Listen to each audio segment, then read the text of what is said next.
We've heard it all before, haven't we? The Catholic Church is the enemy of science, progress, and reason. Well, it's all nonsense, and we're going to debunk it mercilessly. Join me right now for the Catholic Church, Builder of Civilization.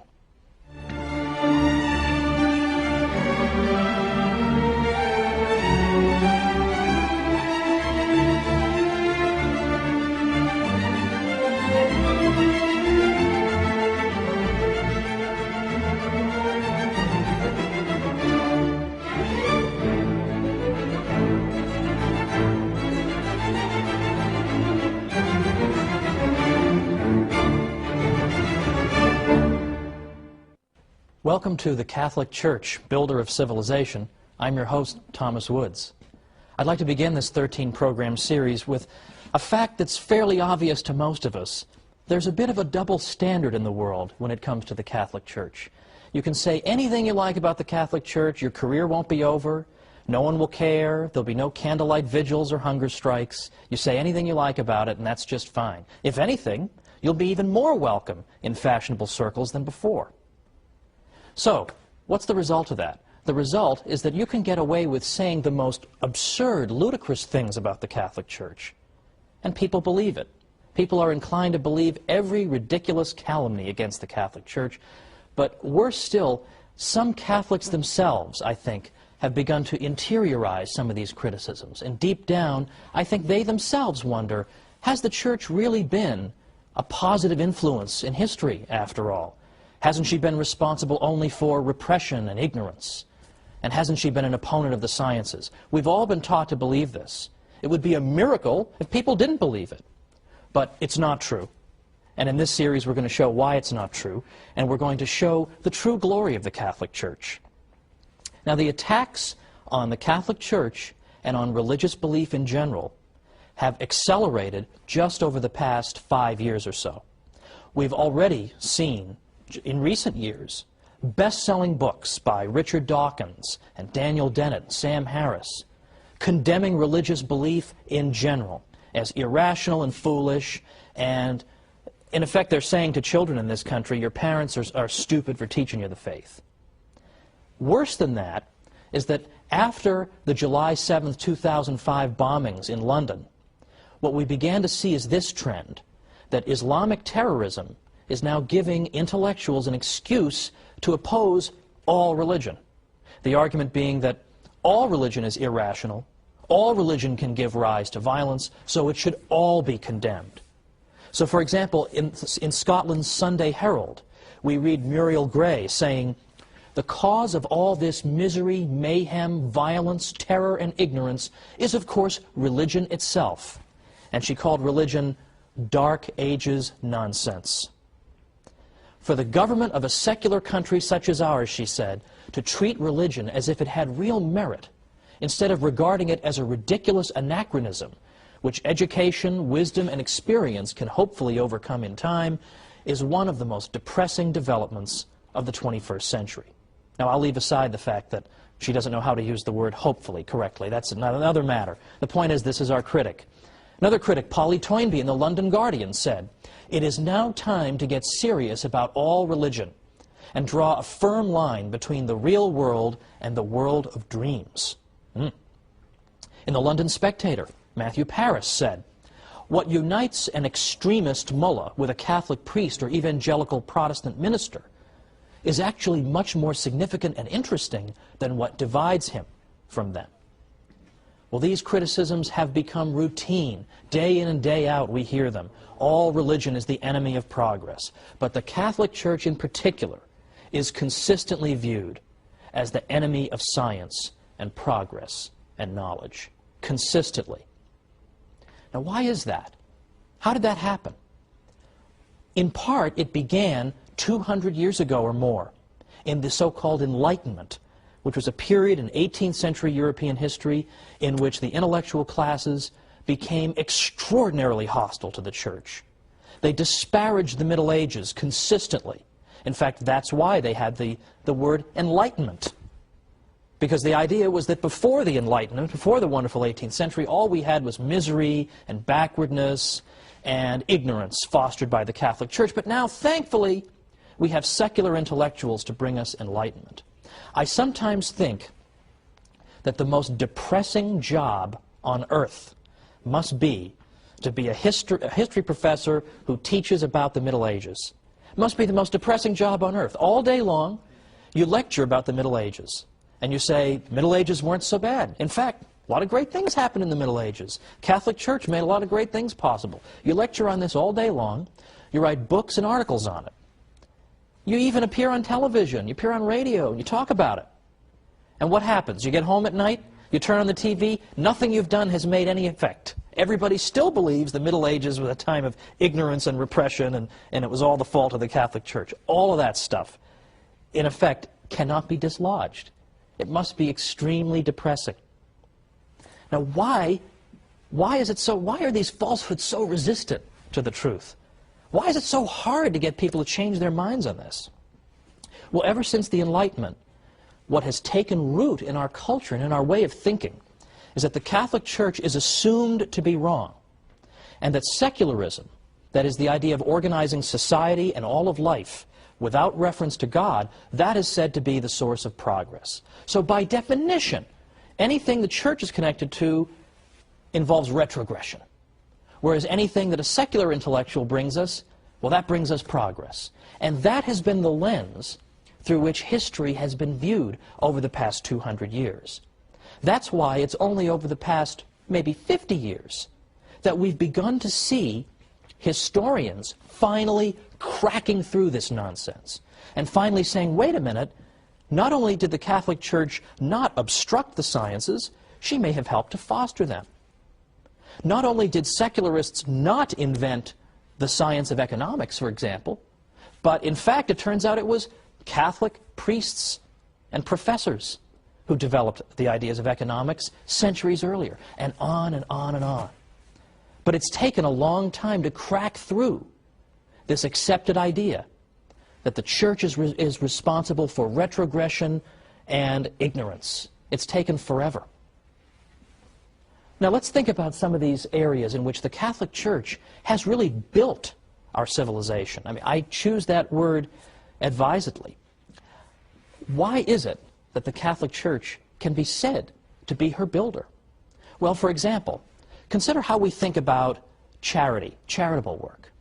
We think that you're engaged in charity when you help somebody without any expectation of a reward, when you do it because it's good and it's right to do it.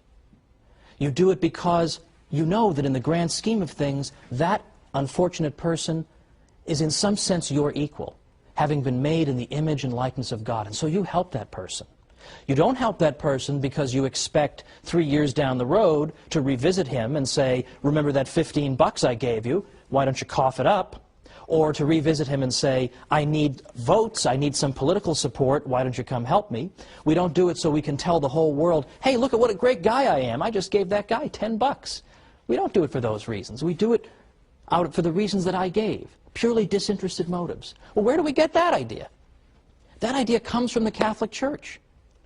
Because in ancient Greece or Rome, if you had said, oh, I'm going to go help somebody with no expectation of any reciprocity, I'm just going to go do it out of the goodness of my heart, they would have thought you were crazy. What are you talking about, man?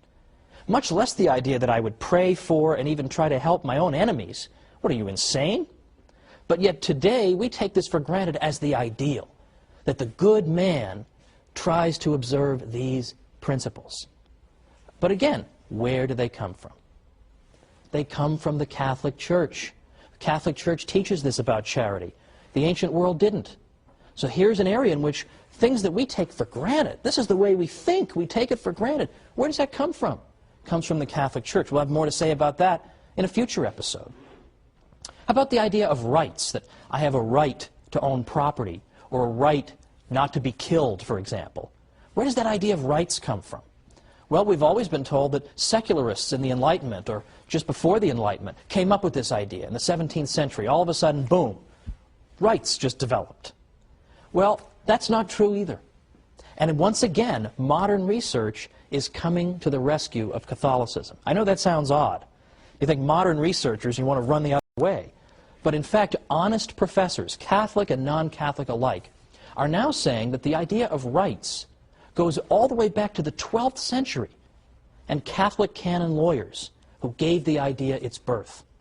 And the idea of a right simply means that I have a certain immunity to invasion by you. You can't just arbitrarily kill me or deprive me of my property, things of this nature. That's all a right is, that it would be wrong for you to interfere with me in these areas. And where does this liberating idea come from?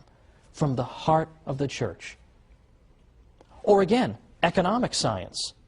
Did Adam Smith just think of economics in the 18th century? It all just came out of his head. He had this gigantic head, and all of economics just poured out of it.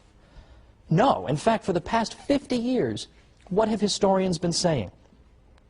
They've been saying that it was the Catholic scholastics, professors who taught in particularly Spanish universities, and specifically the University of Salamanca, that gave birth to modern economics. They were the founders of economics, not secularists of the Enlightenment. This is now being discovered. On the wall of my office, I have a framed picture of the University of Salamanca. Now, most people would come in and say, "What's the matter with you, man? Why would you, of all universities, pick this one?" It's because I know that this is where economics was given birth. And if you're a geek like me, you're very interested in and you love economics. But then finally, for right now, before our break, what about our commitment to reason? Don't we always pride ourselves in Western civilization on our commitment to the use of reason? That we use human reason to resolve disputes and to settle debates? Well, of course. But where does that come from? Where does that come from? That also comes from the Catholic Church. Why? Because the university system that the Catholic Church fostered encouraged debate, rigorous debate, and human reason was held up as the great arbiter to decide all these matters that are up for debate. Again, isn't that the opposite of what you're told? What we're told is that the Catholic Church is an enemy of reason. To the contrary, there has been no greater champion of reason.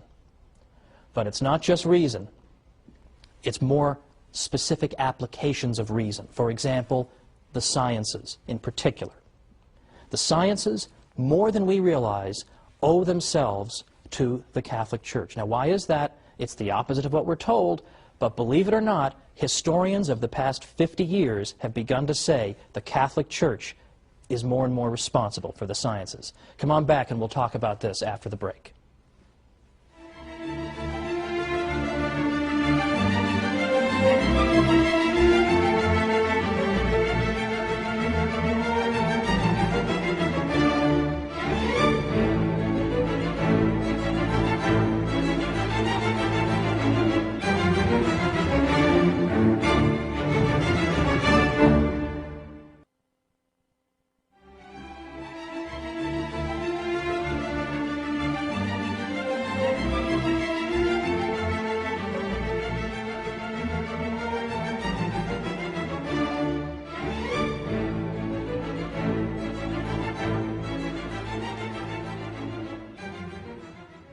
Welcome back to the Catholic Church, Builder of Civilization.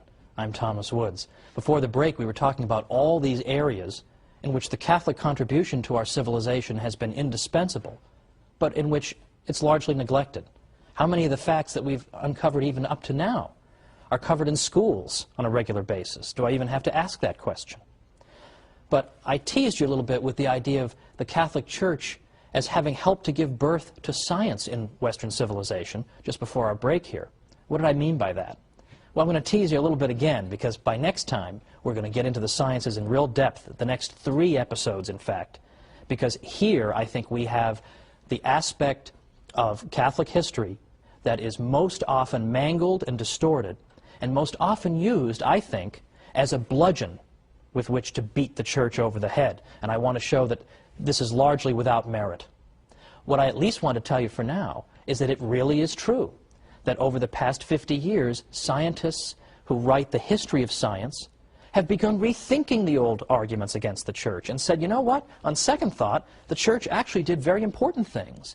There's a reason that science took root and then was sustained for so long in Western civilization, whereas it wasn't in others. And this, it turns out, is not in spite of the Catholic Church, but in some ways because of it. Now, 100 years ago, it's true, you would have read a book by Andrew Dixon White called, that refers to the alleged warfare between religion and science in Western civilization. Today, White's book is considered almost laughable among professors. It's so out of date and so ludicrous. Today, you have professors like Edward Grant writing Cambridge University Press books. You've got Thomas Goldstein, A.C. Crombie, David Lindbergh, and many besides. And what they all agree on is that you can't just say the Church was an opponent of the sciences. To the contrary, there were aspects of Catholic thinking that were indispensable for the development of science. And we're going to get into specifically what were those. But right now, I want you to know that this old myth is being overturned by professors. Unfortunately, the findings of these professors have not managed to trickle down to the general public yet. This is what we're going to try to do on our series. Let me give you, by the way, an example of a typical story that people have been taught to believe about the Catholic Church, and then consider why it is they so readily believed it when there isn't even a stitch of evidence for it.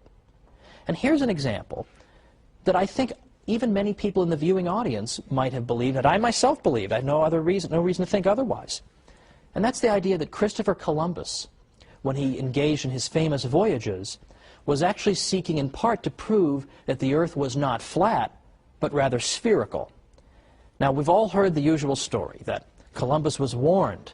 No, Columbus, no, don't go sailing that far. You're going to fall off the edge of the Earth. Don't you know that? The Earth is a big flat disk, and you're going to fall off the edge and get eaten by dragons, or giant radioactive spiders are going to eat you, something like that. He was warned about all this. Don't do it. Well, he did it anyway, and this goes to show how brave and wonderful he was. Now, I don't dispute that Columbus was indeed a brave and skilled navigator. But Columbus himself, were he here today, would tell you that he was not seeking to prove the Earth was spherical. Why? Because everybody already knew it. Everybody already knew the Earth was a sphere. In effect, no educated person in Europe believed the Earth was flat. That is a myth. That's an almost absurd myth. In fact, just try to go back and find anybody in the history of Christendom who believed in a flat Earth. Just look for them. If everybody believed it, that shouldn't be so hard. And yet you can't find any examples. Well, I correct myself. You can find two examples of people you've never heard of. Lactantius, for example, from the late 3rd and early 4th centuries. He had no influence on anybody, and in any event, he was speaking more allegorically than anything else. The other person who seems to have believed it was a 6th century figure named Cosmas Indicopleustes. You ever heard of him?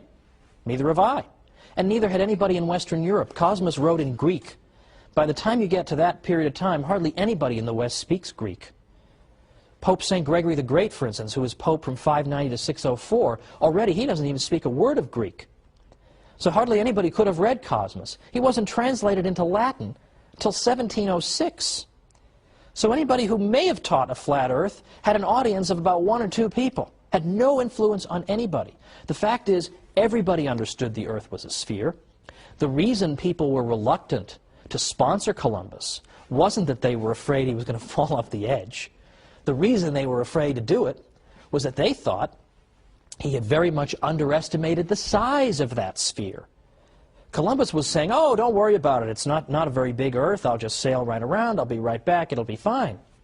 But they were saying to him, no, the Earth is several times larger than you think it is, and you're just going to starve to death. You're going to sail, and you're going to sail, and you're going to sail, and you're not going to be any land. Well, luckily for Columbus, a couple of continents managed to spring up, quite contrary to his expectation, and thankfully for him and for his crew. But that was why they didn't want him to go. It wasn't because they thought he was going to fall off the edge. Now, I realize that is so much the opposite of what you've been told. You almost think that I must be making this up, right? Sure, people believe in a flat Earth, but I promise you they didn't. And there's actually a whole book that was written to answer the obvious follow-up question. If nobody believed in a flat Earth, how did this myth ever get started? And the answer comes in a small book by a guy named Jeffrey Burton Russell. He wrote a book called Inventing the Flat Earth. And what he found was that it was a very, very tiny group of intellectuals in the 19th century who gave birth to this myth. And they did it because it made the Catholic Church look ridiculous. Because it made the Catholic Church look ridiculous. Because in the 19th century, there was a lot of debate and dispute with the Church about Darwin and other matters. And the idea was that if we can portray the Church as being so ridiculous that it used to actually teach the Earth was flat, then we can show that she is an utterly contemptible opponent. So they invented this story to cast the church in an absurd, ridiculous light. I am sure they had no idea the longevity of this myth, that in the 21st century people would still be taught it. I'm sure somewhere in the world right now as I speak, somebody's being taught the stupid church taught the earth was flat and brave, heroic Columbus proved them wrong. It just won't go away. But why won't it go away? Why does it have such staying power? And the reason is that it feeds into this Enlightenment stereotype, right? The Catholic Church is stupid, it inhibits progress, it forces us to believe foolish things. Well, that's exactly what we see in the flat earth myth, isn't it? Who could possibly believe the earth was flat? The ancient Greeks actually measured the circumference of the earth. So obviously they knew it was round. How could the foolish church think anything different? So there's a great example that can easily be overturned. But it hasn't been overturned because it serves a purpose. If you tried to invent some myth today about any famous person you could think of and say that so-and-so believed such and such, it would last for about 3 seconds. But people believe what they are prepared to believe. And people are prepared to believe the worst about the Catholic Church. So the point of the series, the point of the next 12 weeks in which I'll be joining you, is to go after not simply these little myths, but to build up an edifice to show the glories of the Catholic Church. Not simply to say, well, the church didn't really do this, or the church wasn't really so bad over here. We're not going to make any progress if our message is, the Catholic Church, not as bad as you thought. We need something a little more vigorous, little more vigor in our message. We need instead to say, it's not simply the Catholic Church isn't as bad as you thought, or she didn't really teach the earth was flat. We can't win by always running around putting out fires. Nobody ever built a house by putting out fires. Fires have to be put out, it's true. But we understand that we can't build if that's what we're always doing. If we're always letting opponents of the church define the debate for us, then we're always going to be on the defensive. And it seems to me, given the state of our civilization, that it's about time that we went, shall we say, on the offensive. And we showed people all the glories of the church, and we showed them all this hidden history. So we don't have to say, oh, we're not really as bad as you think.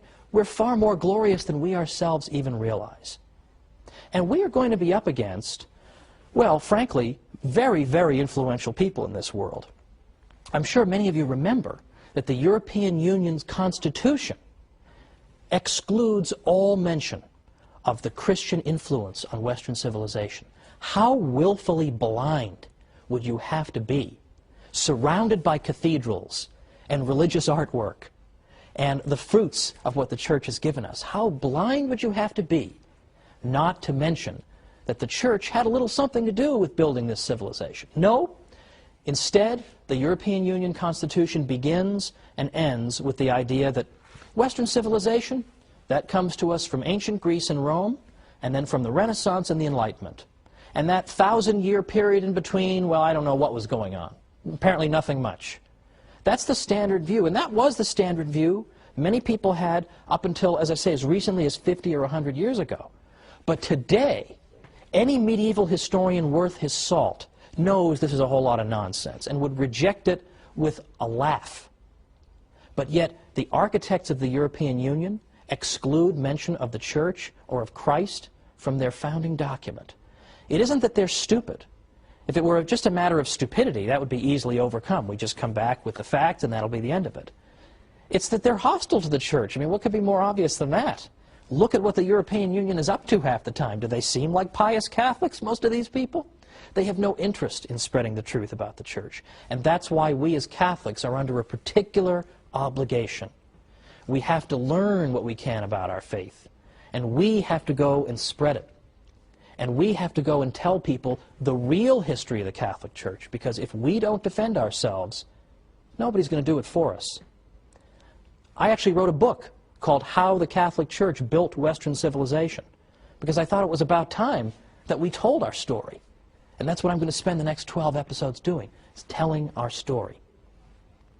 But for next time, we're going to start 3 programs on the subject of the church and science.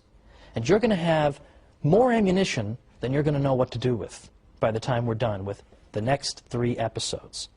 Because did you know, for instance, that the Jesuits, the Society of Jesus, did you know that they were so accomplished in the sciences that right now 35 craters on the moon are named after Jesuit scientists? Did you know that 1 out of 20 of the greatest mathematicians who ever lived belonged to the Society of Jesus? Or that the Jesuits helped to found and then became the greatest practitioners of the study of earthquakes, seismology. And we can go on and on and on. Atomic theory, the study of ancient Egypt, the study of physics, and I can go on and on. There are so many ways in which the Catholic Church contributed to the sciences. So join me next time for the Catholic Church, Builder of Civilization.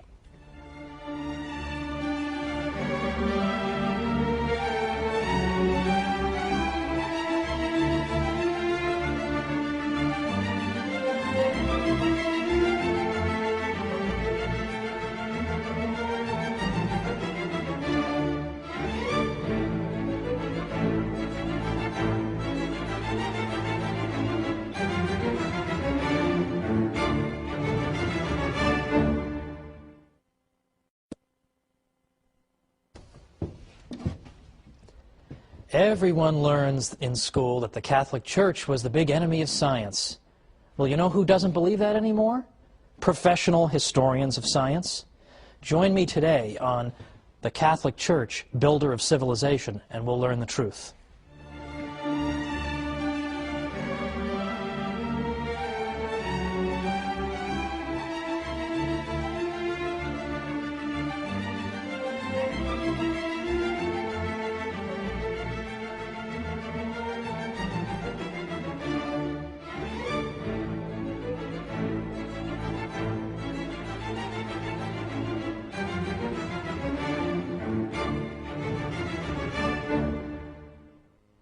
Welcome to the Catholic Church, Builder of Civilization. I'm Thomas Woods. It comes as a surprise, doesn't it, to learn that the Catholic Church may have had a positive role in the development of science, right? Because we're all taught from birth the exact opposite. In school, in the media, in movies, scientists are always brave martyrs against the ignorant church that wants to suppress their findings.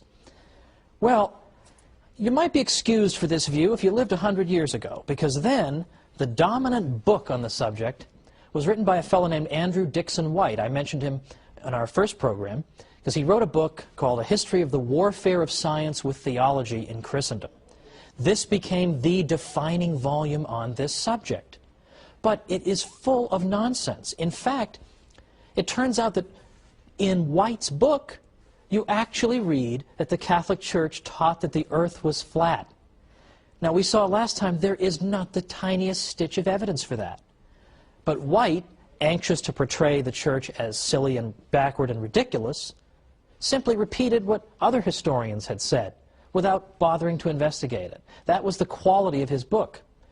Since then, White's book has been so dramatically overturned that you'd think we'd be reading something about it. We'd hear, hey, the Catholic Church, after all, played an important role in the sciences, but instead, we hear only crickets. There's no real anxiety, there's no anxiousness to get to the truth in this matter. I wonder why that is.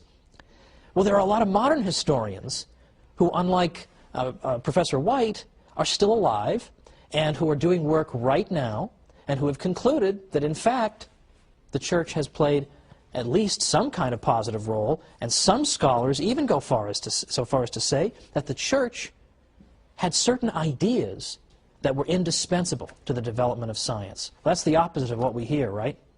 But you have scholars saying this all the time. Thomas Goldstein, Toby Huff, A.C. Crombie, Edward Grant, David Lindbergh, Professor Heilbronn at Berkeley, and many others. So what are they saying? And how dare they say this? Don't they know the Catholic Church is nothing but an oppressor of the geniuses of the world? Well, let's look at some of the claims that these new historians are making. And by the way, they are not all Catholic. Some are Catholic, some aren't Catholic. I've deliberately gone out of my way to consult historians of science who are non-Catholic, some of whom are even anti-Catholic, in order to show that this is for real. This isn't a bunch of Catholics writing some books to make the Church look good. This is the consensus among professionals today. Now, one of the most important principles that the Catholic Church contributed to the development of science comes from a biblical verse that was one of the most frequently quoted in the whole Middle Ages. And that verse is Wisdom 11:21. And that verse tells us that God has ordered all things according to measure, number, and weight. Okay, so that doesn't sound explosive right off the bat, but I promise you it is. God has ordered all things according to measure, number, and weight. What did people take that to mean? They took it to mean that the universe God has created is orderly. It makes sense. It's intelligible to our minds. It's mathematical. It's ordered according to patterns, measure, number, weight. There is something mathematical about the universe. St. Augustine, for example, said God is like a great geometer. He's a great practitioner of geometry. So for anybody watching who hated geometry, hated math, well, St. Augustine is implicitly rebuking you, because in fact mathematics is really a language that God uses in ordering and fashioning this universe that He's given us. So the Christian tradition, through this wisdom verse that was quoted all through the Middle Ages, dramatically amplifies an existing tradition in the West, going back to the 6th century BC, and the great pre-Socratic philosopher and mathematician Pythagoras. In the 6th century BC, Pythagoras had said, you know what the universe is made of? It's not made out of air or water or earth, as some of his contemporaries had said. It's made out of numbers. That's the fundamental constituent of our universe. Not physical stuff, but numbers, math. Math is everywhere. And this Christian tradition, building on Wisdom 11:21, took Pythagoras' obscure insight and in effect developed a whole civilization around it. That's pretty important. And in fact, even scientists who may not have given the matter a second thought lived in a civilization in which the orderliness of the world was taken for granted. So, for example, let's consider the gentleman who drew up for us the first periodic table of the elements, Dmitri Mendeleev. He so believed that the universe was orderly that when he began arranging the elements, and perhaps you've seen the periodic table of the elements, got all the constituent parts of our world, and they're listed according in rows, and then a series of rows creates columns, and he found that elements that were next to each other on the table possessed similar characteristics. Well, then he got to about element number 21, and there was a gap there. He couldn't find an element that should fit there. But he said, the relationships keep working if I skip number 21 and I keep going. But so convinced was he that something had to go there. So convinced was he that God couldn't have given us this universe, or that he couldn't believe we could live in a universe where there'd be a big gap on the periodic table. There had to be something that belonged there. So he predicted, well, someday we'll discover an element that goes there. I mean, what nerve the guy has to say, of course we'll find something to fit into the gap on my chart. But sure enough, what did they find? 10 years later, the element scandium was discovered. Where does it go? It's atomic number 21. So this is a key feature of our civilization. And in fact, the scientific method cannot be pursued unless you believe the universe is orderly. Because what do you do in the scientific method? What's it all about? The scientific method consists of gathering data about the world around you, and then studying that data, looking for patterns, trying to understand it, and then developing hypotheses about the data. Why do I think thus and so is occurring? And then devising experiments to then confirm or disconfirm my various hypotheses.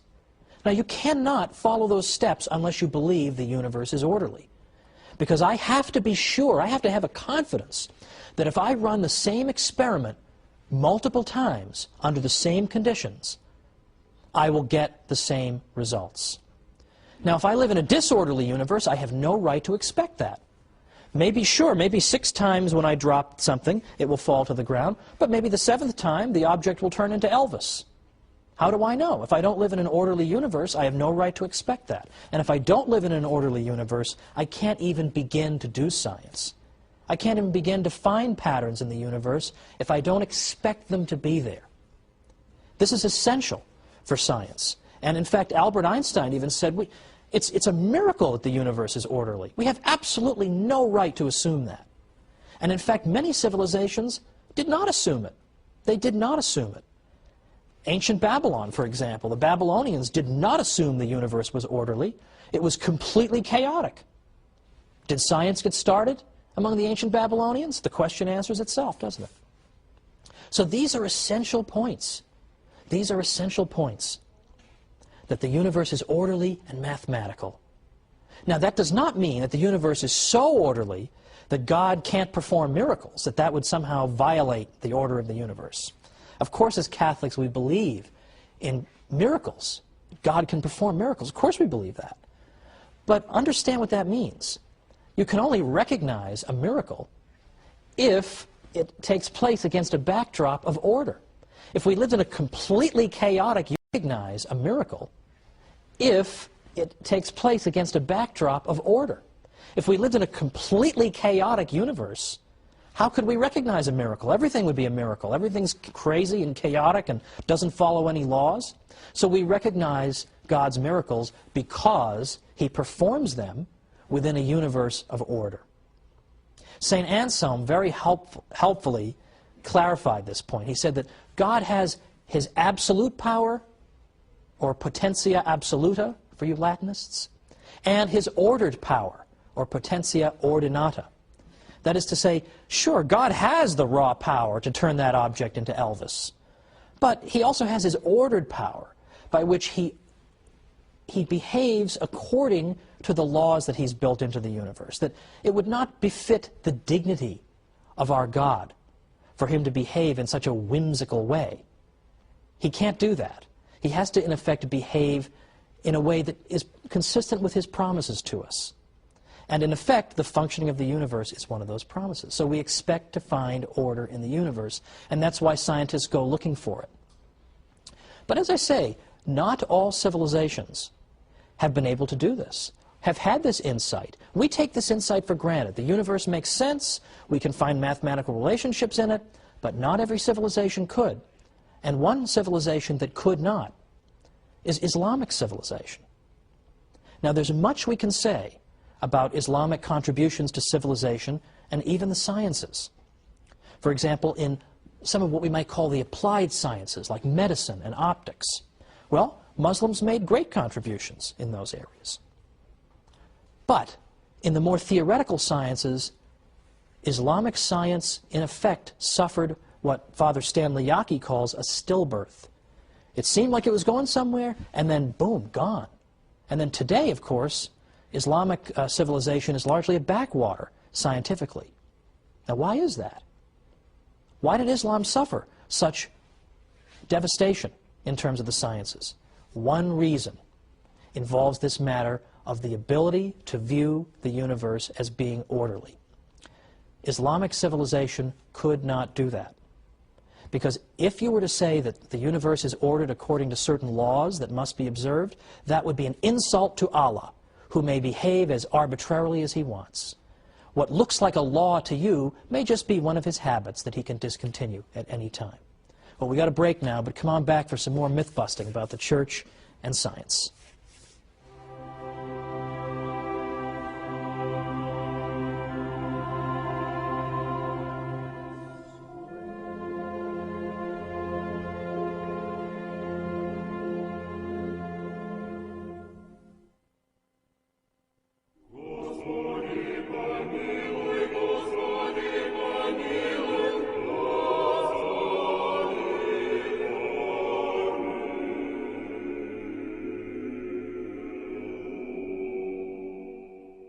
Welcome back to the Catholic Church, Builder of Civilization.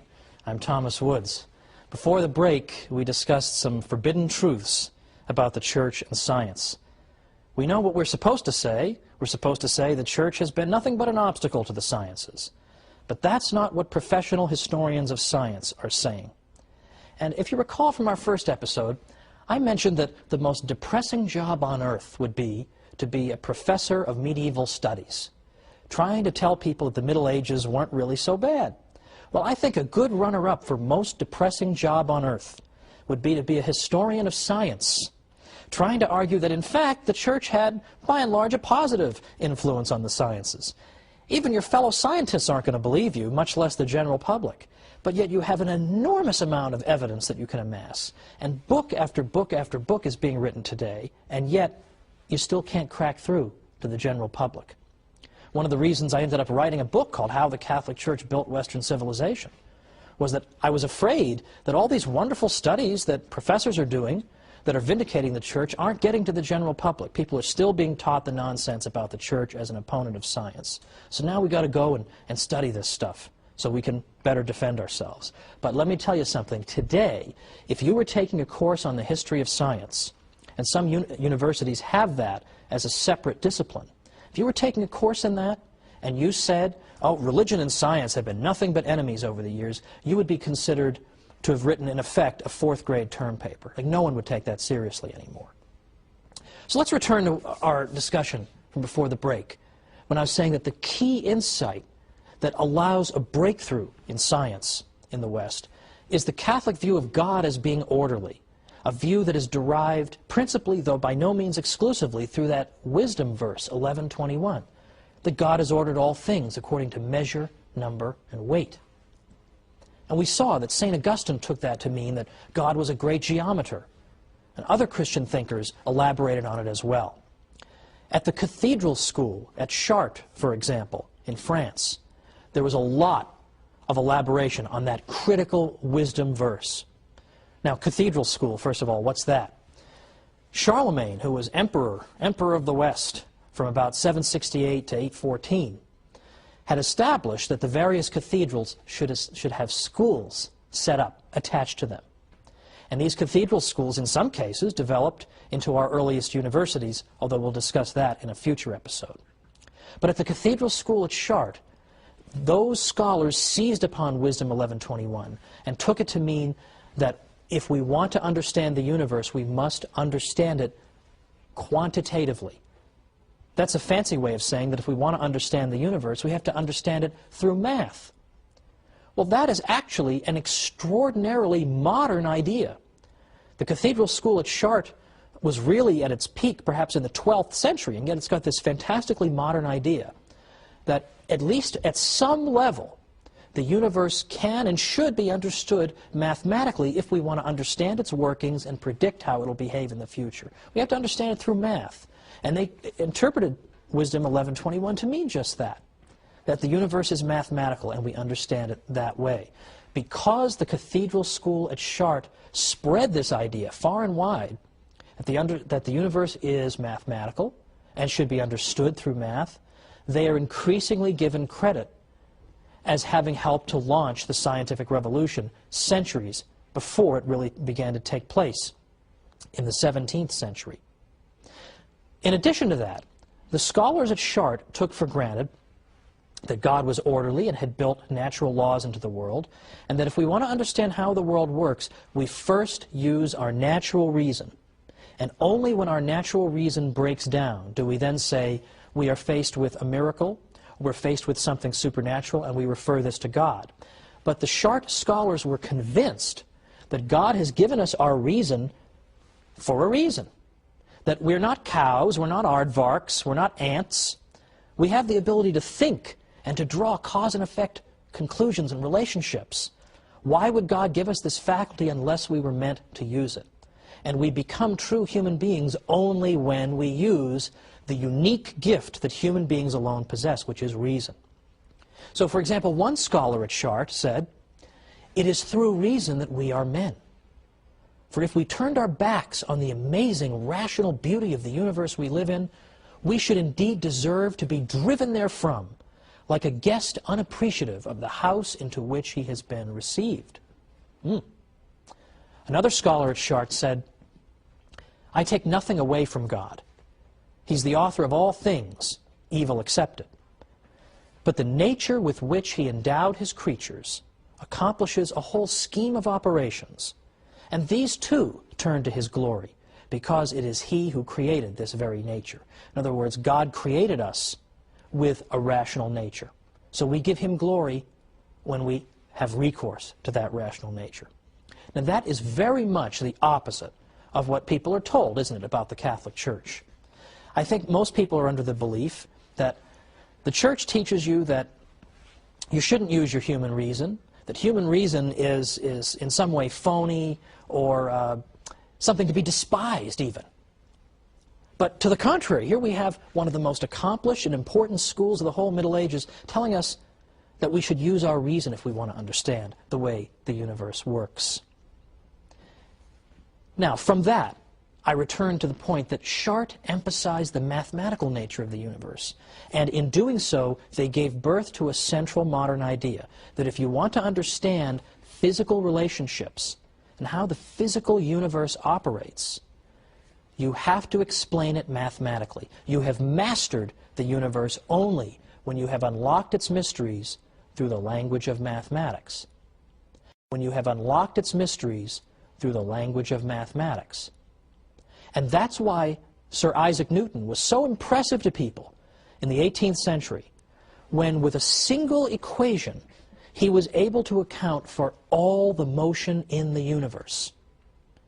That was an extraordinarily elegant explanation of a seemingly complicated problem. All the different kinds of motion could be reduced to one equation. And so in the sense in which we're speaking of, he understood the universe because he was able to take disparate phenomena that are all different kinds of motion, but yet account for them all with one simple, elegant mathematical equation. So he is simply bringing to fruition the mission that the Cathedral School of Chart gave to the scholars and scientists of the West. Now, another problem that was solved in large part by the Cathedral School at Chart goes all the way back to the ancient world, all the way back to the world of ancient Greece and Rome. Because as far back as that time, people had believed that the heavenly bodies that you see out there were in fact in some way divine. They must have some kind of divine attributes, or perhaps they even have souls in some way, or they were composed of imperishable matter that operated according to laws different from those of our terrestrial world here on Earth. This was taken for granted for many reasons.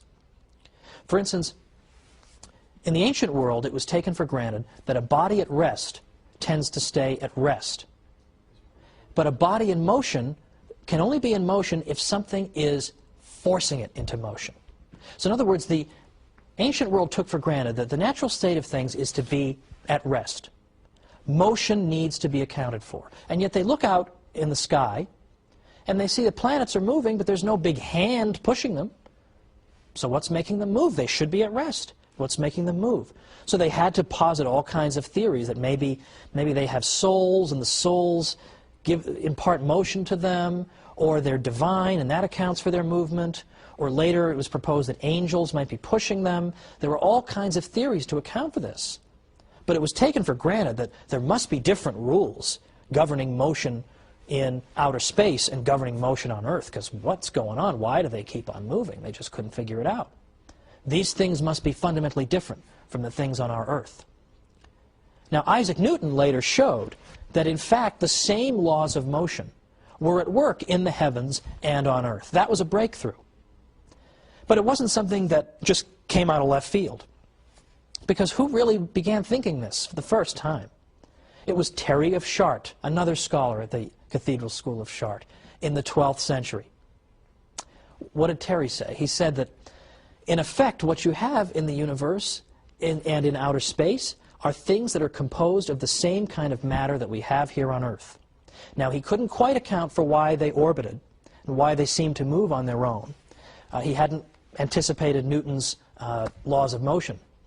But by saying that the stuff out there is in no fundamental way any different from the stuff down here, he has paved the way for a central conclusion of modern science.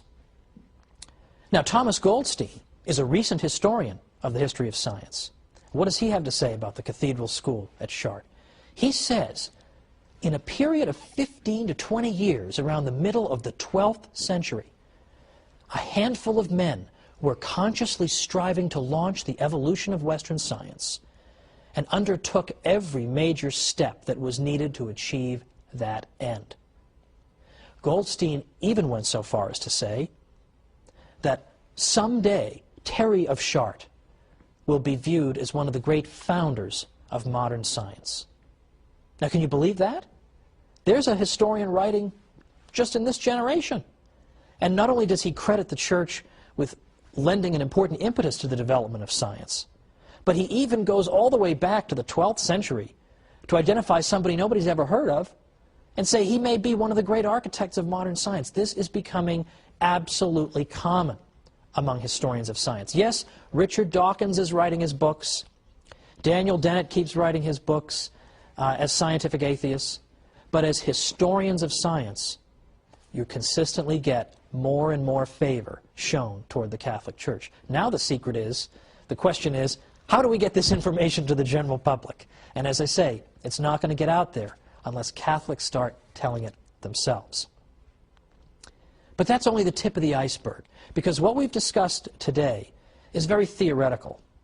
The idea that the universe is orderly, and so on and on, that it's built according to fixed physical laws. That's all very theoretical. But next time, we're going to get down to the nuts and bolts, because next time we're going to look at how many priests were scientific pioneers. It's not enough to say, oh, look at all these scientists who happen to be Catholic.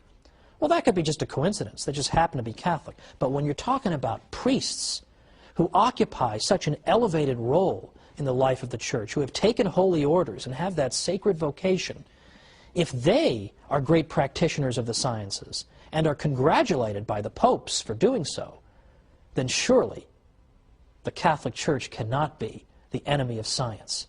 So let's look at these great scientific heroes in the Catholic Church next time when we come back once again for the Catholic Church, builder of civilization.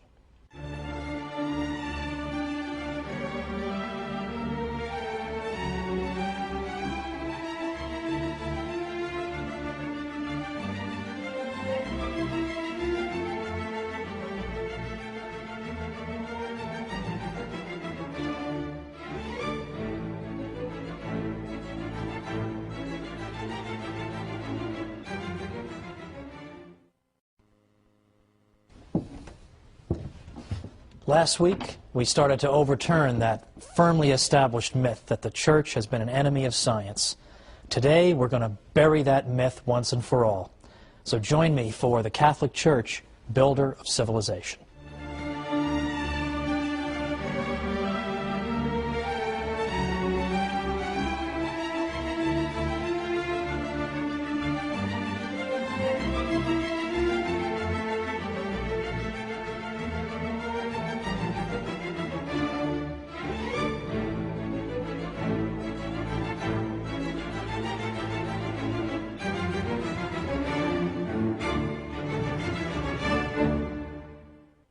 Welcome to the Catholic Church, builder of civilization. I'm Dr. Thomas Woods. Last time, we engaged in some myth-busting. We looked at things everybody knows. The church is an enemy of science, right? Everybody knows that. We're all taught that in school. What we started to see was that modern professors who actually do this for a living are starting to say something like the opposite. They're starting to say, we need to be fair to the Catholic Church and give her her due in the development of science in the Western world. And some have gone so far as to ask the truly forbidden question, is the development of science in Western civilization something that may have occurred because of the Catholic Church rather than in spite of it, as we're so often told? Last time we placed particular emphasis on a central teaching that modern science takes for granted, namely that the world we live in makes sense. You can understand it. You can expect to find patterns in it if you investigate it. You can expect to find mathematical relationships if you investigate it. In fact, you can hope to reduce the phenomena of nature to some kind of mathematical formula so as to understand it better and predict it better. Well, where did this crazy idea come from? It came right out of the Bible, with Wisdom 11:21 that tells us that God has ordered all things according to measure, number, and weight. And we saw that the early church fathers, the cathedral school at Chartres, and others besides took this to mean the universe makes sense, so let's go find out about it. Let's go study it. Let's go use the scientific method, gather data, formulate hypotheses, and then test those hypotheses. You can't do any of these things unless you already believe the universe makes sense and is orderly and follows consistent laws. And that idea comes from the Catholic Church, because the Catholic Church insists that God is a God of order, and He's a God who has built patterns into our universe that we can discover using our minds. Science is impossible without this fundamental insight. And I gave examples last time of civilizations who, lacking that insight, also lacked science. This time, we're going to talk a little bit more about specifics. We're going to name names today. We're going to look at specific people who were Catholics who pioneered in the sciences. And specifically, we're even going to look at people who invented things and who made discoveries that we take for granted today, but that are typically forgotten or left out of the standard textbook treatment. So, for instance, I don't think it's particularly well known that 35 craters on the moon are named after Jesuit scientists and mathematicians. I also don't think it's particularly well known that when you look at the history of mathematics, a great many of the greatest mathematicians who ever lived were Jesuits. People don't realize that. Is that taught in school? Not usually. But it's very interesting that in the early 19th century, when an early historian of mathematics set about chronicling the 300 or so greatest mathematicians of the previous 27 centuries, so going back to 900 BC, and then going to his day about 1800 AD, those 27 centuries, he found that of the 300, about 5% were Jesuits. Now, consider how significant that is. The Jesuits were around for only little over two of those 27 centuries. Because the Jesuits, remember, were founded in 1540, and then they were suppressed briefly in the 1770s, so a little over 2 centuries, and yet still, in an impartial compilation of the greatest mathematicians of all time, it turns out that 1 out of every 20 belongs to this single order of Catholic priests. Well, again, rather significant, is it not? But we'll leave even the Jesuit accomplishments to the side now. Let's mention Roger Bacon, a great 13th century figure. Roger Bacon was a Franciscan who taught at Oxford and who's been considered a forerunner of the scientific revolution. Roger Bacon emphasized the importance of experimentation and observation. These are the key aspects of modern science, that we don't simply rely on what other people have said. Well, Aristotle was really smart, so we'll just sort of more or less go with him. We have to verify scientific conclusions on the basis of either our own observations or on the basis of experiments by people who are carrying them out according to the sound principles of scientific method. Now, Roger Bacon consistently emphasized this, and he said, without experiment, nothing can be adequately known. An argument proves theoretically, but does not give the certitude necessary to remove all doubt. Nor will the mind repose in the clear view of truth unless it finds it by way of experiment. Well, there is a scientific turn of mind right there with Roger Bacon in the 13th century at Oxford. Among other things, Roger Bacon identified the following as obstacles to the transmission of truth: uninstructed popular opinion and long-standing but erroneous custom. Well, all of these, both of these things, I think, the church is usually accused of encouraging. Well, you're just going along with what people say, or you're trying to form what they think. You're trying to get them to believe crazy superstition. But in fact, to the contrary, Roger Bacon is saying these are the things we have to try to avoid. We have to use experimentation and our own observation, because maybe what people believe is untrue. We need to verify things using experiment. Or St. Albert the Great, who taught at the University of Paris. One of his students was St. Thomas Aquinas. St. Albert, according to the Dictionary of Scientific Biography, was proficient in all branches of science. He was one of the most famous precursors of modern science in the High Middle Ages. That's why in 1941, Pope Pius XII named him the patron of all who cultivate the natural sciences. And well, he should. In fact, he was so prolific, his output spanned so many disciplines, that even people who despise the Church continue to admire Albert the Great, Albertus Magnus. The aim of natural science, he said, was not simply to accept the statements of others, that is, what is narrated by people, but to investigate the causes that are at work in nature for ourselves. Well, there you go. Now, let's get down to some brass tacks here, though. Let's move further toward the present and consider some long-forgotten names.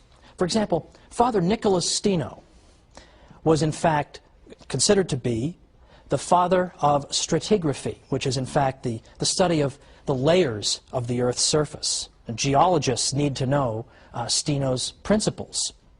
He later became a Catholic priest. In the late 1980s, he was beatified by Pope John Paul II, who praised him for his sanctity and his science.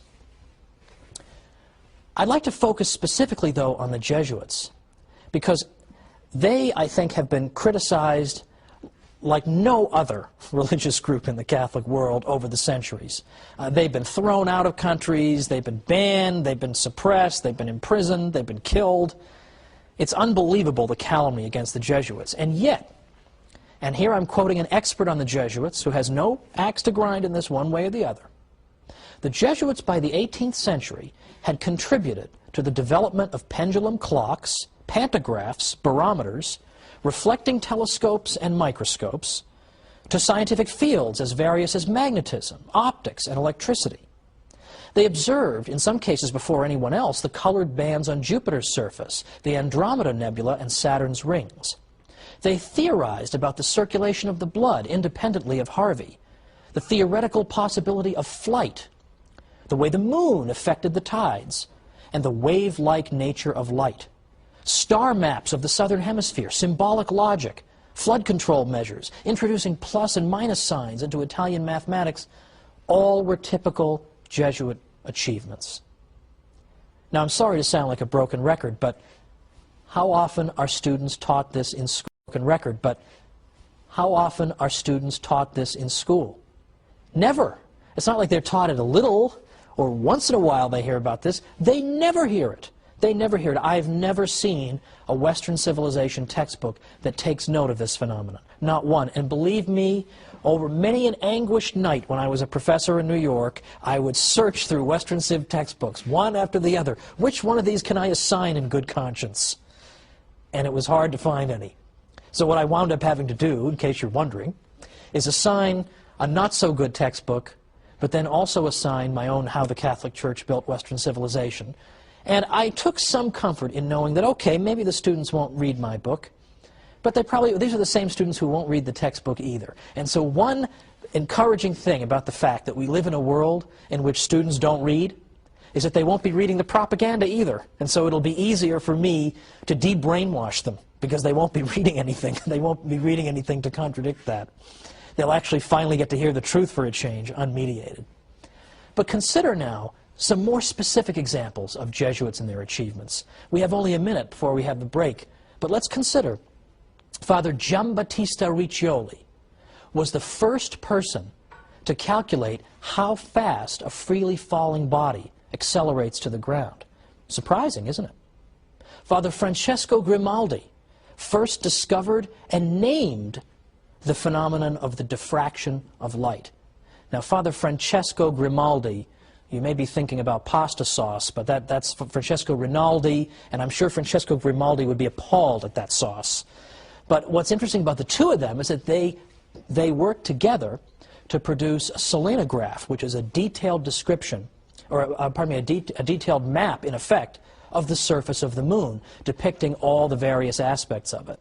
And their selenograph adorns the entrance to this day to the National Air and Space Museum in Washington, D.C. These were not stupid idiots. Now, there are still other scientists we have to cover, and we'll be getting to them a little bit after the break. But for now, let's just note that it isn't just that we've got a bunch of scattered scientists here and there. It's that in practically every scientific discipline, there are priests who are involved, not just Catholic laymen, but priests who occupy this most important vocation in the Church. So join me in a minute. Let's keep doing some myth-busting.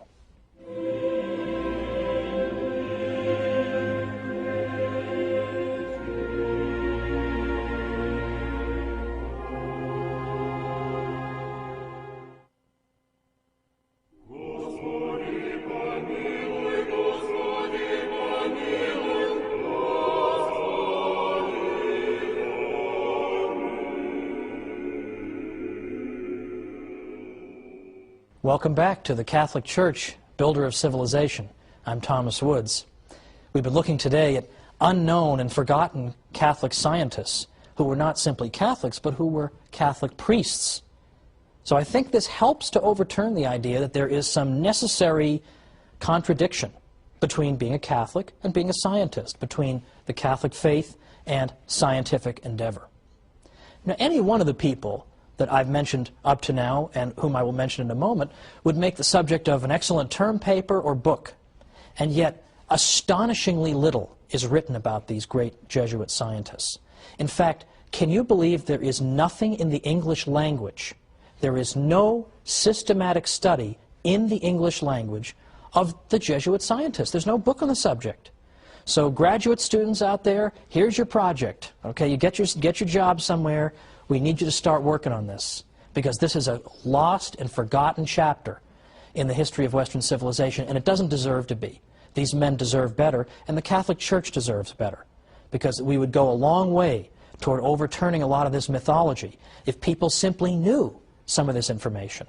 But unfortunately, they don't. You have to be some kind of a code breaker to figure it out, to find it in the midst of all the nonsense out there in the world.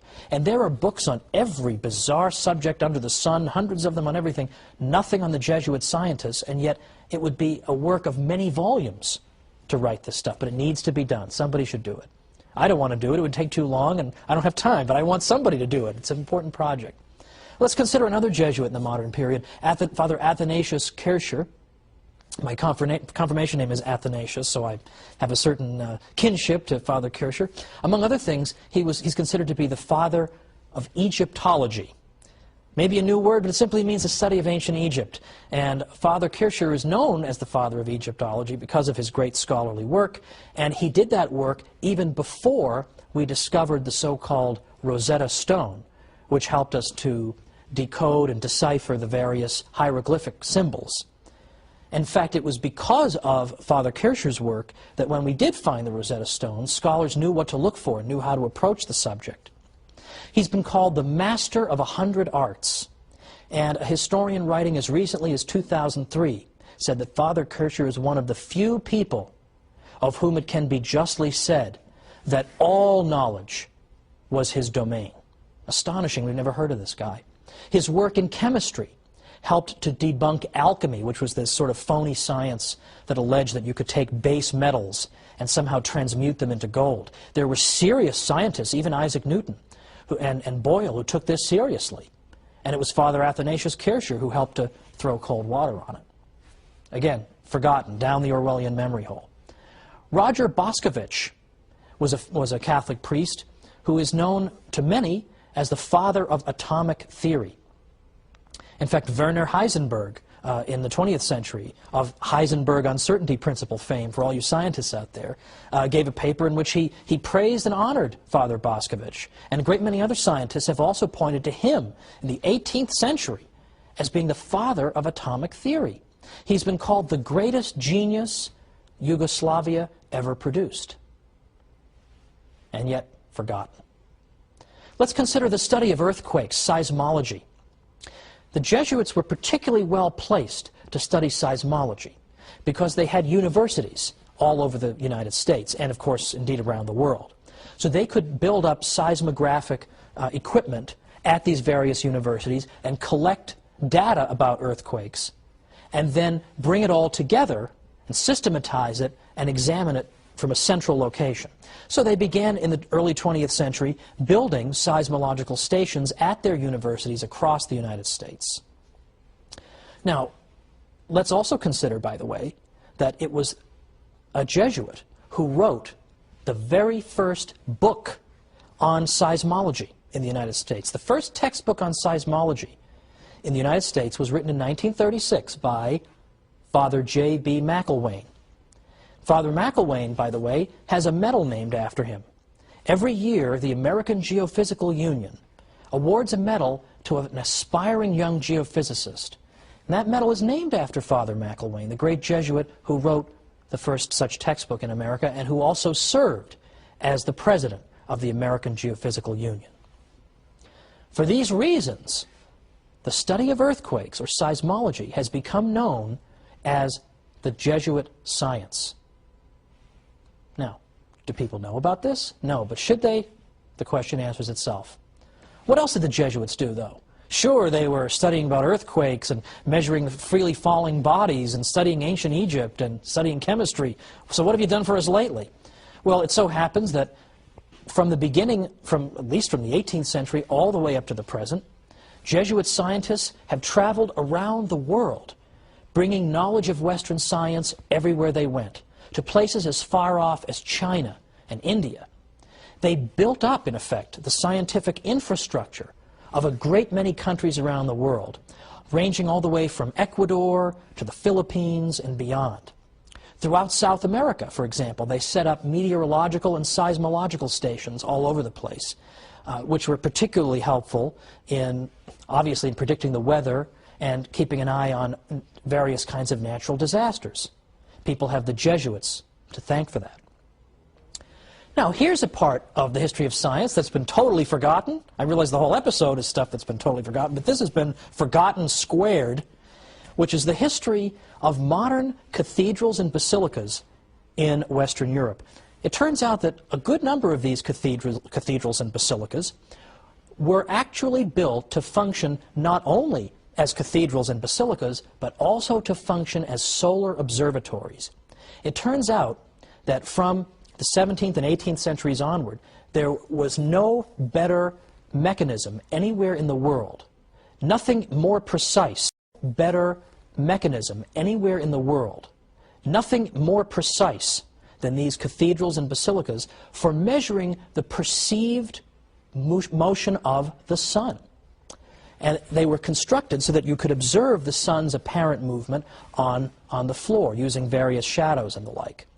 Well, this is extremely significant because, in fact, modern astronomers were able to use these precise instruments in order to verify important theories about planetary orbits. For example, it was a Catholic astronomer named Giovanni Cassini who used the Cathedral of San Petronio in Bologna, in the heart of the Papal States, where the Pope lives, the Pope who's supposedly discouraging the sciences. It was in that basilica that this Catholic astronomer Cassini used the mechanism of this basilica to in fact verify Johannes Kepler's theories of planetary motion. That was done in the Papal States in a Catholic basilica by a Catholic astronomer.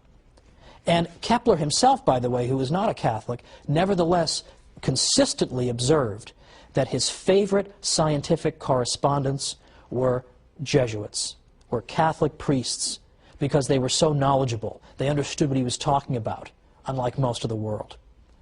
Again, these are forgotten chapters, but they don't need to be. And they're starting to be brought out little by little. Isn't it interesting that it was a professor at UC Berkeley, University of California at Berkeley is not exactly known as being a big cheerleading institution for the Catholic Church, we'll put it that way. But Professor Heilbronn there wrote a book, about 5-6 years ago, called The Sun in the Church. And he told the story, this forgotten story, about the use of cathedrals and basilicas in the advancement of our knowledge of astronomy. In fact, Heilbronn went and said that there is no institution anywhere on earth that had done more for the advancement of astronomy or contributed more resources to this study than the Catholic Church. Now, in large part, the Catholic Church did that because we wanted to be able to predict equinoxes, for instance, so that we could establish when Easter should be celebrated and establish it far enough in advance that we could enjoy a 40-day period of penance in advance, namely Lent. But nevertheless, once they're built, scientists begin to use them, Catholic scientists, and advances science. A totally forgotten chapter finally being brought forth by a figure, as far as I know, isn't Catholic at all, but just is interested to recover important work and discoveries that, for one reason or another, we've forgotten about. Now, the objection in the back of people's minds, and it's an understandable one at this point, is, what about Galileo? Because you can talk all you want about all the wonderful things the Church did for science in general, and astronomy in particular, but what about Galileo? I mean, wasn't he tortured, and didn't they try to kill him or something because he disagreed with the Church? But that is part of a mythology that, let's say, is extremely difficult to dislodge from people's minds.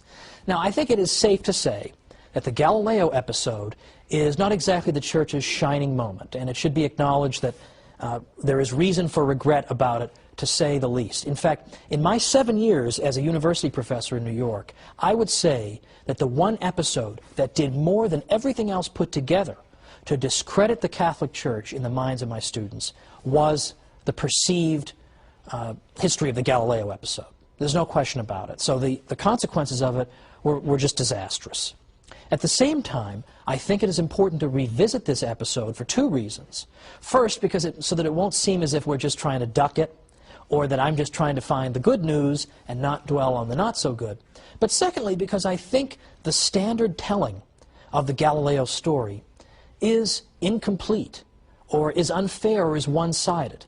Yes, it's, as I say, it's nothing to be particularly proud of, but at the same time, there are facts, I think, that deserve mention. And before getting into the details of Galileo, we'll just simply say this. Galileo was a genius and had much of importance to say, but his central thesis, that in fact the Earth orbits the Sun rather than the other way around, could not be established in his day to the satisfaction of all thinking people. I think the assumption is that if you thought that the Sun went around the Earth in the 1600s, you must be some kind of a dolt. You know, you need to be smacked in the face or something. What's the matter with you? Don't you study science? But in fact, those who believe that the Sun went around the Earth in the 17th century, in some ways, still had the better of the argument. They had important arguments to advance against Galileo that he himself could not answer. In fact, if you raised them to Galileo, he'd pretty much have to say, hey, look over there, and then run away, because he's got no answer for them. So next time, we're going to take our time and go through this Galileo case step by step, see what really did happen to him, what didn't happen to him, and we'll look at the arguments that were used. And I'm going to give a detailed explanation of the arguments that people who disagreed with Galileo made, to show you they weren't stupid, they weren't just ignorant religious people. They were making arguments that had gone unanswered since the days of Aristotle.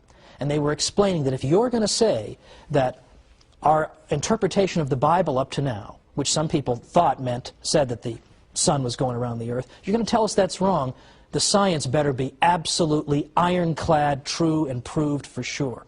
But it wasn't, and Galileo did not get the better of the argument. So that's where we're going to pick up next time. Let's look at Galileo and see what really happened next time on the Catholic Church, Builder of Civilization. Thanks.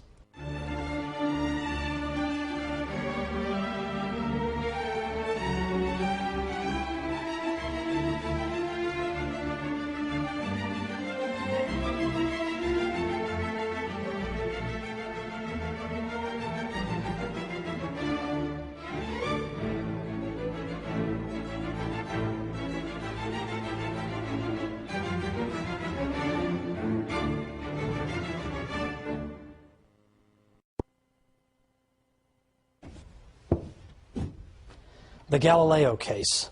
Does it really prove that the Church was an enemy of science? What really happened in the Galileo incident?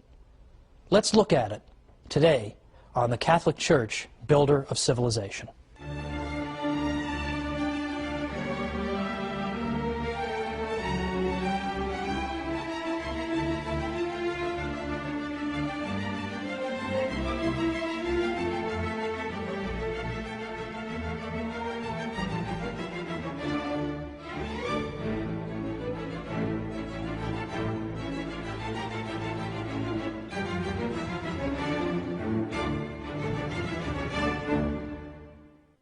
Welcome to the Catholic Church, builder of civilization. I'm Thomas Woods.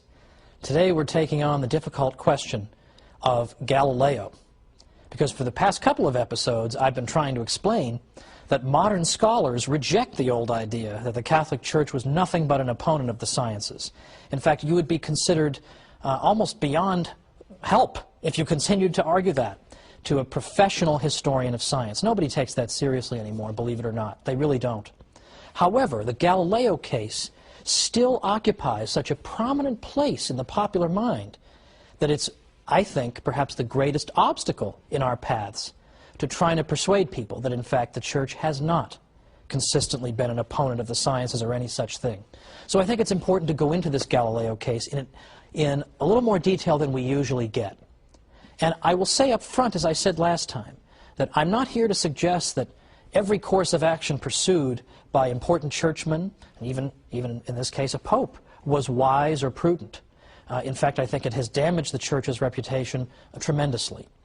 At the same time, though, in all fairness, I think it's only fair that both sides receive a fair hearing.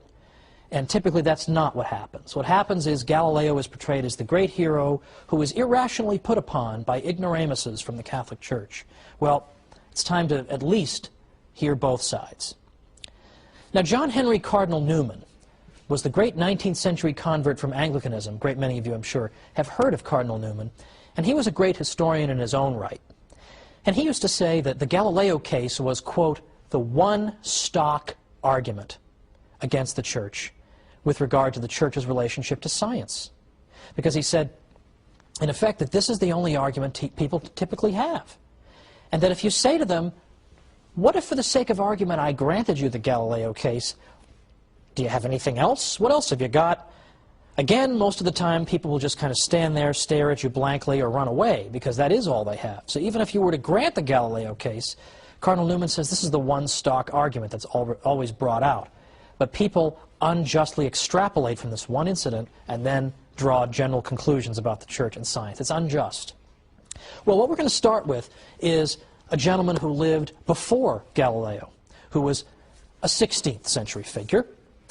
Copernicus, Nicholas Copernicus, was a Polish astronomer.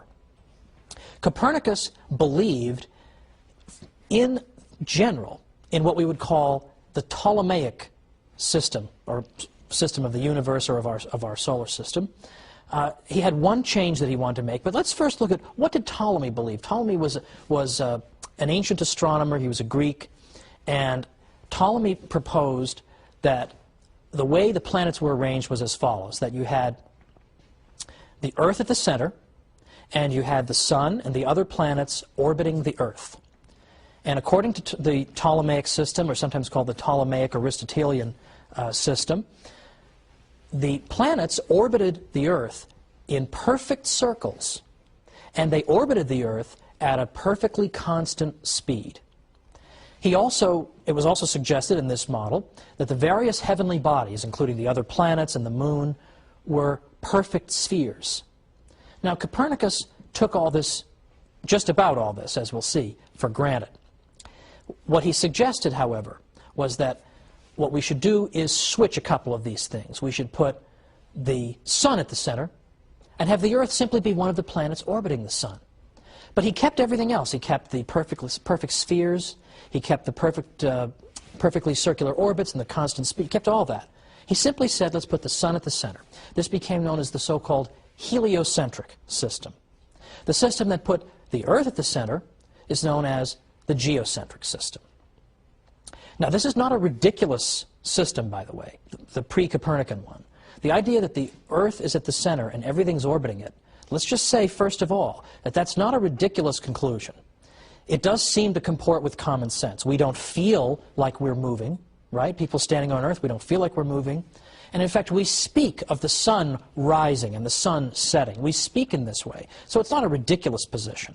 And as I'll show later on in our episode today, there were actually some excellent scientific arguments in favor of the idea that, in fact, the Earth was motionless and it was the sun that was orbiting the Earth. So we'll put that to one side. And we'll also note that this system actually worked very well for observing planetary motion. It actually worked pretty well. It wouldn't have lasted for 2,000 years or 1,500 years anyway. if it didn't sort of work. It does sort of work. Now, the system that Ptolemy proposed wound up getting a little more complicated over the years in order to make his system correspond to what was being seen in the sky. So it is true, he had to add things called deference and epicycles, but roughly this was his system. The Earth at the center, the planets going in constant speeds and circular orbits, and with perfect spheres. So this is the system that Copernicus is going to overturn slightly. Copernicus puts the sun at the center. Now, Copernicus died in 1543, and he, in fact, as he was practically on his deathbed, he got to see, he had just published his work at the urging, in fact, of cardinals. Catholic cardinals urged him to publish his work, and he dedicated his famous book to Pope Paul III when it was published in 1543. He was afraid primarily of ridicule not by theologians, but by astronomers, who had very good arguments against the idea that the Earth was in motion. As I say, we'll get to those later. But the Copernican system shared much in common with Ptolemy. It just switched the Earth and the sun, but it was subject to no formal Catholic censure until the Galileo case in the next century. His system, his so-called heliocentric system, was taught as a legitimate theory at Jesuit universities throughout the 16th century. Nobody got in trouble for this, and so on and so forth. It was just fine. It was treated as a theory. Now, in the 17th century, early 17th century, Galileo comes along. Now, Galileo is responsible for discoveries in physics and other areas, but we're focusing on what he saw in his telescope. Because although he didn't invent the telescope, he put it to important use. Because when Galileo looked in that telescope, he was able to see things that undermined aspects of Ptolemy's system. For instance, Galileo noted that clearly there are craters in the moon. I mean, the moon is not a perfect sphere, so that spherical thing is wrong. He noted that there were moons orbiting Jupiter. This contradicts Ptolemy because here we have something orbiting something other than the Earth. These moons are orbiting Jupiter. But more than that, as Jupiter is moving in its orbit, its moons are staying with it. One of the arguments against the idea that the Earth could be moving was that if the Earth moved, it would leave the moon behind. But here's Jupiter moving, and its moons are orbiting with it. And he observed other things through his telescope as well. These things could not be reconciled with the model of Ptolemy, in which everything orbits the Earth, and so on and so forth. Now, Galileo and his work were in fact welcomed and celebrated by prominent churchmen. For instance, in late 1610, Father Christopher Clavius wrote to tell Galileo that his fellow Jesuit astronomers had confirmed the discoveries that Galileo had made through his telescope. Galileo was greeted with enthusiasm in Rome in 1611. There was a day of lectures given in his honor. He wrote, "I have been received and shown favor by many illustrious cardinals, prelates, and princes of this city." He enjoyed a long audience with Pope Paul V and enjoyed a day of activities in his honor at the Jesuits' Roman College.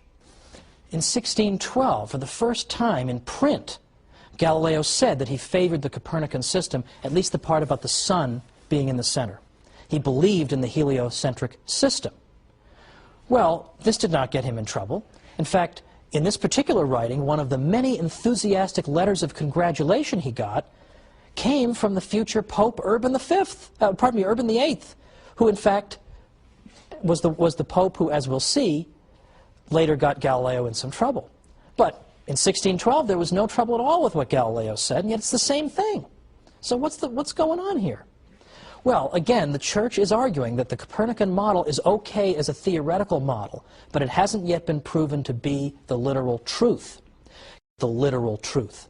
He believed that the sun really was in the center. It wasn't just an elegant model. The sun really belonged in the center. That really was it. The Earth really was moving. But as I say, he couldn't really prove this.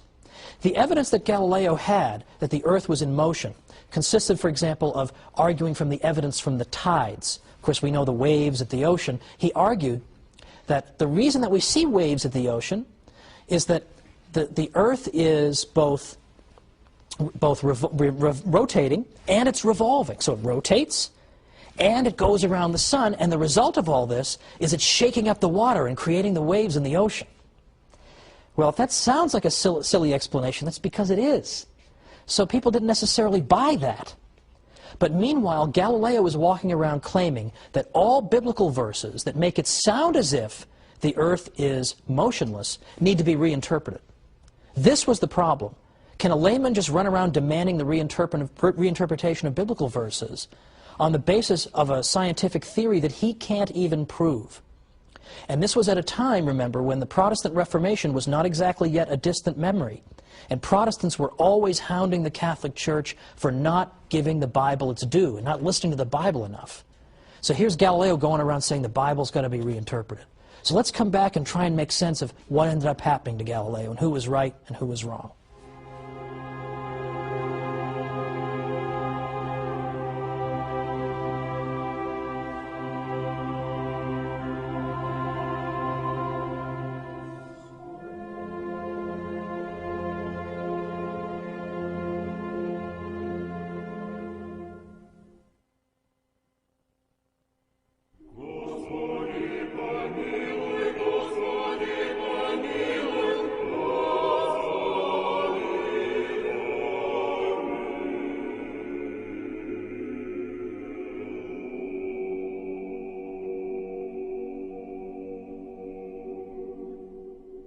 Welcome back to the Catholic Church, Builder of Civilization. I'm Thomas Woods.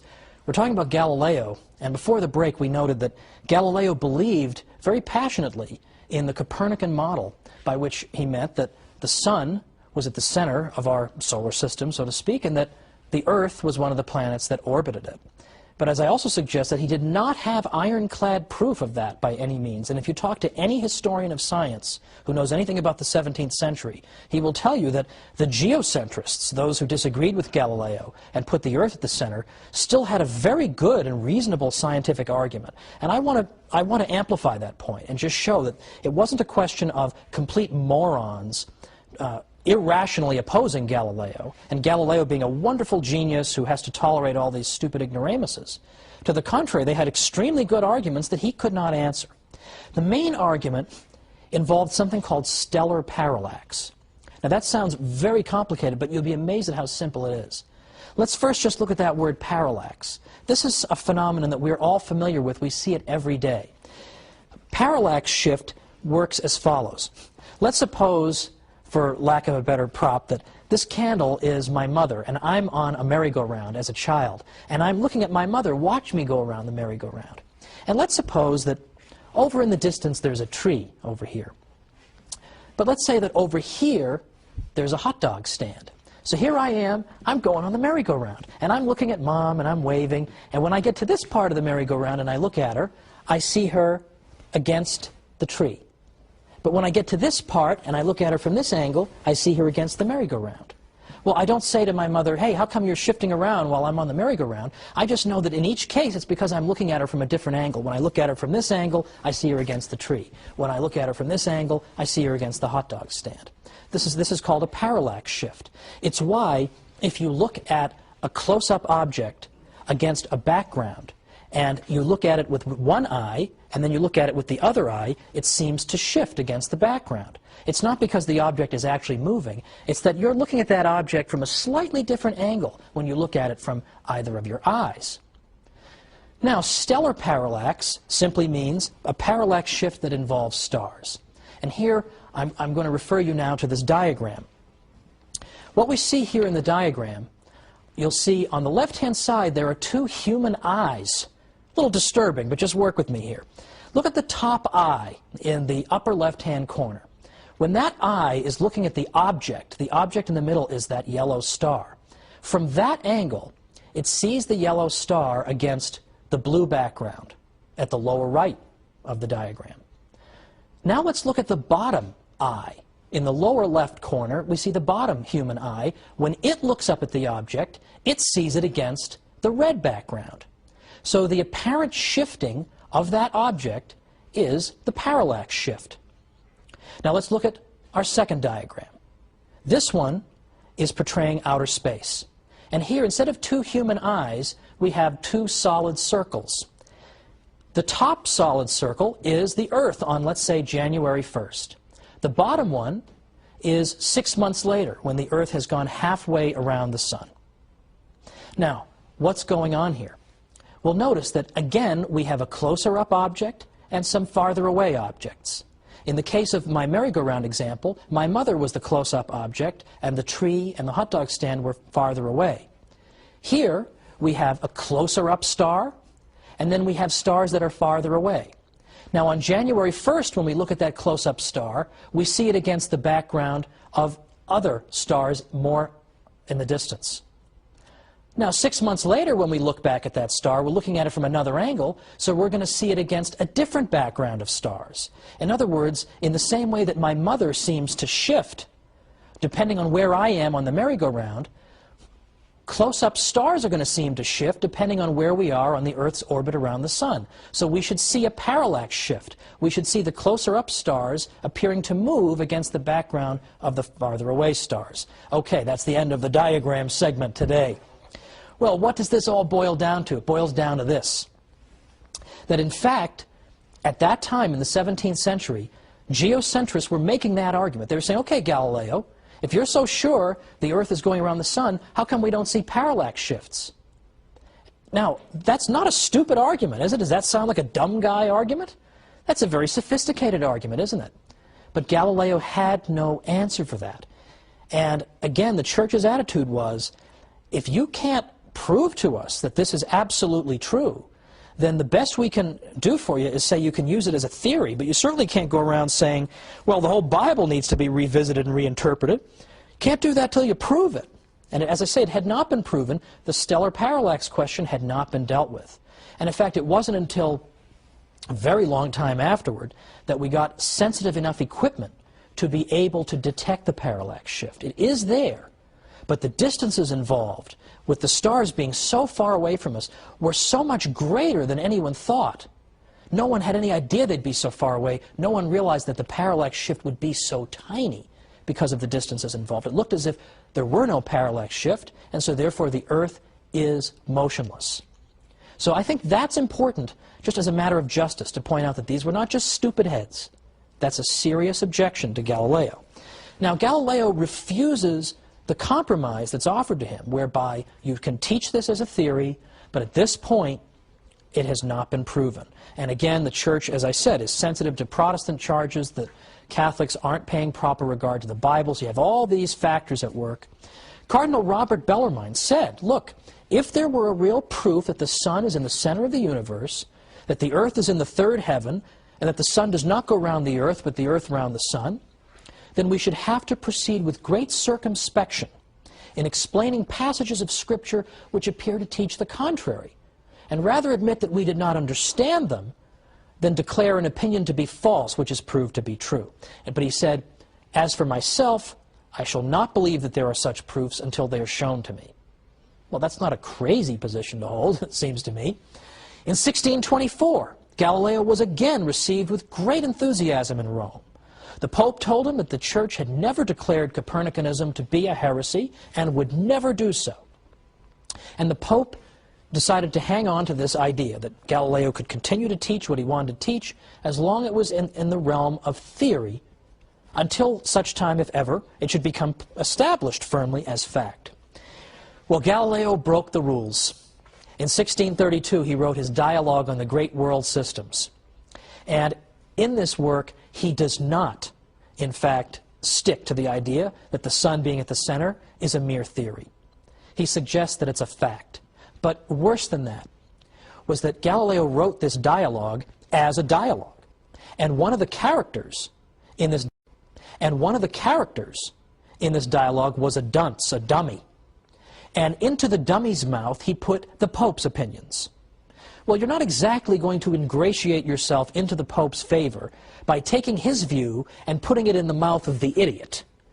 But this was sort of typical of Galileo, who had a very, very, well, some might say aggressive kind of way about him. He had a very irascible nature.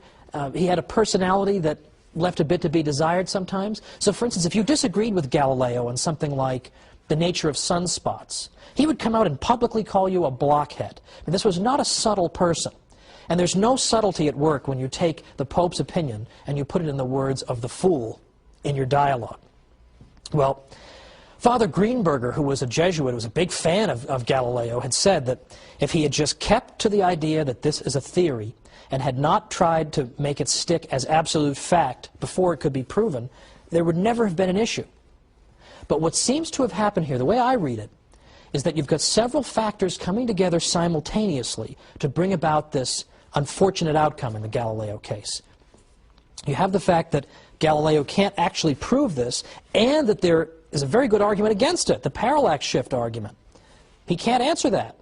You have the fact that Protestants are putting pressure on Catholics, saying you've got to stick to the Bible, you can't just indiscriminately go and adopt novel interpretations unless you've got really good reason. And then you have this clash of personalities between Galileo and the Pope. And that's a big problem as well. It's the way human nature is. Because as we've seen, this Pope, Urban VIII, had previously praised Galileo, had had no problem with Galileo publishing the Copernican theory, and even assured him that the Church would never condemn this theory. So it can't just be that the Church refuses to allow evidence or refuses to allow science. This was all allowed. The Galileo tragedy occurred because of the convergence of all these factors. Now, that doesn't excuse what happened. Galileo was, in 1633, told that he could not publish in this area at all. Does not excuse that. But on the other hand, it helps us to understand it a little bit better, and that's important too. Now, a good many scholars have begun to argue that people at the time, at least some of them, understood that the sentence against Galileo was intended in large part personally against him.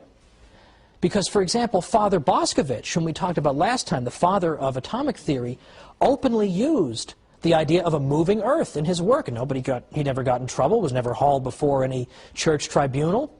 So, as I say, a great many people have said that it was aimed personally at Galileo. Now, having said all this, as I say, my purpose here is not to say that there was no wrong done or that this episode is something to celebrate. But at the same time, I think we can understand that what actually happened here was the fruit not of any mythical Catholic hostility to science, but merely the unfortunate convergence of a variety of factors occurring at the same time. Because what we've seen in these past few episodes is that the Church's achievements when it comes to science are legion and are substantial. And that we have seen that more and more professionals who actually do this for a living, who study the history of science for a living, are saying that Galileo case or no Galileo case, the Church helped to make the scientific revolution possible. And it helped make it possible not simply because a great many Catholic priests engaged in important scientific discoveries, or wrote important scientific works, or composed great scientific encyclopedias, all of which the Jesuits did. It's not simply that. It's that the Church provided the framework in which science was possible. It made us believe that the universe could be understood by our minds and encouraged us to engage in this type of undertaking. And finally, even beyond that, the Church encouraged, yes, believe it or not, the free interchange of ideas. It encouraged a culture of debate and discussion. That was the culture that was fostered in the university system of the Middle Ages. And that's what we're going to look at next time. In the universities, we see the Western tradition of rigorous, rational debate, back and forth to discover the truth, taking root. And who was the great patron of that university system? The Catholic Church. So, I look forward once again to being with you and talking once again about another unfortunately unheralded aspect of our Western civilization, the Church's fostering of the university system, which gives us our great civilization. Thank you.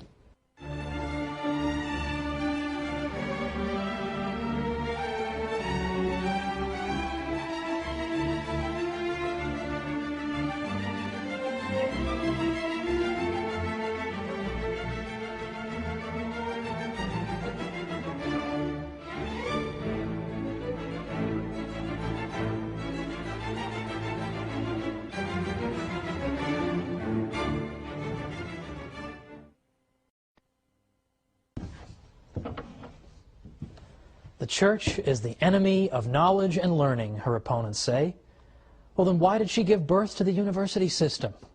It's another forbidden question. We're going to look at it today on the Catholic Church builder of civilization.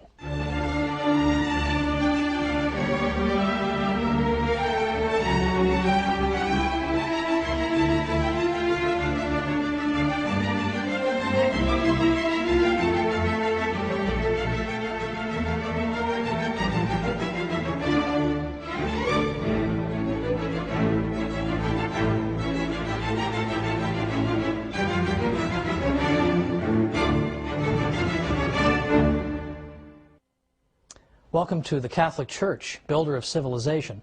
I'm Thomas Woods.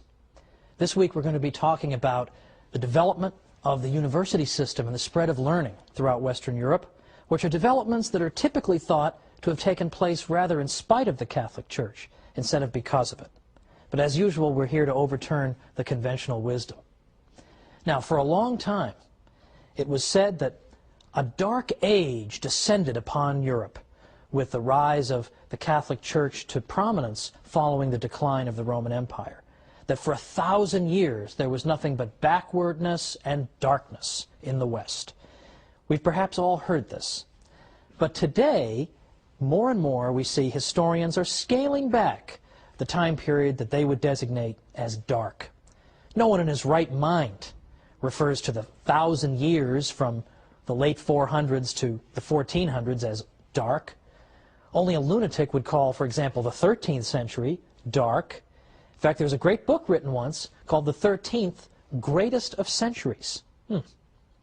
Now, it is true.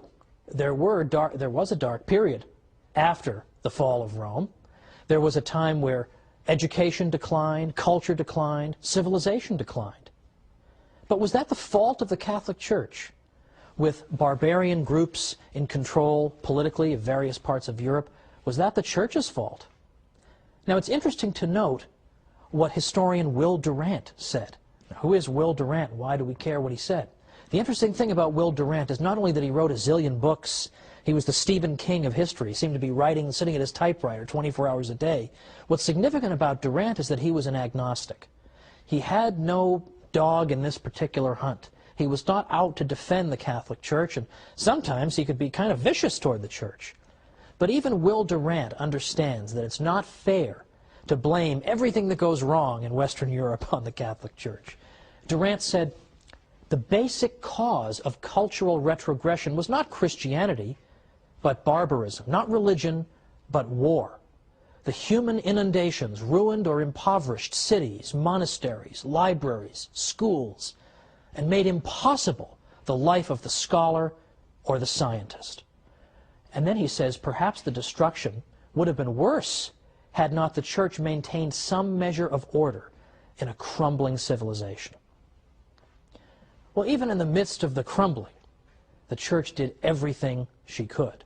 And on another episode, we will look at the role of the monks. The monks did so many things, we should have 100 episodes on them. We'll have one. But that's for another time. For now, let's note that in the 8th century and the 9th century, Catholics are going out of their way, Catholic bishops, to build schools. Charlemagne, the great emperor of the West, ordered the various cathedrals to open schools, as I mentioned in a previous episode. After Charlemagne, 9th century bishops and local church councils called for the opening of schools. This was the great age of the copying of Latin manuscripts from the ancient world. Kenneth Clark is the author of the great classic book called Civilization, and he says this. He said, people don't always realize that only 3 or 4 antique manuscripts of the Latin authors are still in existence. Our whole knowledge of ancient literature is due to the collecting and copying that began under Charlemagne, and almost any classical text that survived until the 8th century has survived until today. Well, there's something to credit the Church with, don't you think? In fact, the 8th and 9th centuries saw the beginnings that were unfortunately snuffed out, of a kind of cultural revival that was known as the Carolingian Renaissance. And here we saw the attempt to bring back learning and culture. And we see, for instance, the copying of manuscripts, which is important. We see, in addition to that, the development of something called Carolingian minuscule. Carolingian minuscule was a kind of writing. before the existence of Carolingian minuscule, you would see writing that had only capital letters. And if you ever get an email from somebody who sends you an email in only capital letters and you just can't bear to look at it, you know, who is this barbarian writing to me in all caps? It's annoying, it's hard to read, it takes longer to write. They also had no spaces between the words before Carolingian minuscule, no punctuation. So imagine just a big block of capital letters. That's a lot of fun to read. Beyond that, because of geographical isolation, people in this part of Europe, rather than this part of Europe, would develop their own script that was largely indecipherable to people from another part of Europe. Whereas it was monks who helped develop what was called Carolingian minuscule. Minuscule because it introduced the idea of lowercase letters. It also introduced spaces between the words, punctuation, and it constituted a single script, a single standardized kind of writing, so that people could travel throughout Western Europe and could understand each other. Well, that's no small contribution. That's one of the great contributions to the cause of literacy in the world. And that came out of this Carolingian Renaissance. Unfortunately, the Carolingian Renaissance died a premature death, largely because of more waves of invasion by still other barbarian groups. The 9th and 10th centuries, the 800s and 900s, saw wave upon wave of invasions by various groups, by the Muslims, by the Magyars, and by the Vikings. And these waves of invasion were devastating to the West. Monasteries were sacked and destroyed, as were centers of learning. Now, Western Europeans were often very, very good fighters, but they also tended to be very slow to organize. So by the time they could get themselves together, the raid was all over and they'd been sacked. And this happened year after year. Well, it's not the Church's fault if it's hard to maintain civilization when the Vikings are attacking you every single year. And when we consider that one of the best known of these attackers was a man named Thorfinn Skullsplitter, we can get a little flavor of what this must have been like to live at that time. And yet, the monasteries of the Catholic Church had incredible staying power. They were among the most resilient institutions that ever existed, because you can destroy one of them, but there's still hundreds more, and even if you destroy all but one, the one can restore the culture. Christopher Dawson was one of the great Catholic historians of the 20th century. For a while he taught at Harvard. That's never going to happen again, but Christopher Dawson taught at Harvard, and he said, among other things, he said, 99 out of 100 monasteries could be burnt and the monks killed or driven out, and yet the whole tradition could be constituted from the one survivor. And the desolate sites could be repeopled by fresh supplies of monks who would take up again the broken tradition, following the same rule, singing the same liturgy, reading the same books and thinking the same thoughts as their predecessors. Well, if you want to revive a civilization, having monasteries around certainly doesn't hurt, does it? So the monasteries, as we'll see, as I say in another episode, played an indispensable role. They could, no matter how many of them you destroyed, it could start all over again because of the remnants. Now, historian Lowry Daly once said that the Catholic Church was the only institution in Europe that showed consistent interest in the preservation and cultivation of knowledge. Isn't that surprising to hear a historian say that? The Catholic Church is the only institution that's consistently interested in the cultivation and preservation of knowledge and the pursuit of truth. Well, it so happens that that institution, the Catholic Church, did more than any other institution to give birth to the university system in Europe. The university was a unique creation of the High Middle Ages in Europe. And when we say High Middle Ages, we typically mean perhaps 1150 to 1200, all the way to perhaps 1350 or 1300, that time period. And it's an extraordinary time because, as I say, it gives birth to the university system. How could you call an age dark that gives us the universities? Now, where did the universities come from? Where did the universities come from? All different sources. In fact, they come from, on the one hand, some of the universities, some of the cathedral schools. The cathedral schools that were built and encouraged by Charlemagne and later bishops. Some of them turned into universities. Others Other universities got started as informal gatherings of scholars that eventually built up the infrastructure of a university. And we can't identify with exact precision a date that they got started, but certainly we can say that by the latter half of the 12th century into the 1200s, the universities are getting going. And you start to see some of the great universities of the Western tradition. You see the birth of Oxford and Cambridge and Paris and Bologna and the medical school at Salerno. These places are 800 years old and older in some cases. This is an extraordinary advance. And what institution made it possible? Not simply the Catholic Church, but specifically the papacy. Henri Daniel Rops was a French historian in the 20th century who said, thanks to the repeated intervention of the papacy, higher education was enabled to extend its boundaries. The Church, in fact, was the matrix that produced the university, the nest whence it took flight. The popes, for example, chartered more universities than anybody else in Europe. But they did more than that. They didn't just establish universities. They fostered and protected them. They extended all kinds of benefits to universities that made it possible for them to function and survive and indeed to flourish. Sometimes, I'll just say this before we go to our break, we who live in a university town, I live in a university town, I'm not going to tell you, I don't want to hurt any feelings, but we sometimes love the money the students bring to the town, but we can't stand the students because they're so rowdy and noisy. That happened in the Middle Ages too, and the popes protected the students from sometimes the abuse of the townsmen. Let's see how he did it after we come back with the Church, builder of civilization.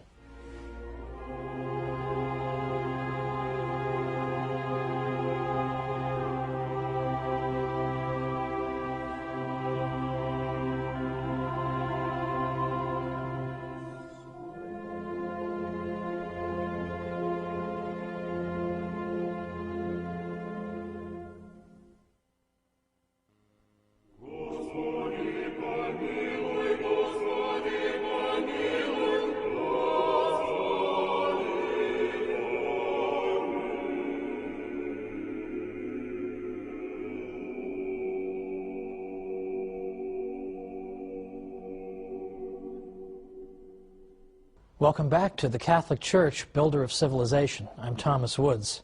Before the break, we were looking at the development of the university system in Western civilization and noting that the Catholic Church played a larger role than any other institution in spreading knowledge, cultivating the pursuit of knowledge, and allowing the university system to blossom.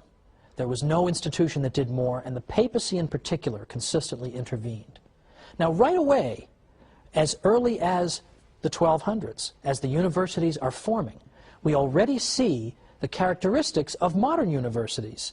They were not absolutely identical to our modern universities, but we see important similarities. For instance, that we had the same distinction between graduate and undergraduate education that we have now. We had the idea that you go and you pursue a fixed course of study, upon the completion of which you receive a degree. All these things were features of the medieval university. Now, in the ancient world, they had schools, of course, they had academies, but they didn't have quite these features that I've described. And typically, if you belonged to an ancient academy, it meant that you belonged to the school of thought that dominated that academy. Whereas in the medieval university, there was no reigning school of thought. Instead, you had vigorous debate back and forth on a variety of subjects. But just before we went to the break, I specifically pointed to the role of the popes. How did the popes help to foster the universities, apart from chartering more universities than anybody? The popes also extended the benefit of clergy to students. Benefit of clergy is a privilege that was extended typically, of course, to clergymen, which said that if you were to harm a clergyman, it would be considered an especially heinous offense. Also, benefit of clergy meant that if you were a clergyman, you could have your case heard in a church court rather than a local secular court. Well, this benefit was extended to the students at universities because, as I suggested at the break, sometimes the local townspeople didn't really like the students, just the way they are today. A lot of people today look at the university students and they say, I like the fact that they've brought mom and dad's money to my town, and they're ready to spend it on all kinds of ridiculous nonsense. However, I don't like the fact that they keep knocking over my mailbox. I mean, why would you get pleasure out of knocking over my mailbox? This sort of thing. People love the money, and they hate the students. That's exactly how they felt in the Middle Ages. So sometimes the students would find themselves being hauled into some local court on trumped-up charges and just being harassed in general. The Pope prevented that from happening and allowed the life of the university to flourish by extending benefit of clergy to the students. Any time there was any need to intervene in the university system, if there was some kind of problem, people knew you appeal to the Pope and he will resolve it. In fact, on numerous occasions, the Pope had to intervene to ensure that the professors' salaries were being paid. Now think of how pro-Catholic European universities would be today if Pope Benedict could do that, if he could intervene and get them a raise or something. Well, anyway, those days are gone. However, it is important to recognize that among the universities that were chartered by the Pope, there was something called, in Latin, and I'm using the church pronunciation, ius ubique docendi, which literally means the right of teaching everywhere. What that means is that if you got a degree at a university that the Pope had founded, had given its charter to, that you had the right, automatically, no questions asked, to go to any university in Western Europe and begin teaching. No questions asked. So that begins to foster the idea of an international scholarly community, because somebody coming from this university can just go and teach over at this one. And we begin to get fruitful intellectual exchange. Now, some people, I'm sure, have a sort of caricatured view of what intellectual life must have been like in a medieval university because, for instance, it's sometimes said that, oh, of course we had universities, but the professors had to toe the line, right? They had to say whatever the bishop wanted them to say, or the Pope, or they were always hemmed in and they couldn't just say what they wanted to say. That is so false that it would take forever to refute it. To the contrary, as any impartial historian of the universities will tell you, to the contrary, the intellectual life of these universities was very vigorous and robust. There was hardly any question that was not rigorously debated at the medieval university. Now, it's true, there were broad theological limits within which this debate took place, but within those limits, it was open season for various questions being debated. I mean, arguably, there was more rigorous debate in medieval universities than there are when we see in universities today. I mean, in universities today, we all know you have to walk on eggshells, you're not allowed to say certain things, or you're not allowed to defend certain types of people or defend the Catholic Church. We all know that. You didn't have that in the medieval university. You had rigorous, vigorous debate going on back and forth. In fact, what you would see in the afternoons after the professors would give their morning lectures was that a professor would get up before the entire assembled university community, and he would do something called determine a question. That is to say, some controversial question would be debated by skilled debaters on both sides of that matter. And they would both make the strongest cases they could for their own positions. And then it would be up to the professor to step forward and synthesize everything that had just been heard and put it all together and resolve it, come to a solution on the basis of this rigorous debate. That was called determining a question, and that took place in the afternoons. Now, I would like to see a modern university try something like that, but you won't see it because the professors are all tenured and they want to just sit in their offices and type entries on their blogs, so they're not going to want to do that. But that was what the university system was like, and if you wanted to get a degree in a medieval university, you had to do that too.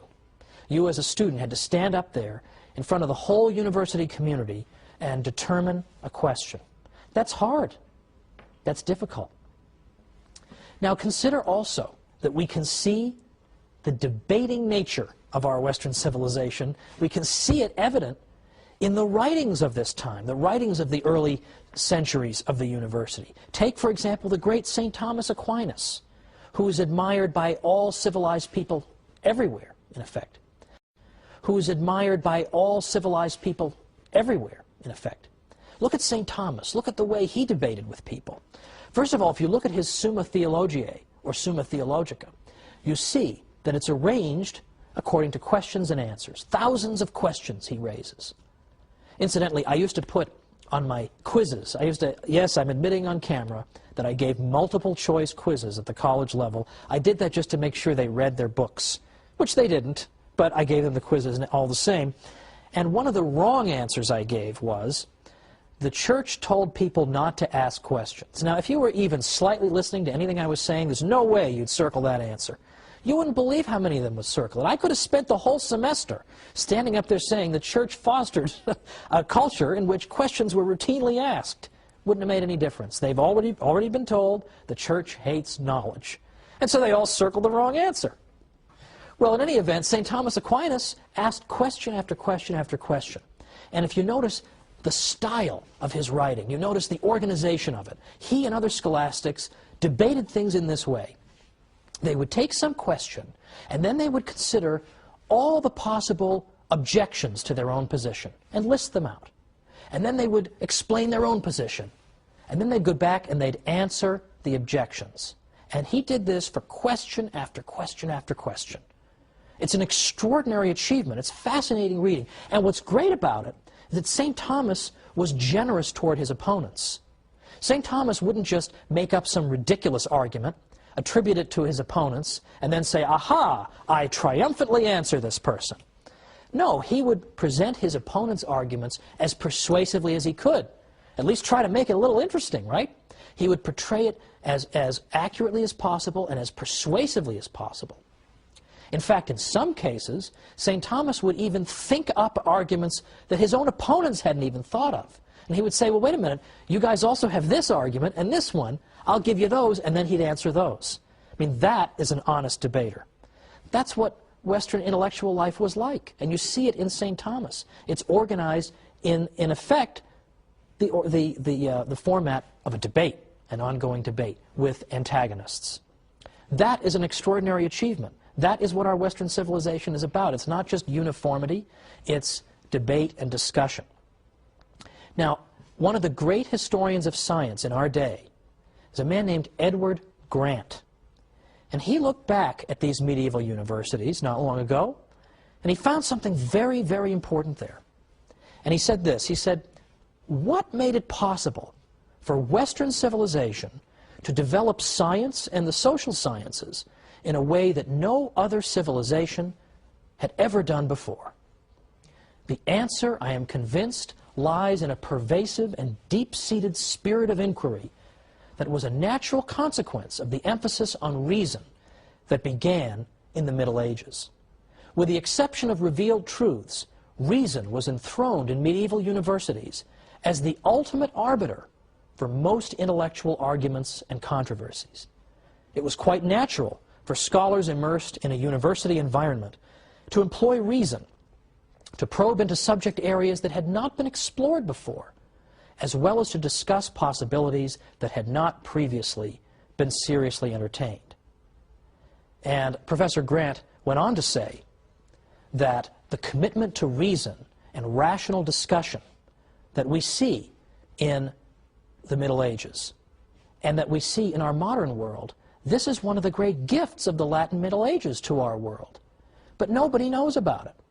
And he said it must, unfortunately, remain one of the best-kept secrets of the past hundreds of years.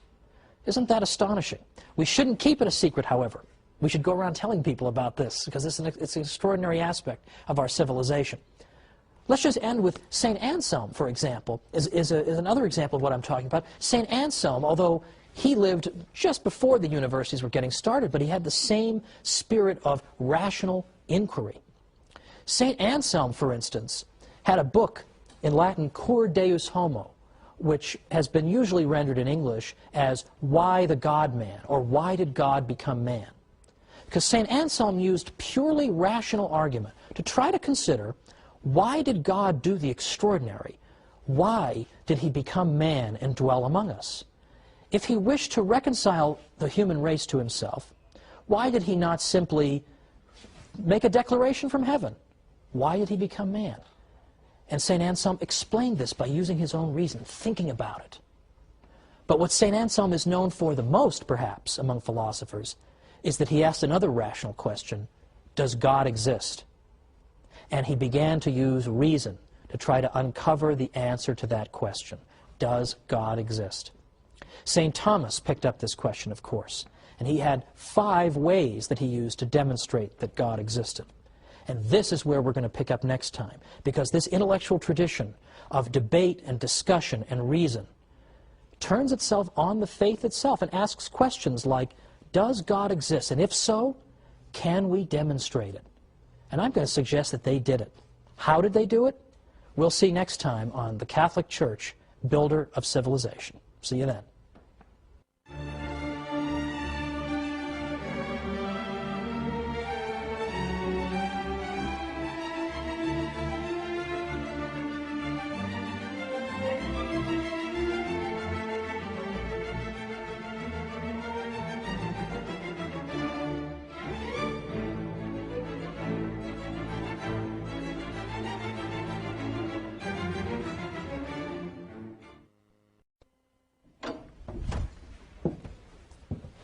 Scholars in the Middle Ages were committed to the use of logical argument in the pursuit of truth.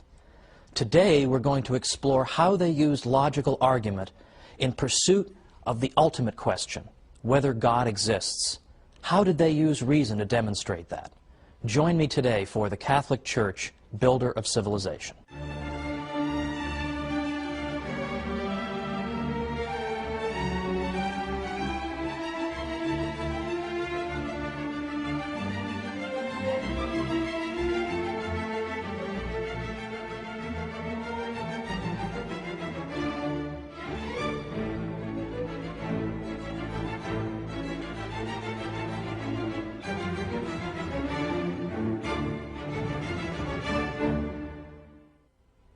Welcome to the Catholic Church, Builder of Civilization. I'm Thomas Woods. Last time we looked at the development of the university system and the indispensable role that the Catholic Church played. We saw how the popes played a critical role in protecting the students and fostering university life and even making possible an international scholarly community. Now these days, unfortunately, the Church is rarely if ever given credit for these things, but I assure you, everything I'm telling you is based on sources that are easily consulted. Pick up a history of the university and you'll read this for yourself. Today, I want to pursue this avenue of inquiry even further. I want to introduce some important personalities and look at things they did and said and the questions they pursued. And in particular, I want to take 2 famous people in church history and look at how they answered the critical question, can we prove the existence of God? And if so, how? Now that's very unfashionable today, because today, as I said at the beginning, we're being bombarded by arguments by, frankly, militant atheists who claim that it's irrational to believe in God, that of course a critical, scientific-minded thinker could never believe in God. Well, I hope to convince you otherwise today. Well, first, let's begin with a few personalities. It is worth noting that in the Middle Ages, there was a commitment to logical argument and a belief that logic and reason could lead you to the truth.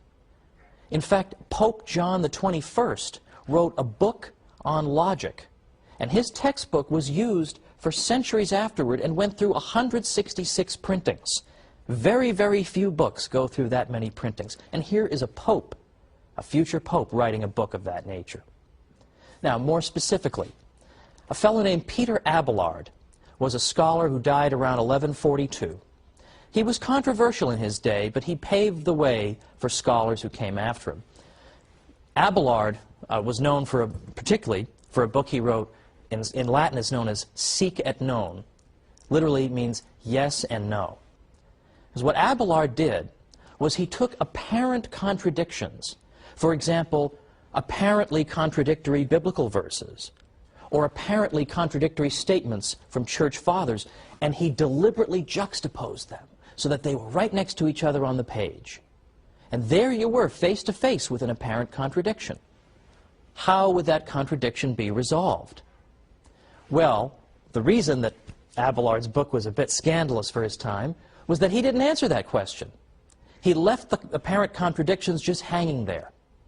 And the reason he did this is he said, I'm a teacher for a living, and I'm not going to do my students' work for them. his students had the task of reconciling these apparent contradictions. So I always get a kick out of it when young students in college would come up to me and say, well, aren't there a lot of contradictions in the Bible? Ho, ho, ho. Well, Peter Abelard was talking about this in the 12th century and was using reason to try to resolve them, so I don't think I need some kid from Long Island to tell me this.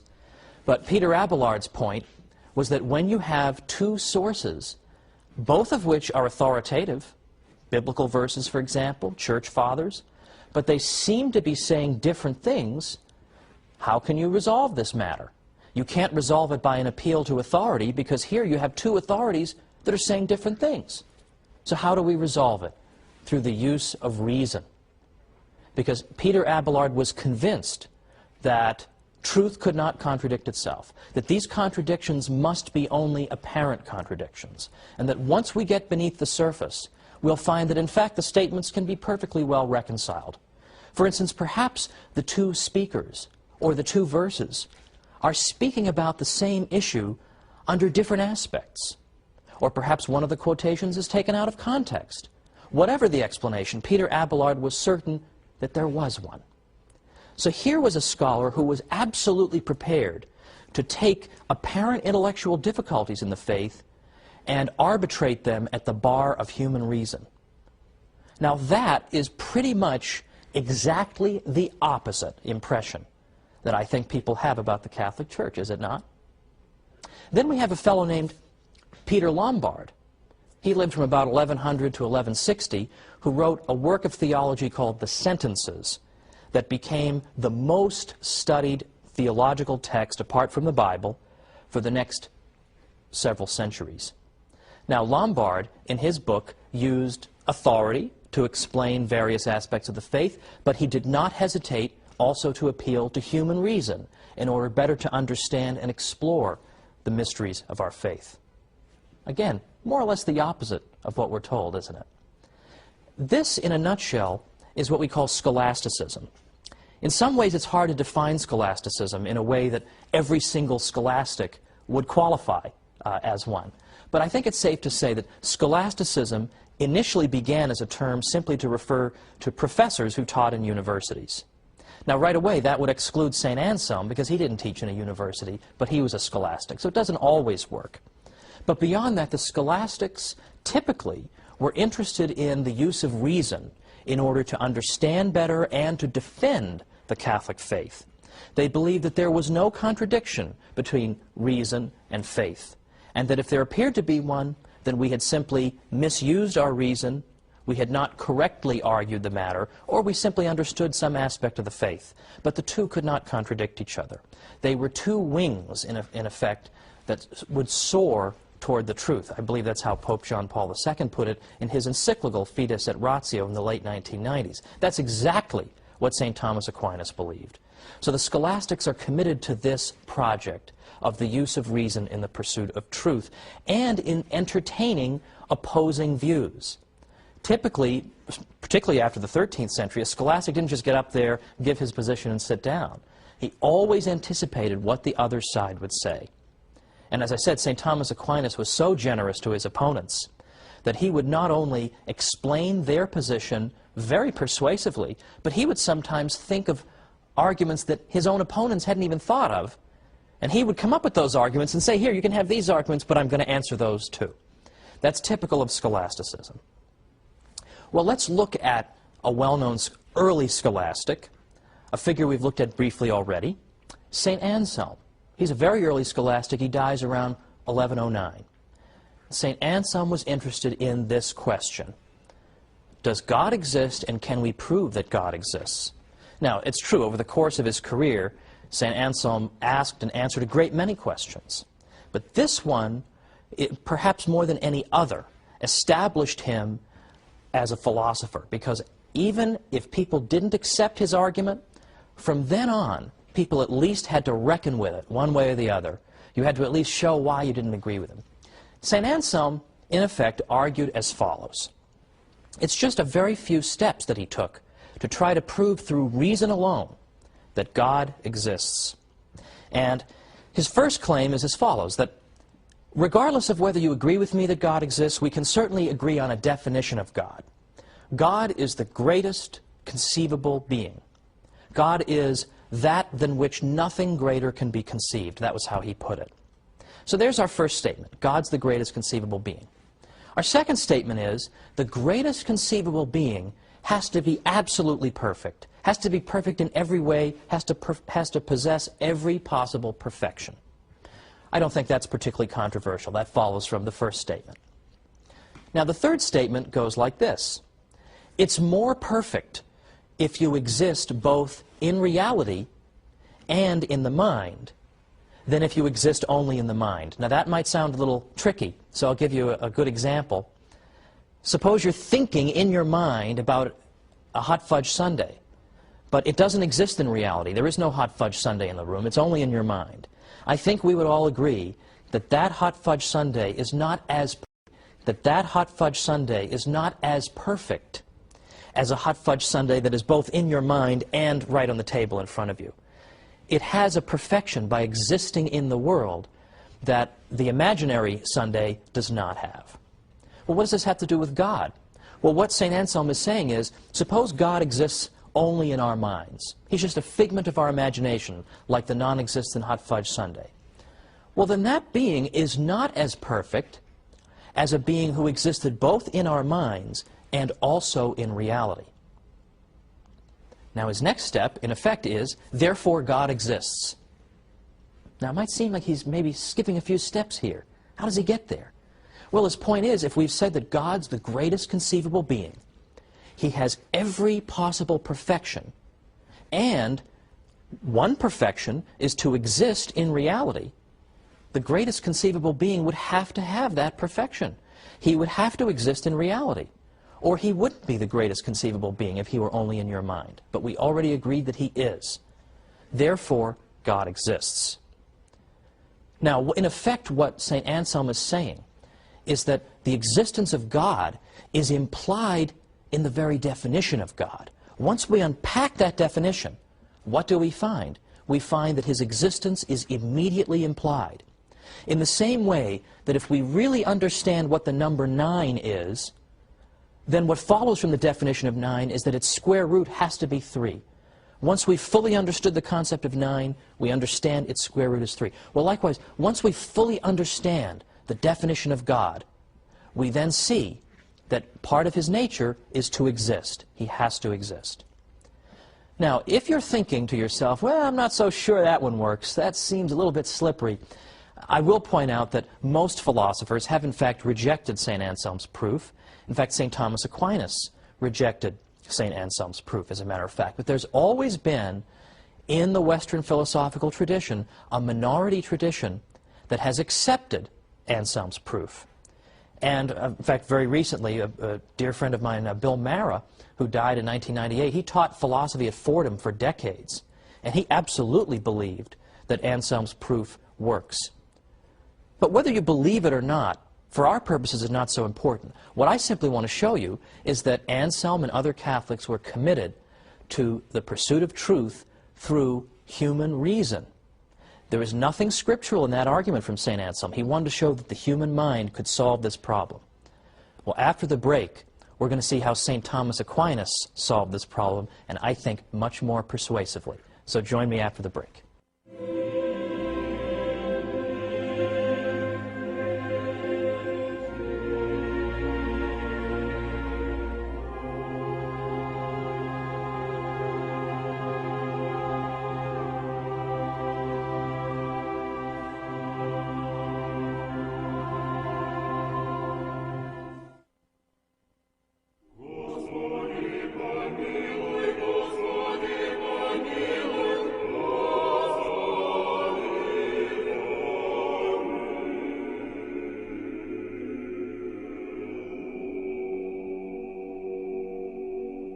Welcome back to the Catholic Church, Builder of Civilization. I'm Thomas Woods. Before the break, we just finished looking at St. Anselm's proof for the existence of God. And if you want to impress your friends, you can refer to it as the ontological proof for the existence of God, and you can sound like a highfalutin philosopher. Not that you would want to, but you can do that. Now, as I said, St. Anselm's proof was rejected by a great many philosophers. Now I'd like to consider one that was offered by St. Thomas Aquinas. But let's first begin with a little bit of background on St. Thomas and his views. Now, St. Thomas lived in the 13th century from about 1225 to 1274. So when you consider how young a man he was when he died, his corpus of work becomes all the more impressive. How could you possibly have done this? How could you have possibly done it? It calls to mind the statement by St. Isidore of Seville, who once said that anyone who tells you that he's read everything Augustine has written must be a liar. Well, in a way, you almost feel that way about St. Thomas, anyone who's read it all and really, truly absorbed everything. Well, St. Thomas was convinced, as were the typical run of scholastics in his day, that faith and reason could not contradict each other. And St. Thomas believed that our knowledge consisted of three different kinds. For instance, he argued that some of our knowledge we know through divine revelation alone.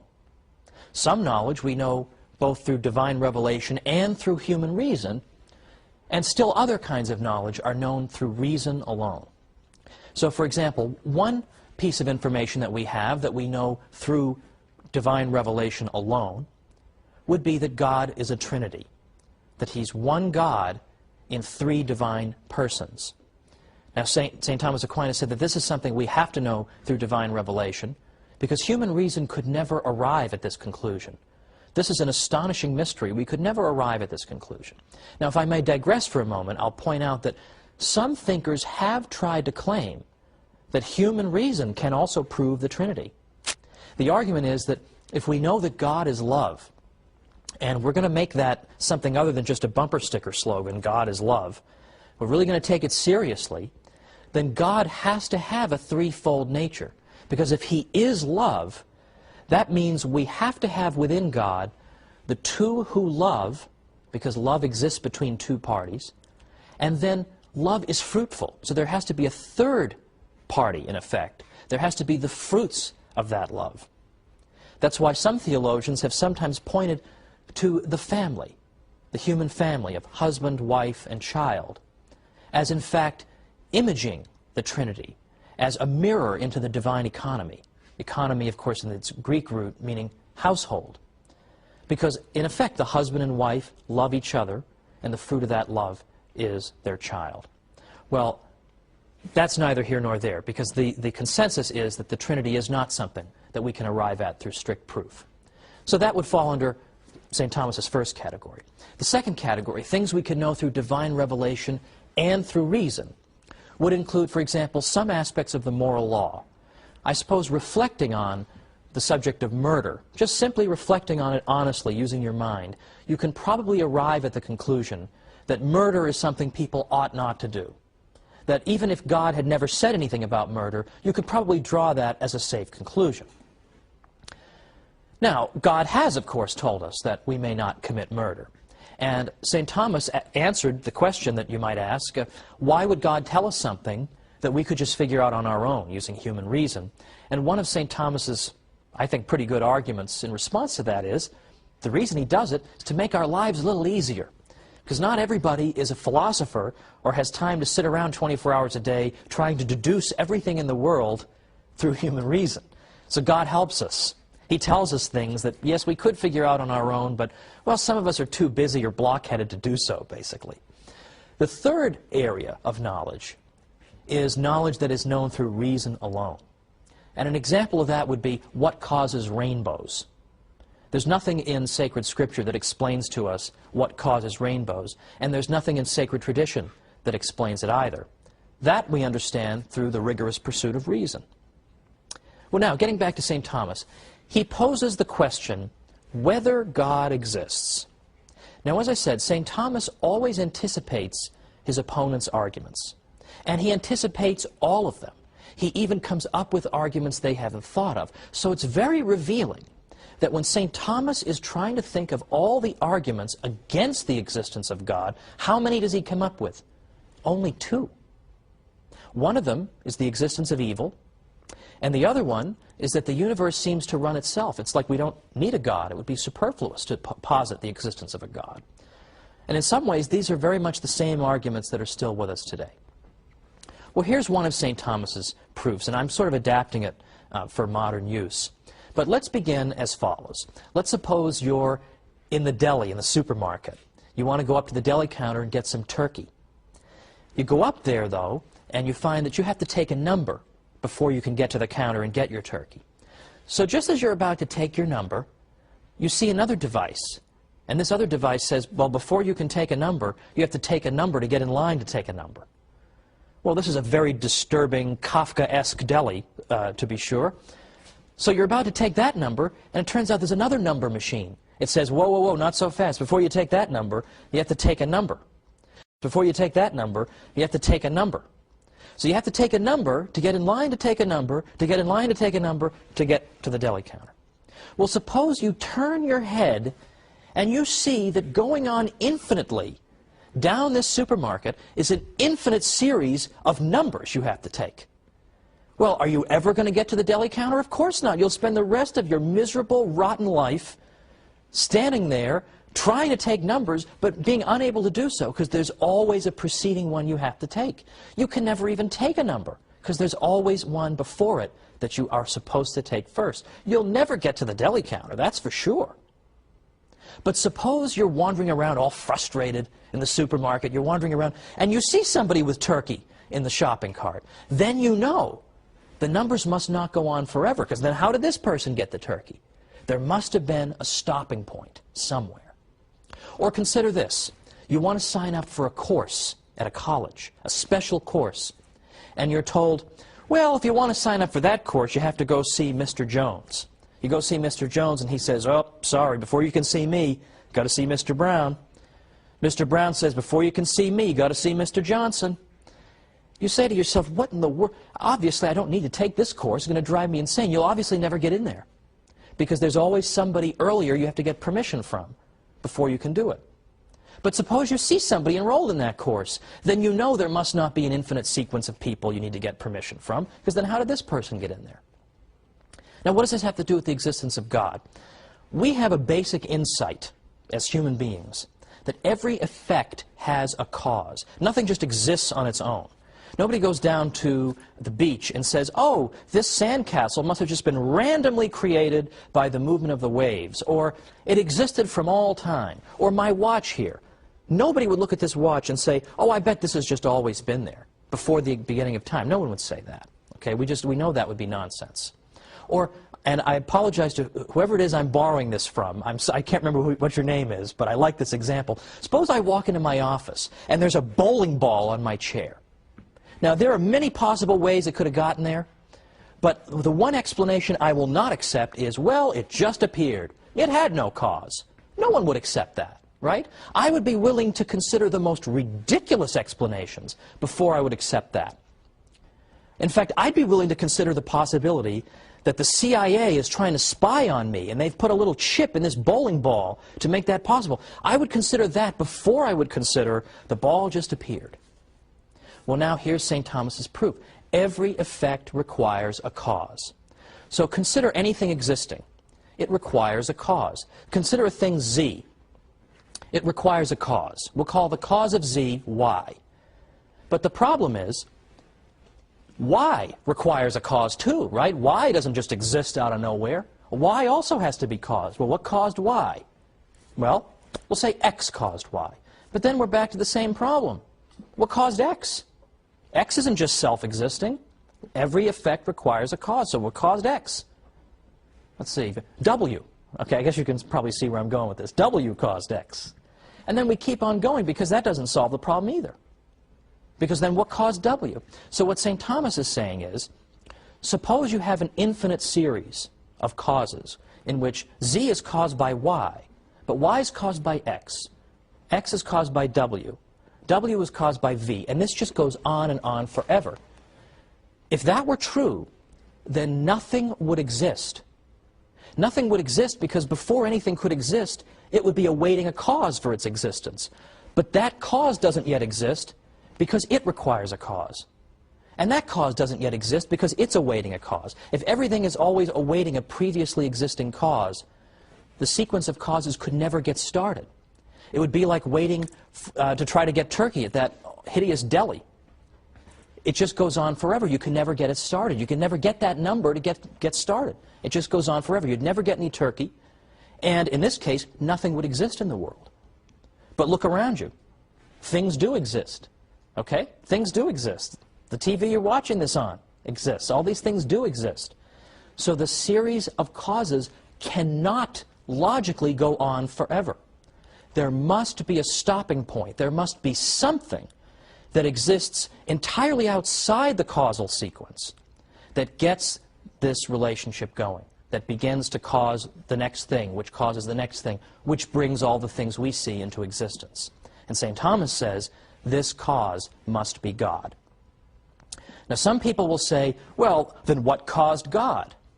Well, that actually shows a complete misunderstanding of the argument. The point is simply that it is logically necessary, it's unavoidably necessary, that something must exist outside this causal sequence in order to get it going.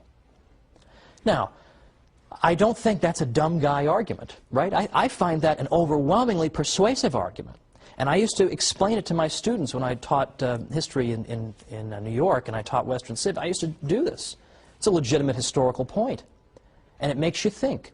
Now, you don't reason yourself, typically, into believing in God. But there are a lot of people today, I think, who think that believing in God is just stupid and irrational.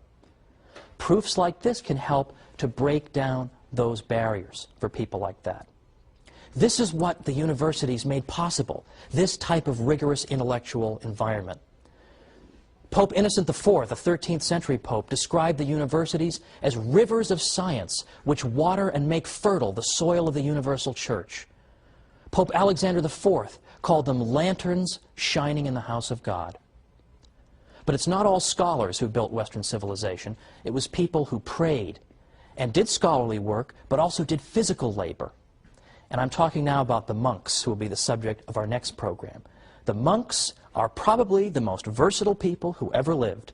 They prayed, they were agriculturists, they were metallurgists, they were scientists, they were physicians, they provided charity, they provided inns for people. They did more than any other group of people in any culture I've ever been familiar with, and they played an essential role in building Western civilization. So join me next time as we talk about the monks on the Catholic Church, Builder of Civilization. See you then.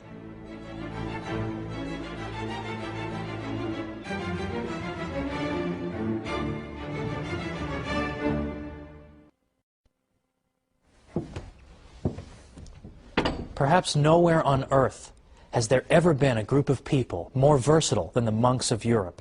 They were physicians and scholars and agriculturists and inventors. And they, perhaps more than any other group, is responsible for helping to save Western civilization. Let's talk about that today on the Catholic Church, Builder of Civilization.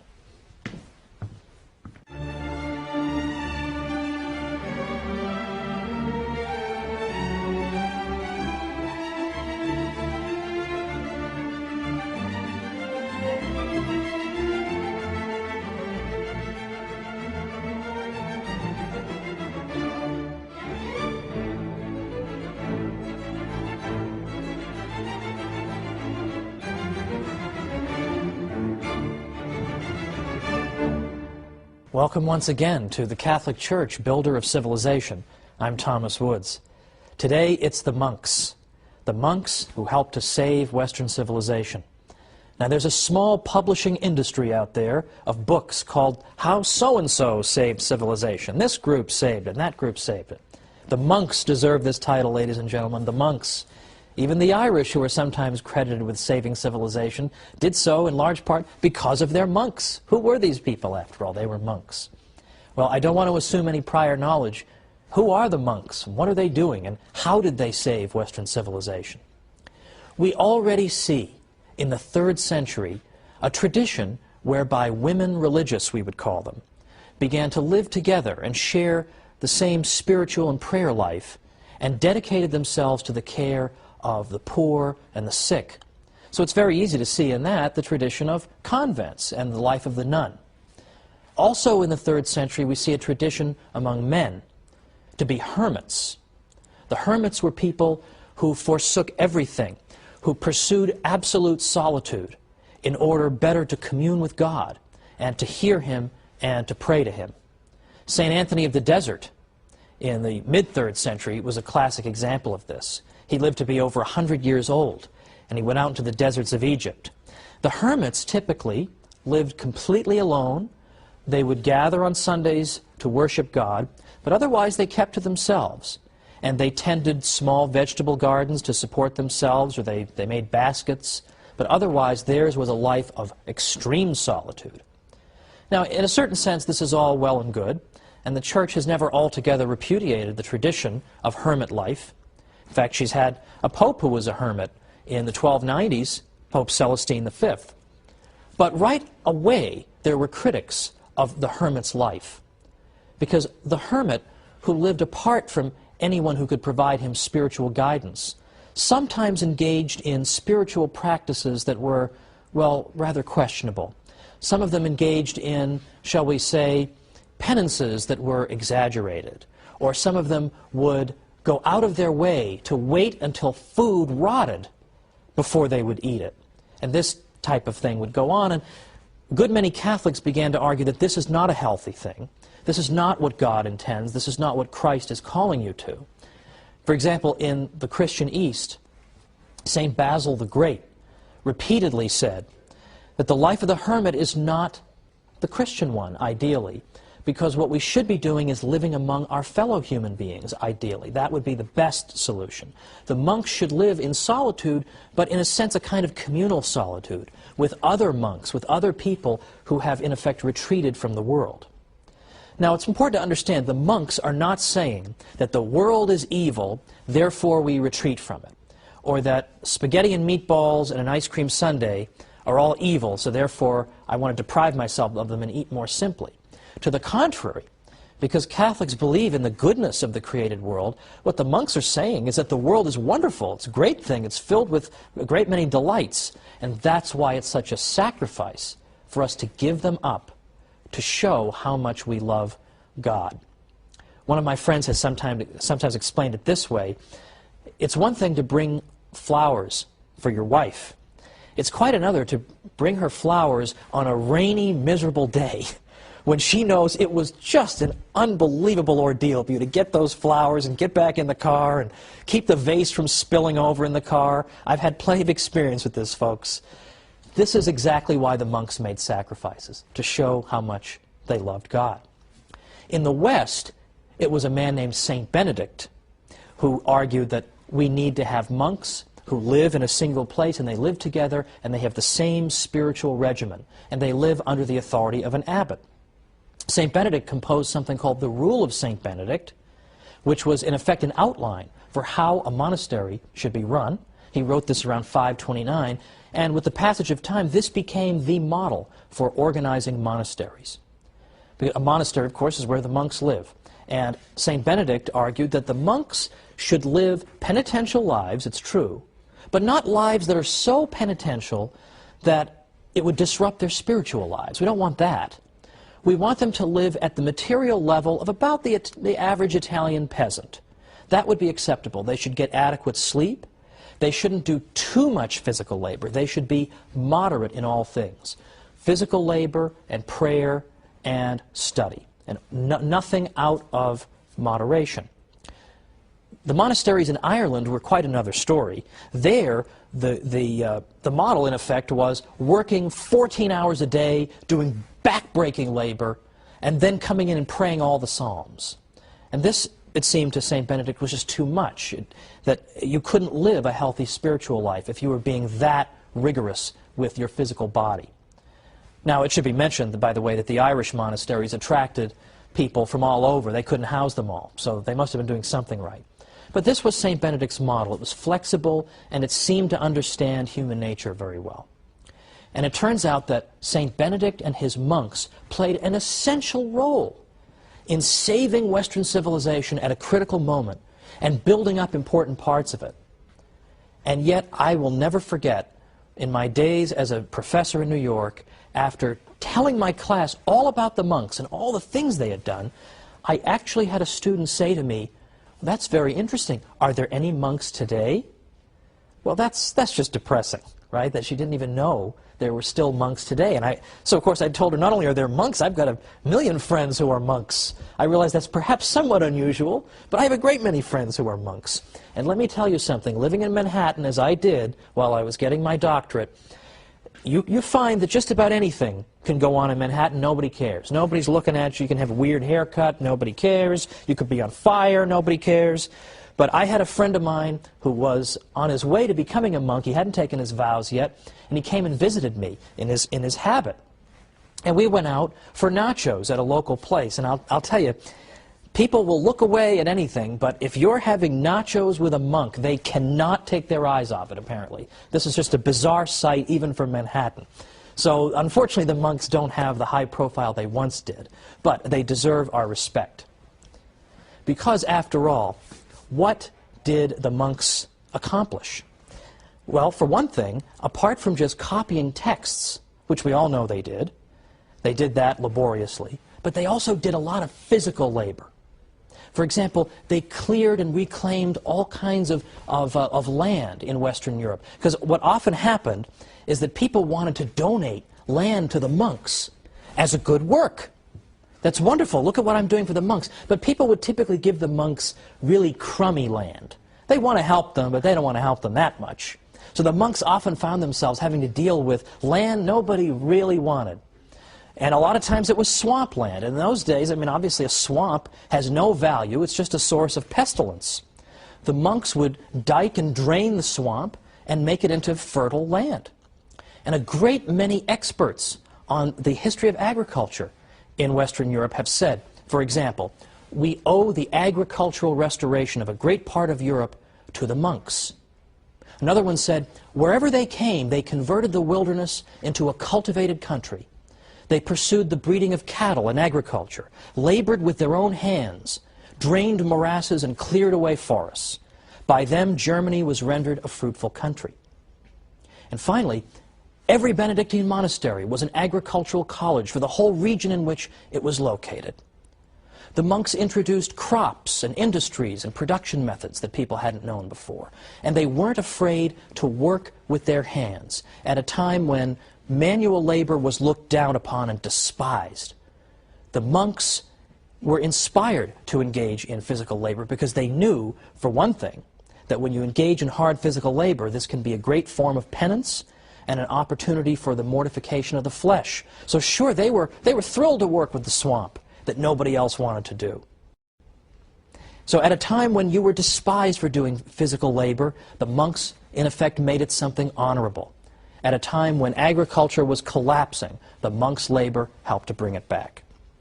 The monks were involved in rearing cattle and horses, brewing beer, raising bees and fruit. And all over Europe, they introduced essential aspects of local economies. For example, in Sweden, it was the corn trade that owed its existence to the monks. In Parma, cheese making. In Ireland, salmon fisheries. And in a great many places, the finest vineyards. The monks were also intensely practical in that they stored up the waters from springs in order so that they could distribute them if a drought ever struck. In Lombardy, the peasants learned irrigation from the monks. The monks have also been credited with being the first to work toward improving breeds of cattle instead of just leaving the process to chance. So there's agricultural labor from the monks at a critical time in European history. With the Roman Empire collapsed, the monks show up and do all this critical work. Beyond that, the monks pioneered in machinery and mechanization. The ancient world of Greece and Rome was not particularly heavily mechanized, but Europe of the Middle Ages changed all that. Particularly the Cistercians, which are a reform-minded group of monks from the late 11th century, they built water-powered factories at hundreds of their 742 monasteries around by the 12th century. They used water power for all kinds of purposes, for crushing wheat and fulling cloth and tanning. Far more mechanized were they than anything that had ever been seen in Europe up to that time. They were also great metallurgists. They used the slag from their furnaces as fertilizer. So they were constantly thinking of practical things they could do. for the life of Europe, and they instructed Europeans as to how they themselves could do these things. They were also technologically advanced in practical things like clocks. The first clock we have any record of was built by the future Pope Sylvester II in 996, but much more sophisticated clocks were built in the 14th century. But it's not just clocks, and it's not just agriculture. It's charity and education and inventiveness. All these things we're going to look at as soon as we come back from the break. So join me after the break, and let's talk more about these monks.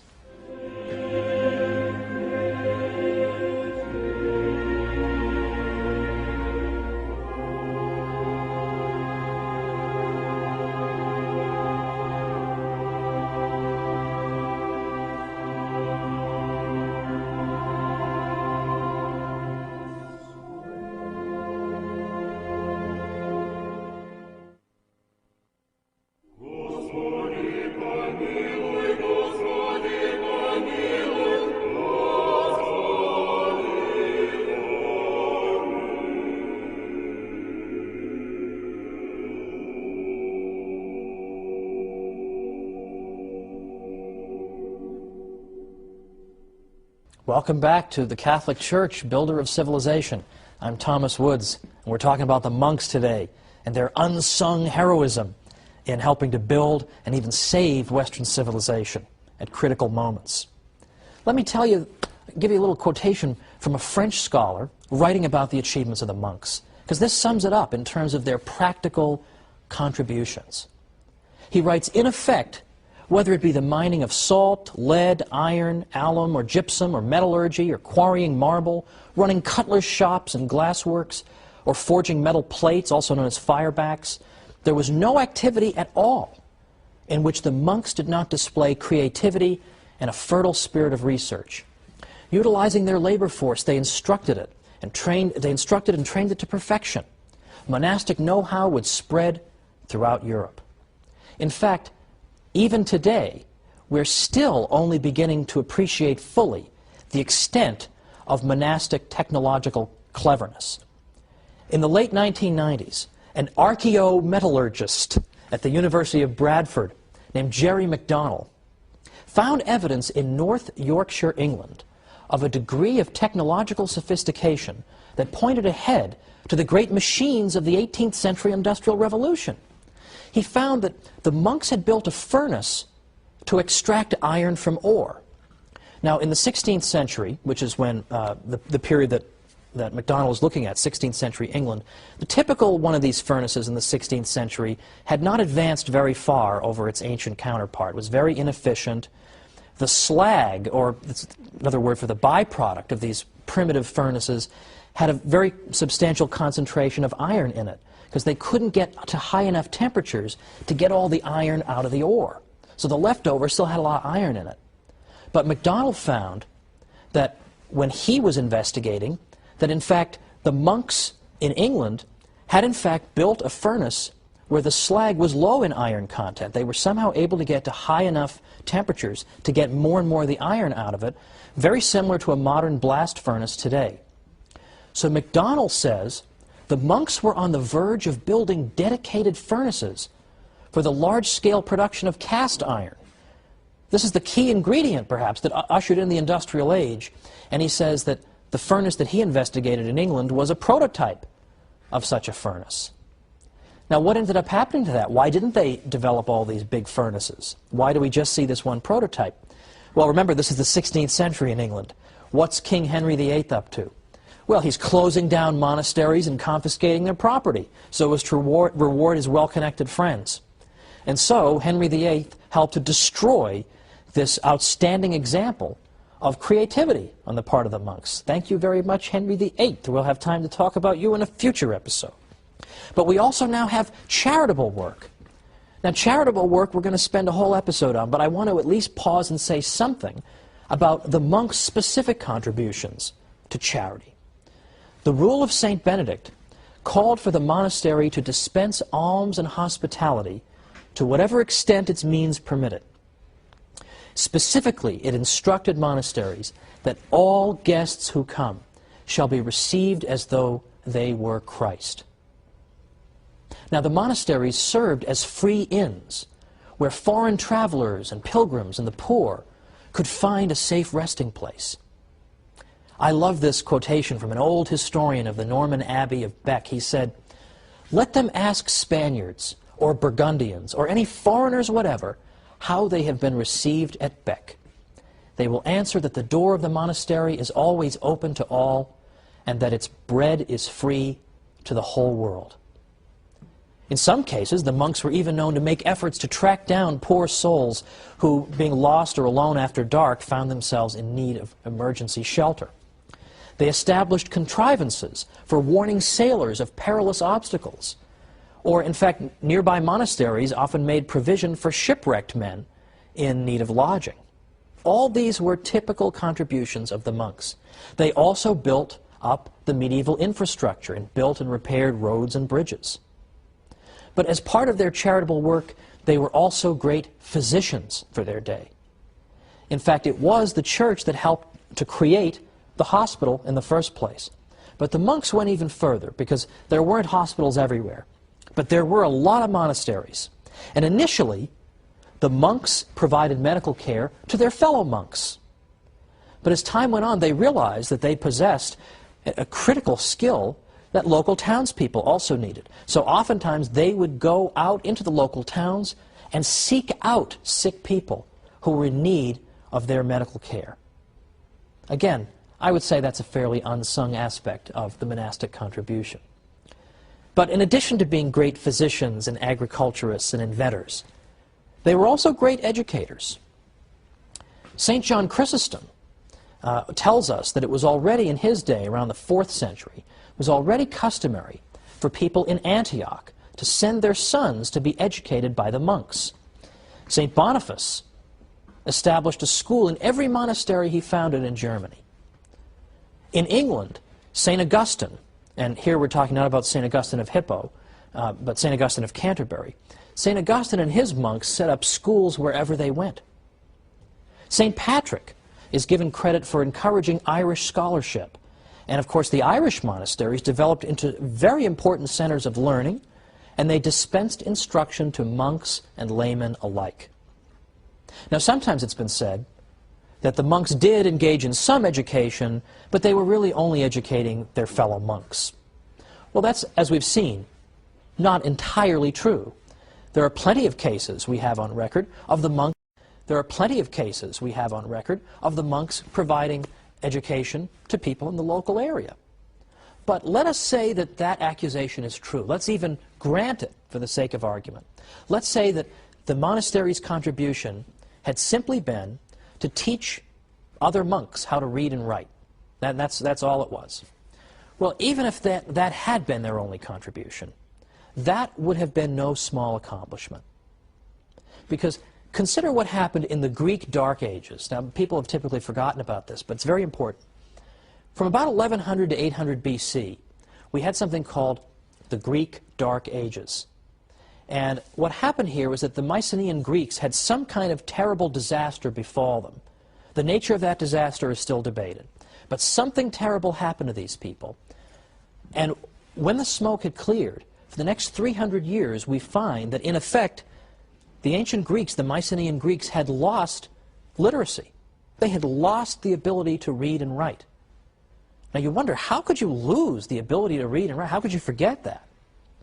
Well, partly it happened because people were scattered following whatever disaster it was that befell them.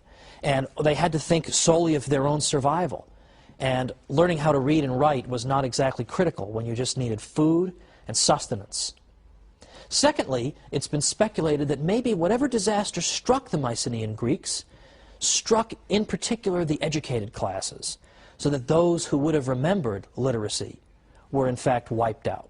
Well, whatever the explanation, the fact is they lost literacy at a time of general civilizational collapse. Well, let's remember that the monks were functioning and carrying out all these wonderful tasks I've described at a time in Western European history that was very similar. There was general collapse. There was political disorder. There was an abandonment of education by and large. There was an abandonment of urban life. That was the environment in which the monks functioned. And so, even if all they had done was to keep literacy alive, well, that's very important, because that means they prevented a repeat of the Greek Dark Ages, when literacy was lost. Thanks to the monasteries, literacy was not lost, but Western Europe managed to hang on to it. That's no small contribution, is it? In fact, the contributions of the monks have been so great that even scholars who are inclined to be unsympathetic to them have conceded it. And I've always tried to go out of my way, when I've written about Catholic history, to cite not only non-Catholics, but anti-Catholics when possible, so that people won't come back and say that I'm just picking and choosing among my sources. When people who don't even like the Catholic Church are saying, okay, the monks did a lot, that says something. So, for example, one unsympathetic scholar said, the monks not only established the schools, and were the schoolmasters in them, but also laid the foundations for the universities.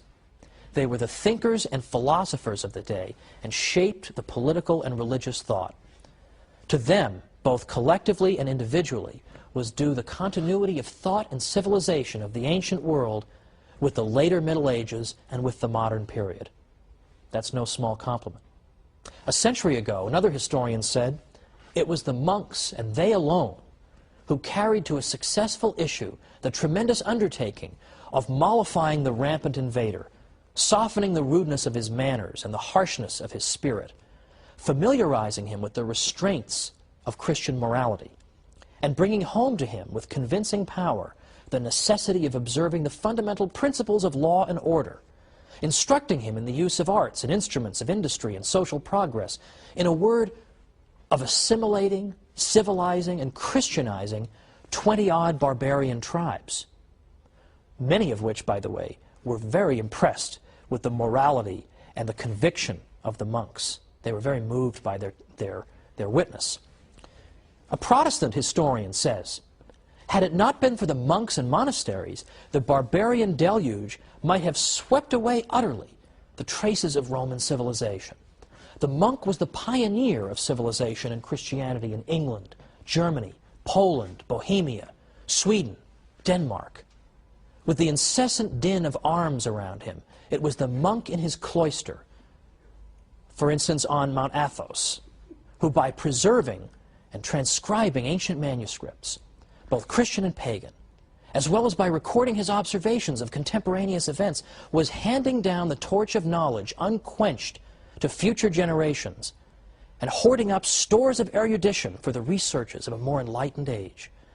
The first musicians, painters, farmers, statesmen in Europe, after the downfall of imperial Rome, under the onslaught of the barbarians, were monks. Now these are critics of the monks. You can only imagine what their friends have to say. These are their critics. Here is the monastic contribution. And you'll notice that in this brief overview, I've not even mentioned, or at least hardly so, the contributions they made to the literature of the Western world by preserving ancient classics and indeed the Bible itself through laborious copying. Because that is the one thing that's conceded to us. The monks did this. But what I want to show you is they did so much else in so many areas, one can hardly even believe it. Now today we touched briefly on the subject of charity, because we saw the monks as great dispensers of charity. Guests are to be treated as if they were Christ himself. Well, that is a small part of the story of Catholic charity, which will occupy us next time. Catholic charity is one of these areas in which people will concede the Catholic Church has done wonderful things. But what I want to suggest to you is that even we Catholics don't realize just how great Catholic charity is. It's a far more extraordinary story than even we believe. So join me next time on the Catholic Church, Builder of Civilization. See you then.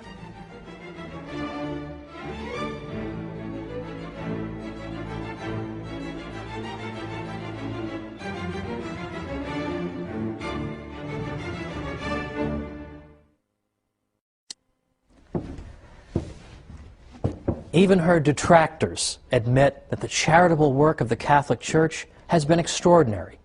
But today we're going to see that Catholic charity has historically been even greater than Catholics themselves may realize. So join me today for the Catholic Church, Builder of Civilization.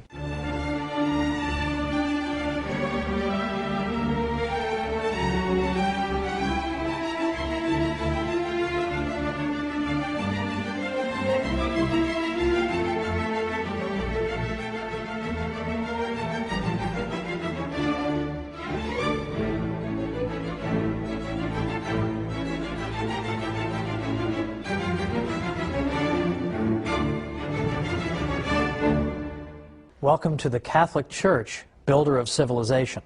I'm Thomas Woods. Today we're talking about Catholic charity.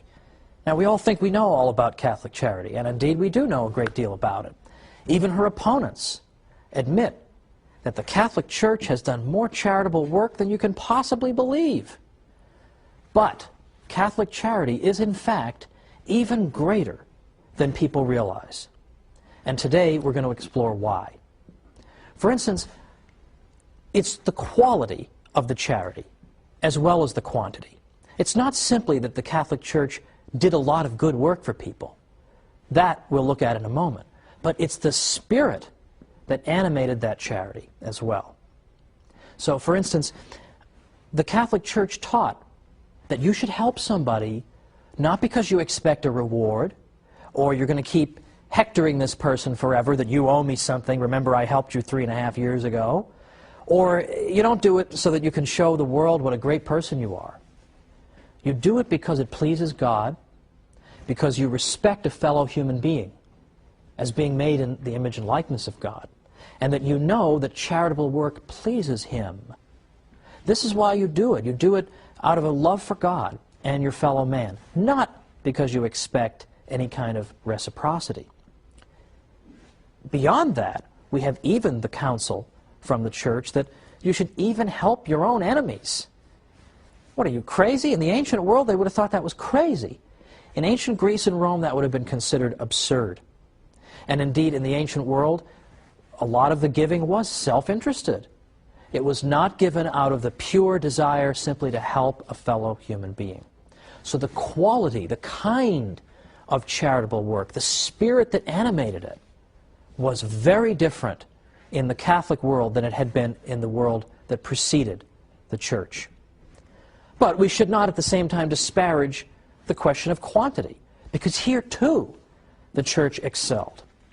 Because for the first time you had institutionalized care for the sick and widows and orphans and the poor. Now again, there had been generosity shown in the ancient world, no one would deny that, but nowhere near the level that we see under the Catholic Church.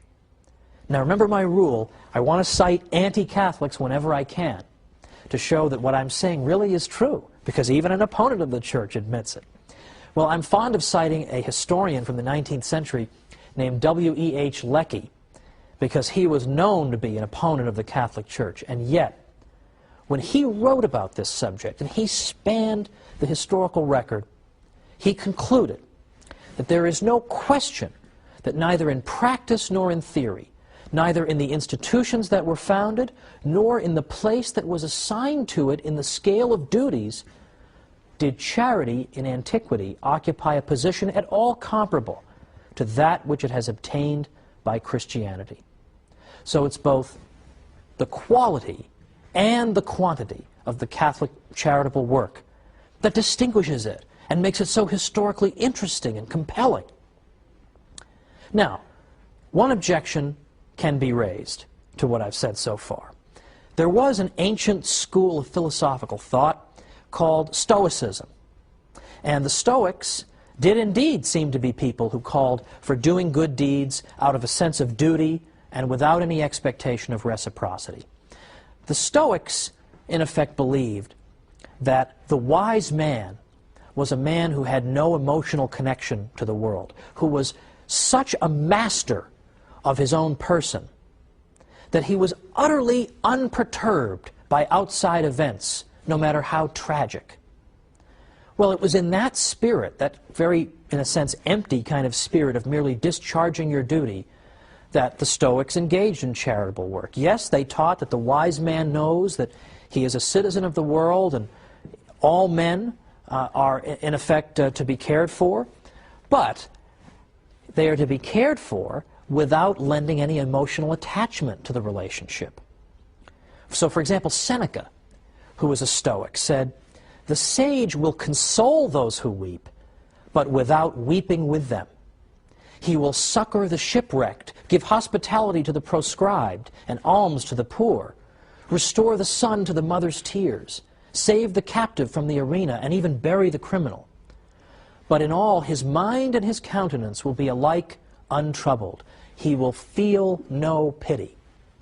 He will do good, for he is born to assist his fellows, to labor for the welfare of mankind, and to offer each one his part. His countenance and his soul will betray no emotion as he looks upon the withered legs, the tattered rags, the bent and emaciated frame of the beggar. But he will help those who are worthy, and like the gods, his leaning will be toward the wretched. But it is only diseased eyes that grow moist in beholding tears in other eyes. Well, that was the spirit of the charity of the Stoics. So they themselves were to be unperturbed by outside events, by the misfortunes of those whom they helped. And so naturally, they were perhaps not as eager to go out looking for evil, because they in effect tried to ignore the existence of evil. They did not make the kind of emotional connection that we see, for example, in a Mother Teresa. Mother Teresa, these people were not. In fact, we have example after example of Stoics being given bad news. For instance, "Sir, your child has just perished," and we hear the Stoic reply so flippantly, saying things like, "Well, had to go sometime." Who on earth would say that when losing a child? But that was how the Stoic demonstrated his complete mastery of the outside world. "I'm unperturbed by this. Nothing can affect me. I do not let my emotions get the better of me." Now, getting back to the Catholic Church, where does this spirit of Catholic charity come from? Well, it comes from her founder. It comes from the teaching of Christ himself, who of course said to us, "A new commandment I give unto you, that you love one another as I have loved you, that you also love one another. By this shall all men know that you are my disciples, if you have love one for another." St. Paul went to an even greater extreme to some people when he specifically noted that you should show charity even toward your enemies. Now, Christ instructed that of us as well. But St. Paul was cited repeatedly on this front, and his letters were cited repeatedly by early church fathers to encourage people to follow the counsel of St. Paul, and in fact to do good even for their enemies. Now, we're going to talk more about Catholics doing good for their enemies a little bit later. But for right now, let's look at early church history and see them taking the words of Christ and making them into reality. We already see that in early church history, during the context of the Mass, the faithful's offerings for the poor would be placed on the altar. Early Christians also imposed fasts on themselves so that they could save the money they would otherwise use to buy food and give that to those who were in need. Now, the church fathers even, who, as I said in a previous episode, were prolific writers, and that St. Isidore of Seville once said that if you tell me that you've read everything St. Augustine wrote, you're obviously a liar. Yet they found time to do this, because this is an indispensable part of the Christian life. St. Augustine, for instance, established a hospice for pilgrims, ransomed slaves, and gave away clothing to the poor. In fact, he told people, "Don't give me expensive clothing as a gift. You may like me, you may be impressed with my writing and my speaking, but don't give me expensive clothes, because I'm not going to wear them. I'm just going to sell them and give the proceeds to the poor." St. Cyprian and St. Ephrem organized relief efforts during times of plague and famine. Now, St. Cyprian in particular instructed Christians, this is the 3rd century, during a pestilence in Carthage. He said, "If we only do good to those who do good to us, what do we more than the heathens and publicans? If we are the children of God, who makes his sun to shine upon good and bad, and sends rain on the just and the unjust, let us prove it by our acts, by blessing those who curse us, and doing good to those who persecute us." Now, there was a fellow named Pachomius in the Roman army in the early 4th century who was very impressed that at a time when famine and disease struck the army, who came out and helped them? Who came out and lent their undiscriminating assistance? It was those who believed in Christ. And here they were helping some of the very people who had persecuted them in the past. This amazed Pachomius. He wondered, what kind of religious tradition could it be that could inspire this kind of disinterested benevolence, in which you would indiscriminately do good, even to those who had done evil to you? He couldn't believe these people. So what do you think happened? He began investigating the faith. What is this all about? And before long, he himself was a convert.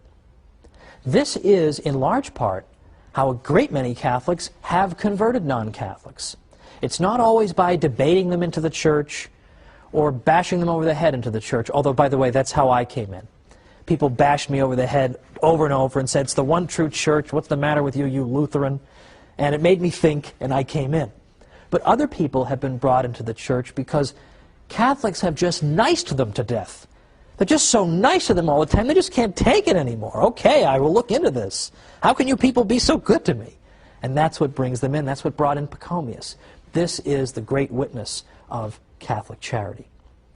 Now, as I say, it's always fun to see what anti-Catholics have to say. And there are many of them. But even anti-Catholics have admitted, as we'll see after the break, famous anti-Catholics have admitted that they don't know how to account for what the Catholic Church has done. They look at Mother Teresa, they don't know how to explain this without using a supernatural explanation. Well, let's go ahead and come on back after the break, and we're going to see some of the Church's most outspoken opponents and what they've had to say about Catholic charity. So come right back.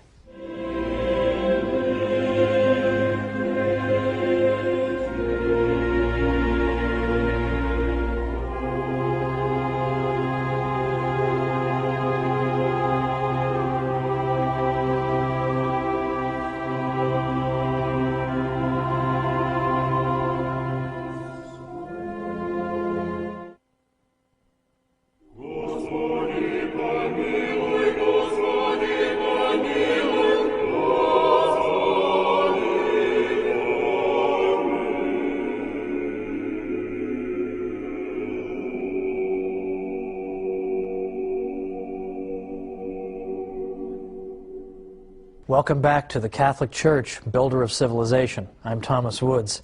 Today we're talking about the extraordinary story of Catholic charity and arguing that in fact it's been far greater than even the Church's greatest friends, I think, have sometimes appreciated.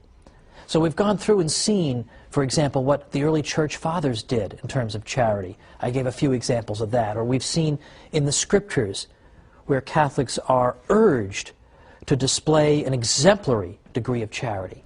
We've seen how it contrasts with the attitude of the ancient world, in which charitable work was something to be done in effect for a reward, or to call attention to oneself. And even when you do have the example of a school of thought like the Stoics, that does seem to say you should do good without expecting a reward, they do it out of such an emotionless sense of duty that we almost would view it as dehumanizing today. And that's not what the Catholic Church calls for at all. Well, just before the break, I was pointing out that a great many of the Church's best-known opponents over the years have conceded this point about Catholic charity. So I'd like to make good on that promise and go through a few of them, because this is quite astonishing, what we hear. Voltaire was perhaps the most anti-Catholic French intellectual of the 18th century, and that is saying something. And yet even Voltaire had to admit that he could not get over the extraordinary sacrifice that women religious made in order to work in hospitals. These nuns in their good work were extraordinary to him. And so Voltaire actually said, "Perhaps there is nothing greater on earth than the sacrifice of youth and beauty, often of high birth, made by the gentle sex in order to work in hospitals for the relief of human misery, the sight of which is so revolting to our delicacy." And he said, "Peoples separated from the Roman religion have imitated only imperfectly so generous a charity." Well, of course, Ours is the Roman religion that he names. Now that is quite extraordinary, isn't it? That even Voltaire, who despised Catholicism, had to say, I have to hand it to them, I don't know how to account for this. Another example I sometimes cite is Julian the Apostate. Julian the Apostate was a 4th century Roman emperor from about the 360s. And Julian was anti-Christian through and through. He despised the toleration that had been extended to Christianity in the Edict of Milan in 313 by the Emperor Constantine. And in fact, Julian wanted to bring back ancient paganism and wipe out the Christian presence. And so, what did he try to do? He tried to revive a pagan priesthood and pagan ceremonies and all the trappings of an ancient pagan religion and give that the support of the state. And one thing Julian kept coming back to was that people kept being attracted to the Christian religion because the priests in that religion were so good and kind and generous, and the faithful in that religion were so good and kind and generous. And it drives Julian crazy. He says repeatedly, these people are so nice, why are my pagan priests not that nice? Why are you pagans not so nice? Because the Christians are coming in and they're snatching up people left and right by their good example. Why can't we come anywhere near imitating them? Well, there's an interesting compliment, isn't it? Okay, I mean, Julian has no particular interest in complimenting people who have the faith, and yet here he is forced to do it because you're showing us up as pagans. Now, my personal favorite in this list is Martin Luther, because I myself am a former Lutheran. That is a whole other story for a whole other program. However, I know a little something about Luther. I've read an awful lot of what Luther wrote, and Luther himself admitted that he couldn't quite get a handle on Catholic charity either, and why it was that charitable work under his teaching seemed to dry up. He had no explanation for this, and it drove him crazy. Now, before I go any further, I want to anticipate an objection here, because sometimes I get this. I get people saying, well, should you really portray Martin Luther as an enemy of the Catholic faith? I mean, wasn't he, toward the end of his life, didn't I hear something about maybe he was having second thoughts? Well, I don't think so. Because in fact, the last book Martin Luther wrote was called Against the Papacy at Rome, an Institution of the Devil. So if he's having second thoughts, he has a very funny way of showing it. Well, Luther, of course, taught the doctrine of justification by faith alone. And he repeatedly said that we don't need to do good works in order to get into heaven. Now, this is a very technical theological discussion here. And Luther, by the way, was not saying that nobody should do good works. In fact, Luther argued that a Lutheran could do good works in an even purer spirit than a Catholic could, because a Lutheran would know that the good works were not going to do anything for him salvation-wise. He was doing them only because he loved God. Whereas a Catholic is always thinking in terms of self-interest when he does good works. But Luther's point was that good works aren't going to do anything in terms of your salvation, whether they're done in the state of grace or whatever, not going to do anything. But what some people took Luther to mean, and Luther is partly to blame for this, was that you don't need to do good works, period. Because Luther would speak in such exaggerated language that at one point he actually said, you can commit adultery 100 times a day, and you can commit 100 murders a day, but as long as you have adultery 100 times a day, and you can commit 100 murders a day, but as long as you have a lively faith, this will not tear you away from Christ. Well, I think people can be forgiven if they conclude from that that good works are not that important. So what Luther started to see in his day was this phenomenon, whereby a tradition of good works began to dry up completely. In fact, Luther himself deeply regretted this and said, at least under the papacy, that is to say, at least under the Catholic Church, you didn't have to force people to be charitable. You didn't have to hold a gun to their heads. They would be charitable spontaneously. He says, whereas living under the gospel, and by under the gospel he means under Lutheranism, he says, not only do I see no charity, to the contrary, people are grasping at each other's belongings. People have become envious and self-centered. He was very interested in this. And throughout his life, he continued to observe good works by Catholics in hospitals and so forth. And it really was a rebuke to him. In fact, at one point, he got so frustrated with his fellow Germans that he tried to leave altogether. He just said, I just had it with you people. Nobody's living the gospel. Nobody's living the Christian life. That's interesting. He had to concede. The Catholic Church had helped to make people charitable. Now, a couple years ago, I was interviewed in the Washington Post. So obviously somebody was fired over that, but I was interviewed in the Washington Post in their live online segment, which I really like, because it's a live question and answer session on the internet. And so readers can type in questions, and then I'm sitting at my computer and I'm seeing all the questions come in, and then I answer them. Well, the questions are coming in fast and furious, so if you didn't have carpal tunnel syndrome before this process, you definitely have it afterward. One of the questions I got I thought was very interesting, and I thought a fair question. The person asked, after all, however, isn't Catholic charity really at its root self-interested? Because, in fact, isn't the person engaged in charity because he expects a reward? He expects to go to heaven. So can't we really say that really Catholic people are no different from people in the ancient world? They're all seeking rewards. And so I thought that was a fair enough objection. So I gave this answer. And I hope this is a good enough answer. If you don't think it's a good enough answer, write to me and I'll give a better answer the next time. But I gave an answer that was twofold. I said, first of all, the Catholic Church recommends to us in effect tells us there are three different levels of sanctity when it comes to doing good. Some people do good simply because they're afraid of going to hell, and that's the only motivation that will reach those people. Now, that's considered to be sort of good enough, but it's certainly not the ideal. At the next level, people do good because, as the questioner suggests, they seek heaven. And now, I personally see nothing wrong with that. But even that is not the ultimate level that the Church recommends to us. The Church says there is a top level. There's a level at which people do good solely because they love God and they want to please God.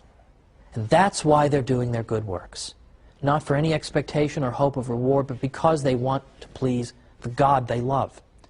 And I said to the questioner, this is what the Church is calling us to, is precisely this level of benevolence at which we're not thinking about ourselves. We're thinking only about God and only about doing good for its own sake.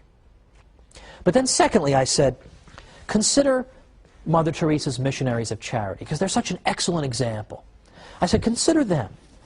Now you may say, they're doing all these good works and helping all these people who are in wretched conditions oftentimes, and the sickest of the sick and the poorest of the poor, and they're helping those people simply because they want to go to heaven. But they could go to heaven by working in an air-conditioned office. So what makes them want to work in Calcutta, places of that sort, or makes them want to work in AIDS hospices? I said, they can get to heaven doing those more comfortable things. They can be in an air-conditioned office. Why do they seek this out then? If all they care about is going to heaven, they could do something else. And moreover, look into their eyes. Look into the eyes of one of those missionaries of charity nuns in one of these AIDS hospices, in which she's looking at patients who oftentimes during their lives have been alienated from the Church and sometimes even hostile. And when they look up from their beds at these women religious, all they see are eyes filled with love. And I said, can you really look in those eyes and say that all you see is a woman seeking a reward? That's all you see? Don't you see something there that is far deeper and more significant and more moving? That was my answer. And I think that is ultimately the answer. And in fact, the Christian God, following from the Hebrew tradition, believes that it is good for human beings to be good to each other. And this was something new among the religions of the ancient Near East. The gods of ancient Sumer didn't seem to care about the human race at all, or what they did. The gods of ancient Greece sometimes used human beings as playthings. They treated them arbitrarily. They were capricious toward human beings. They didn't seem to care how people behaved toward each other. If you wanted to satisfy some of those gods that I've mentioned, you could do so only through various kinds of ritual sacrifice and then just hope for the best. But our God is pleased not only by the sacrifice of the Mass, but is also pleased by good behavior. He cares about how we treat each other.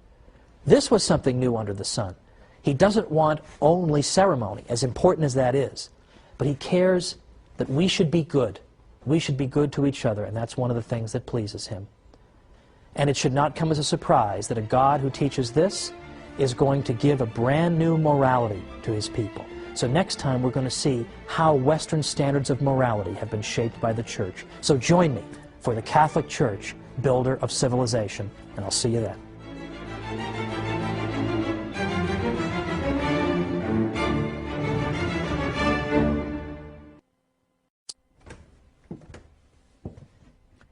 We've been talking about a lot of things the Catholic Church has introduced into the world.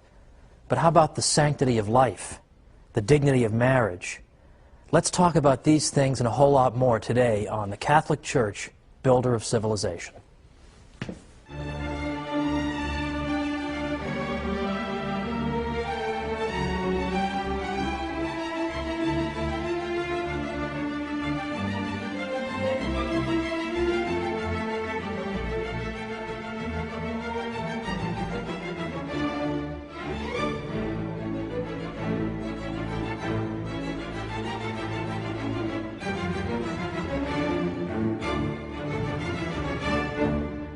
Welcome to the Catholic Church, builder of civilization.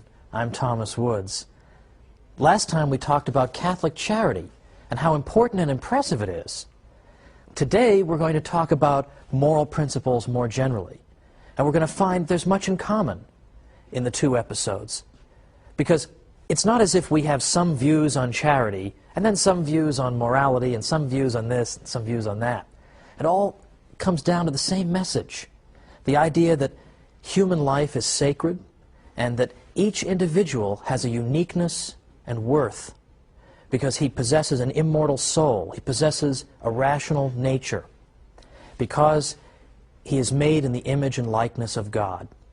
Now this is a revolutionary message. At the end of our segment last time, I pointed out that a lot of the religions in the Near East took the view that human behavior really wasn't all that important to the gods. I pointed out, for example, that the Sumerians were just at their wits' end as to what to do to appease their gods. Nothing seemed to appease them. And it so happened, of course, that they happened to live in a place that was particularly geographically vulnerable to floods that did not occur on any regular basis. So they tended to view the universe as a hostile place, governed by hostile gods who frankly were uninterested in their welfare. I gave the example of the ancient Greeks. The ancient Greeks had gods who treated them arbitrarily and capriciously, weren't particularly keen on teaching them morality and good behavior. This seemed quite beside the point. The ancient Greek gods were often completely self-absorbed and narcissistic, nothing at all like the God of our own tradition. Well, it's no surprise, therefore, that in the Christian tradition, we believe that there are certain ways we should behave and that God wants us to do these things, that God cares about us. God actually cares how we treat each other. In these other religions, we see an emphasis on appeasing God through engaging in various kinds of ritual sacrifice. Now, it's true that for Catholics, we engage in the holy sacrifice of the Mass every day. But we also treat each other, are supposed to treat each other well, because that pleases God too. And that's something unique in the history of religions up to that point. This was something new in the world. And so the same religion that teaches you to give of yourself to others, to think about other people and their misfortunes, and to give in a way that's unselfish and in no way self-interested, that same religion, it should not surprise us, also teaches us important moral principles that follow from the idea of the sanctity of life. It's a single stream of thought. Now, how can we see these principles in practice? Look at the early church. What types of things do we see going on in the early church? What are the causes that people are taking up in their society? Well, of course, the early church gets its start during the period of the Roman Empire. And what do we see going on there? Well, among other things, we see the practice of infanticide taking place, literal infanticide. It isn't simply that the church went after abortion, which of course it did, but we see even a much worse situation. We have actual infants simply being left to die, and typically because they were the wrong sex.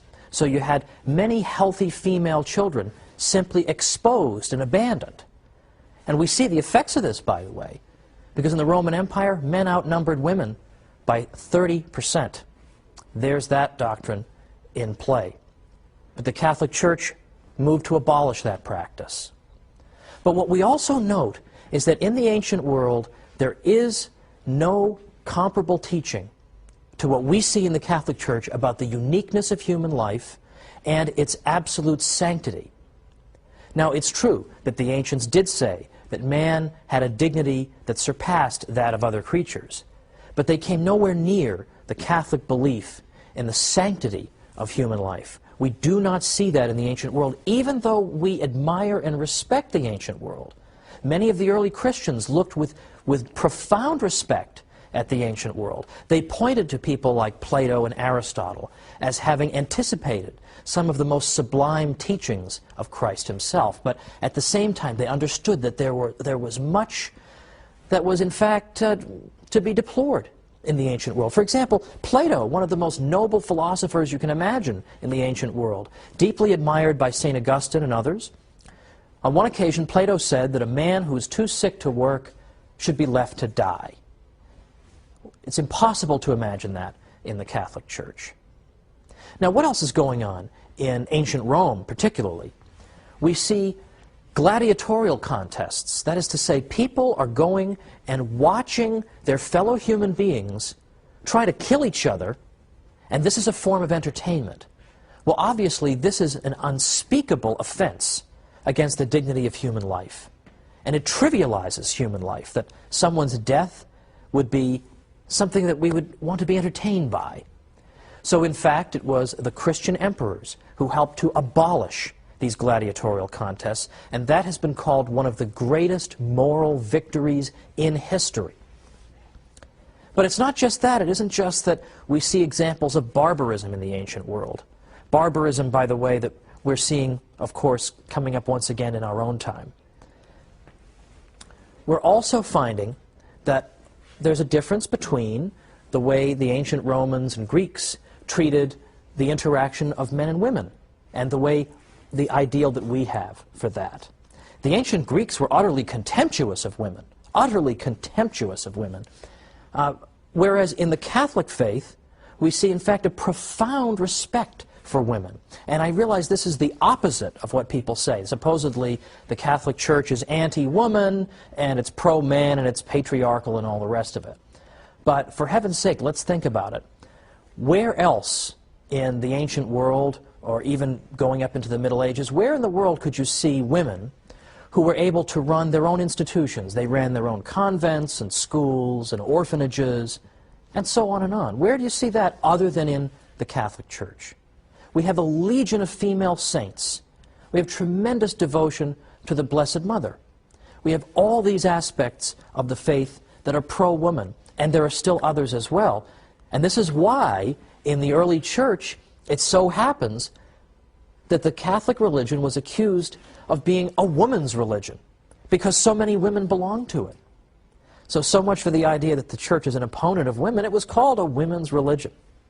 Now, we see also an emphasis in the church on the dignity of marriage, that intimate relations between men and women were to be confined to the marital bond, such that even Edward Gibbon, some of you may know Edward Gibbon, was the historian in the 18th century who blamed the fall of Rome on the Christian religion.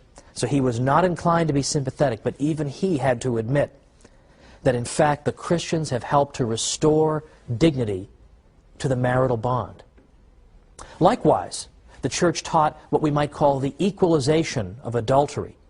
That is to say, it's not simply something to be deplored when a wife cheats on her husband, but it is equally to be deplored when a husband cheats on his wife. And Edward Westermarck, who was an expert in the history of Western marriage, has said that in fact it was the Christian religion that finally equalized adultery. So we have an emphasis on the equality when it comes to adultery, an emphasis on the sanctity of the marital bond. We have women in, to use a modern phrase, leadership roles. And in fact, incidentally, by equalizing adultery, in effect, the church is saying that men can't just get up and leave their wives, leave them with nothing. So these things, in fact, attracted women. But it's more than even this. What else do we see with the Catholic Church's emphasis on the dignity of human life? Well, we see a campaign against even the practice of suicide, dignity of human life. Well, we see a campaign against even the practice of suicide. Now, this may seem strange. Isn't everyone opposed to suicide? Not so, actually. Ancient Greeks like Aristotle were against suicide. But others in the ancient world, in fact, believe it or not, had supported suicide. You'll recall from an earlier episode we talked about the Stoics. The Stoics were a school of thought that argued that the ideal human being should be so much the master of himself that he should be utterly unperturbed by outside events. He should be have complete mastery over himself and his emotions. He should never allow his emotions to get the better of him. Well, the Stoics argued that in fact suicide was in some ways even an admirable way to depart this world, because there, more than in any other case, the ideal man was showing that he was utterly unperturbed by the world, so much so that he, at the moment of his choosing, would decide when he would depart that world. How else can you see an even better example of the idea of the Stoic values in practice?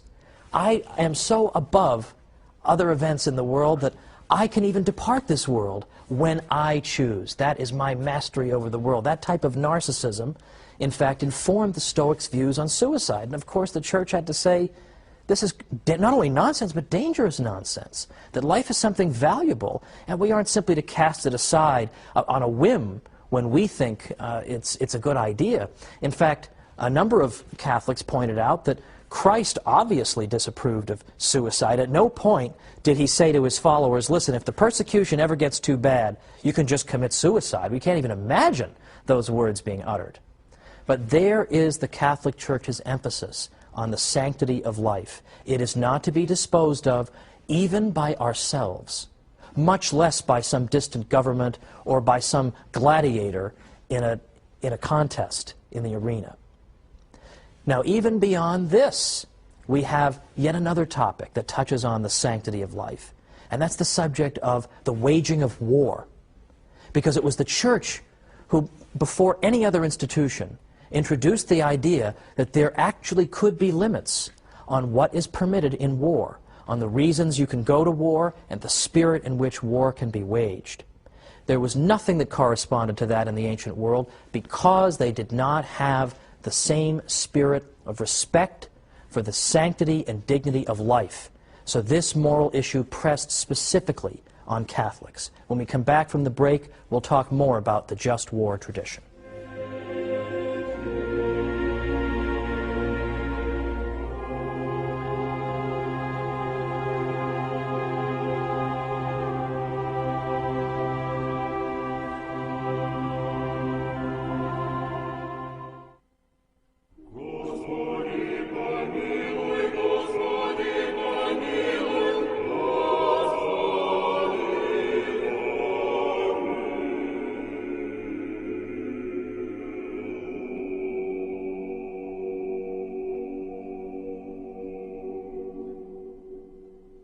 Welcome back to the Catholic Church, builder of civilization. I'm Thomas Woods, and we're talking today about Catholic moral principles that most people, non-Catholics included, have come to take for granted. In fact, so much so, they hardly even look for their source.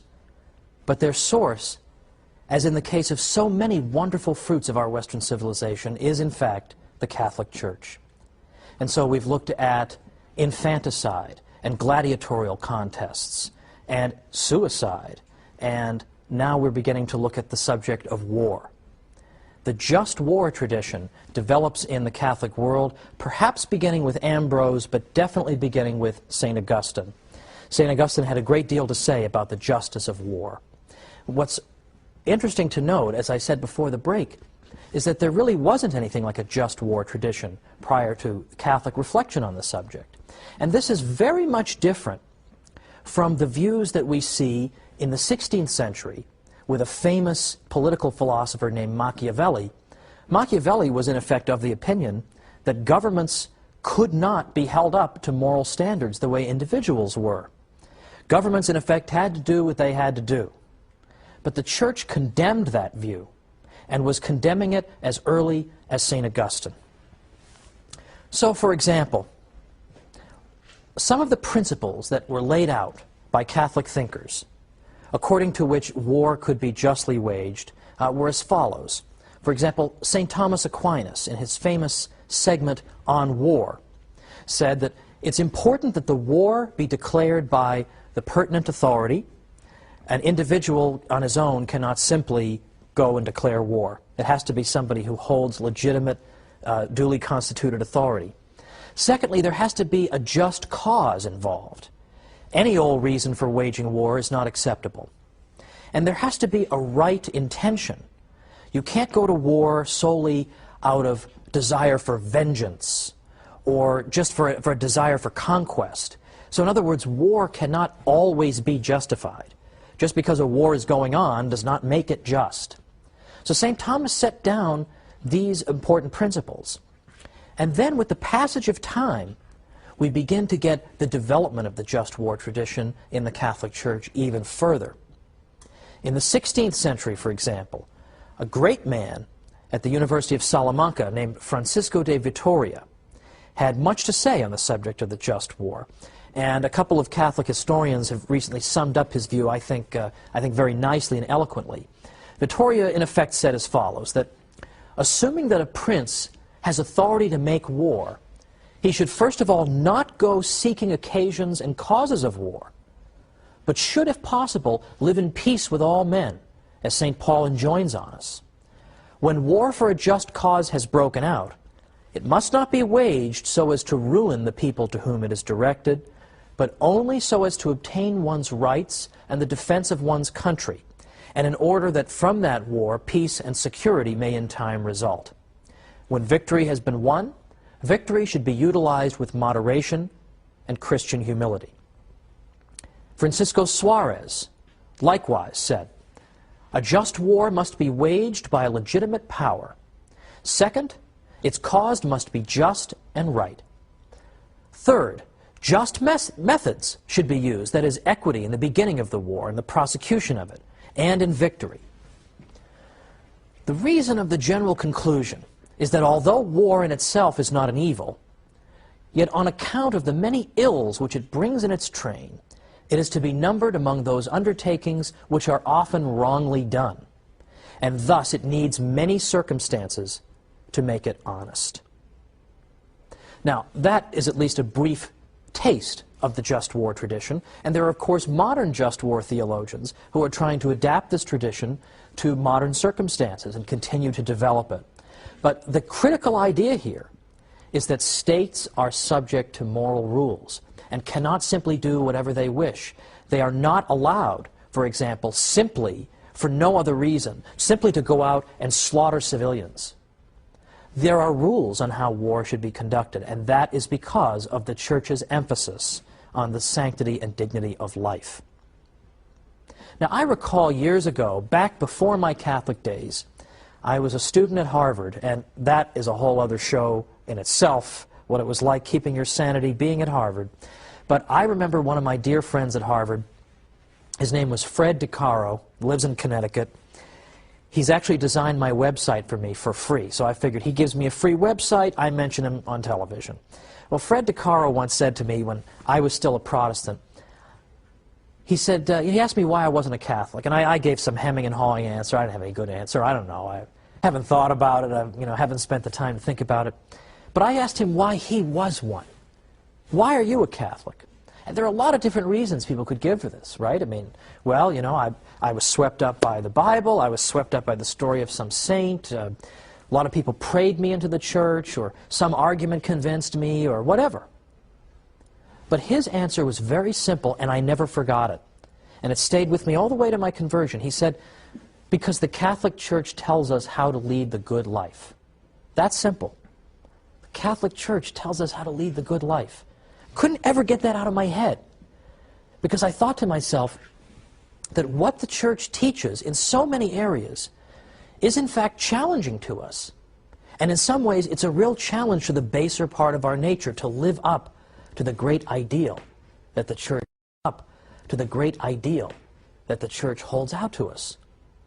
But I remember coming to the conclusion one day that everybody at some point in his life has to answer the question, do I intend to live as a human being, or do I intend to live as a beast? And the Catholic Church holds out a glorious and noble path of life in which you're not self-absorbed, in which the whole world doesn't revolve around you, but you are part of a nexus where you care about other people, and you care enough about yourself to treat yourself with dignity. And I recall there's a quotation from Seneca, an ancient Roman, who said, "What a contemptible thing is man if he fails to rise above the human condition." Even a pagan Roman understood that there's something about unaided human nature that is incomplete, that cannot live the virtuous life without extra help. So it was almost as if Seneca understood that if we're going to live a life that truly befits a human being, we need the assistance of divine grace. Now, the animal kingdom is composed of creatures who possess only instinct. They can't engage in moral reflection. They don't possess reason. So it stands to reason that we human beings should be held to a higher standard than the beasts, that we should observe moral principles, we should reflect on our behavior. Now, all this went through my mind as I was considering converting to the Catholic Church, and I was attracted to her moral teaching. A lot of people say, oh, the Church is too tough in her moral teaching, she'll drive people away. To the contrary. People ultimately, deep down, want to be challenged. They want to be challenged by holiness. And I remember that that's what attracted me. And I remember learning that in ancient Greece, Socrates had said that to know the good is to do the good. That as soon as you know what the good thing to do is, well, you just automatically feel compelled to do it. But I knew that wasn't so. I knew of many times in my life when I had perfectly well known what the good thing was to do, and I absolutely had not done it. And I had perfectly well known what the evil thing to do was, and I had pursued that. So much for Socrates. But then you read St. Paul. And St. Paul has so much moral realism when he says that there are times when I know perfectly well what the good is, and I shun it. And I know perfectly well what the evil is, but yet I pursue that. And I remember once I finally did convert to the Church, I remember my spiritual director telling me that the next time I was tempted to eat a cupcake, I should have a carrot instead. Now, what did he mean by that? Did he mean that cupcakes were evil? He meant that cupcakes are delicious. That's why it's an exercise of will to avoid them. And that by avoiding something like a cupcake, which is morally neutral, I can train my will. I can, in effect, tell myself, I am in control. I'm not going to be swept away by passions. I'm not going to be swept away by irrationality. I can train myself, because by avoiding cupcakes and eating carrots, I train my will to be able to say no. So that when the moment of temptation comes, and I really am faced with a choice between good and evil, I will have a will that is trained to face it and come out victorious. Now, what a beautiful message this is, that as a human being you have such a dignity that there is a special kind of life that God wants you to live that is appropriate for you as a human being. And I was recently at DePaul University. They had an event called Catholic Week. I won't get into Catholic Week at a Catholic university. What about the other 51 weeks? That's another matter. But when I was at DePaul, a reporter for the student paper asked me, how would you sum up your talk? Give me one sentence. Well, I couldn't give her one sentence. Gave her 2 or 3. But I said, here's what I would say to the students at DePaul. I would say that the Catholic Church is the most beautiful institution on earth. And if you want to live a good life, if you want to live a life that befits a human being, the Catholic Church has much to say to you. And that's a message I think a lot of young people who are totally adrift could stand to hear. Of course, I feel old anytime I start talking about young people, but such is life. Now, let me conclude with this. The Catholic Church consistently emphasizes the dignity and value of human life and tells us that we are to live in constant awareness of our created nature in the image and likeness of God, that we are not to live as beasts, that we're not just to do whatever brings us pleasure, then we might as well be a cow. You're not a cow, you're a human being. Christ didn't die for cows, He died for you. And He died in part so you could live a good life, so that we may be worthy to join with God in heaven. What an astonishing statement. It's particularly beautiful that the Eastern Fathers talked about deification, that in effect, as we live the life of the sacraments, we become like God. Now there is some real dignity.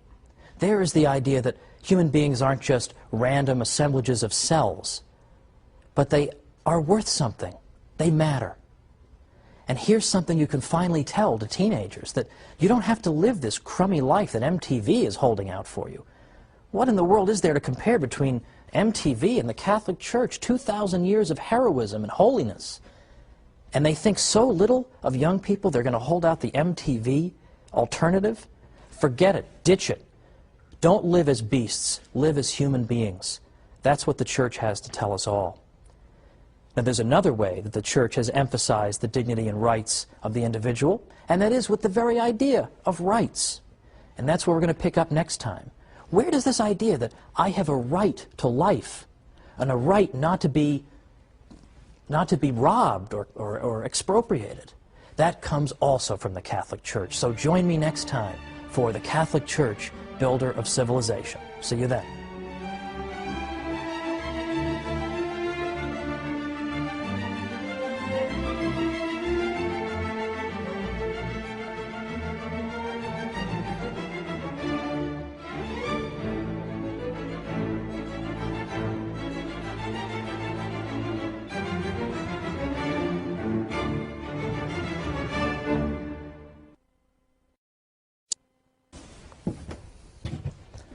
So where did we get the idea of individual rights? Do I even need to answer that question by now? From the Catholic Church, believe it or not. We're going to talk about that and a lot more today on the Catholic Church, Builder of Civilization.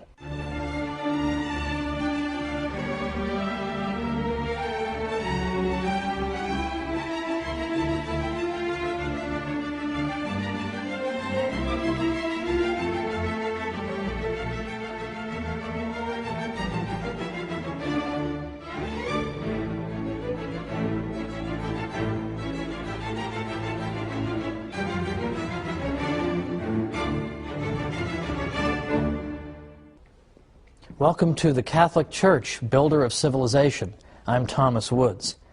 In all the episodes up through today, we've been talking about aspects of Western civilization that are indebted to the Catholic Church. And yet, most people know nothing about this. So it's time we rectify that. Now today, I've got something else interesting for you that I think most people don't know about and they're not taught in school. But what was the first modern legal system in Europe? Guess what? It wasn't English common law, it was the canon law of the Catholic Church. Because for the first time, you had a single systematic body of law. Canon law, of course, the Church's law, became a model for the emerging states of Western Europe. Because what in fact happened is that the Church's law had never really, until about the 12th century, had never been collected into a single source. It was scattered everywhere. If you wanted to find church law, there was no book you could go to. You would find aspects of church law in the Bible, in the church fathers, in local councils, ecumenical councils, papal statements, whatever. But there was no systematic source that you could consult. And that came to an end in the year 1140, when a man named Gratian wrote the concordance of discordant canons. And this work brought together and synthesized all these various sources of the Church's law, and brought them together and made them into a single coherent whole.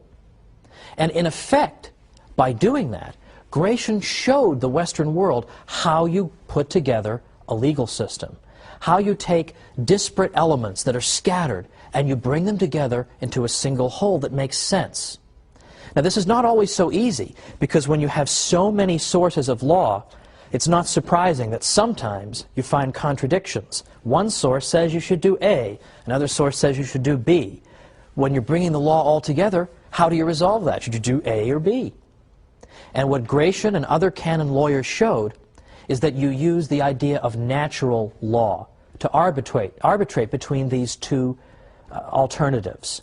So, in other words, the idea of natural law is that there are certain principles, even before human beings write up any law, there are certain principles that we know to be right, that we know to be wrong, because they are written on our hearts, as we learn in the Bible.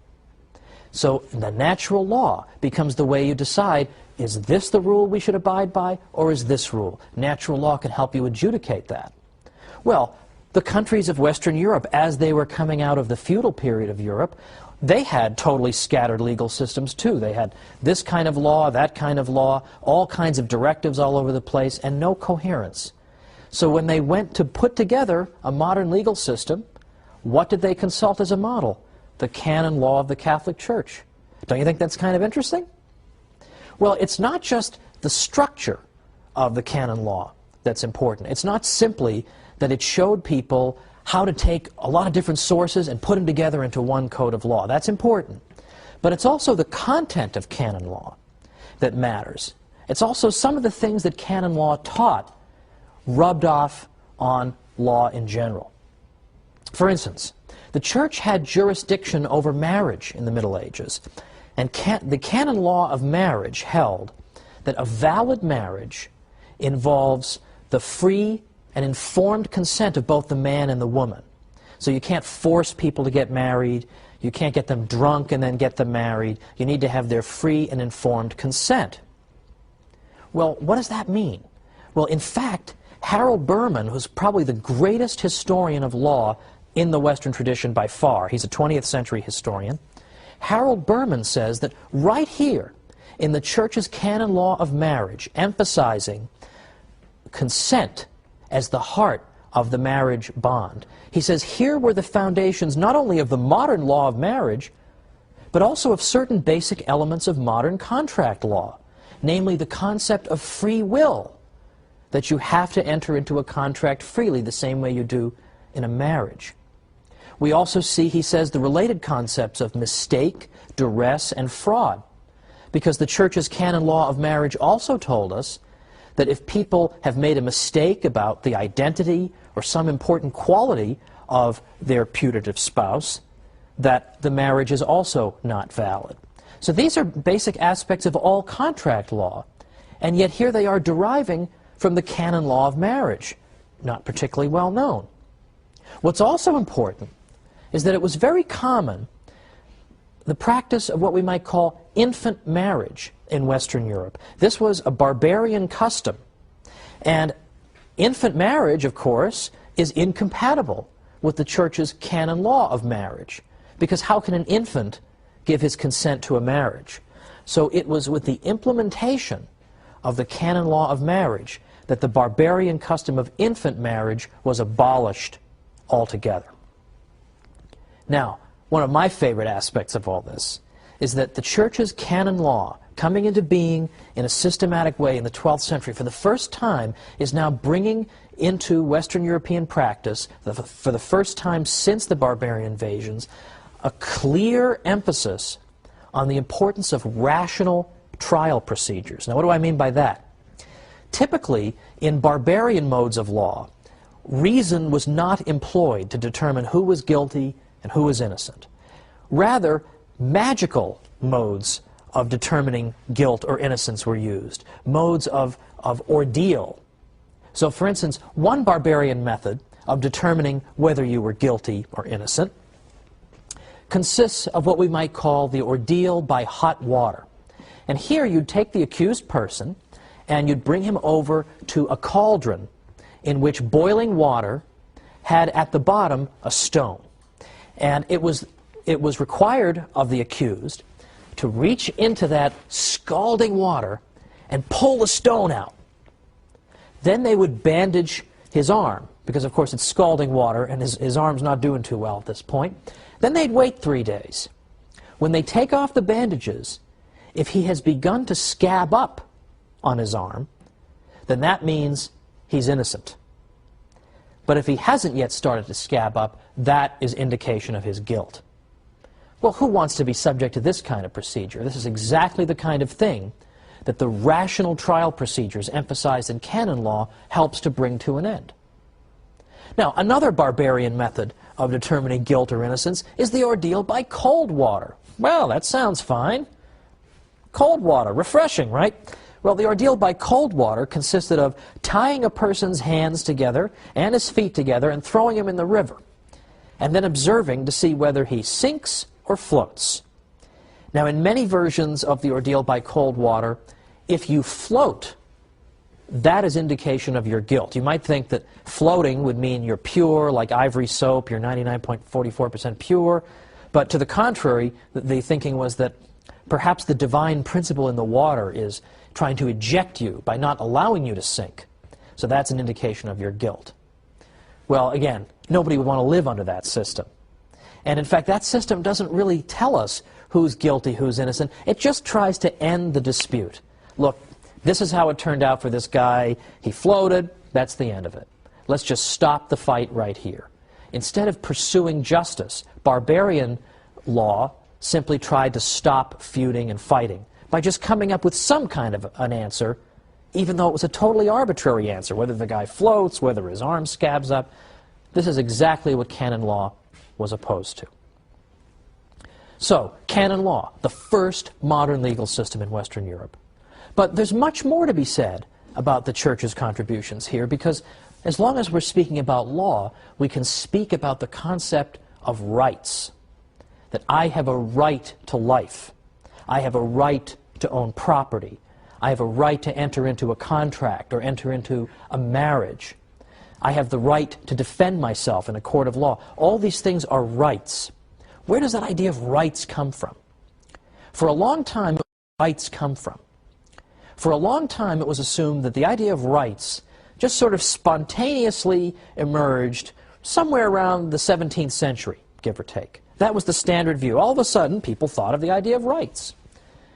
That is no longer a sustainable view. And once again, modern scholars, believe it or not, are coming to the defense of the Church and showing that, in fact, the idea of rights is not confined to the 17th century. It goes all the way back to the 12th century, where we see the language of rights beginning.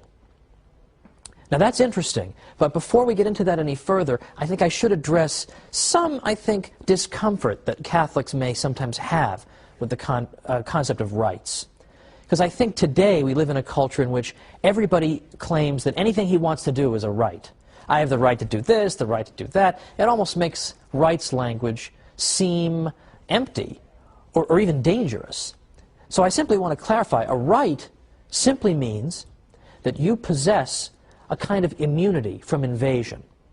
If I have a right to life, it means that it would be wrong for you to invade my life violently. That's all that means. It's a kind of immunity I have against aggression. That, in effect, is what a right is. Now, what interests us particularly is the concept of natural rights. A natural right is a right that you have because you're a human being. By nature, you enjoy this right. So a natural right is not given to you by a government. It's something you possess by virtue of being a human being. And it's a good thing that natural rights are not given to you by government, because what governments give, governments can take away. So the concept of natural rights is what really matters. And the reason that the concept of natural rights can be born in the 12th century is that that was a culture in which the language of rights was already very prevalent. And so the concept of natural rights had fertile soil in which to grow. For example, in the late 11th century, popes and kings were having a war of words in the investiture controversy. Who's allowed to appoint and install bishops? Well, popes would speak about their rights, and kings would speak about their rights. Lords and vassals in feudal Europe, they have rights and obligations. Medieval towns had rights against the king. So, in fact, the concept of rights is embedded deeply in the 12th century. But what develops out of it is the concept of natural rights. Now, how is that different? The right I have as a pope to install bishops is not a natural right. Not all human beings have the right to install bishops. That's a right you have as a pope. A natural right is a right that everybody possesses by virtue of being human. But people who are constantly thinking about rights, the rights of the pope, the rights of the king, the rights of the lords, the rights of the vassals, the rights of the medieval town, well, these are people who are going to start thinking, aren't there just rights that human beings possess because they're human beings? And we start to see from about 1150 to 1300, this crucial period, is where we really begin to see the concept of natural rights blossom. So this came out of the heart of the church. This wasn't developed by the church's enemies. The church was way, way ahead of everybody on the concept of rights. But now let's take this idea and develop it even further, because we're going to be coming back from the break in a minute. We're going to talk more about why natural rights are so important and the church's role. So come on back and join me.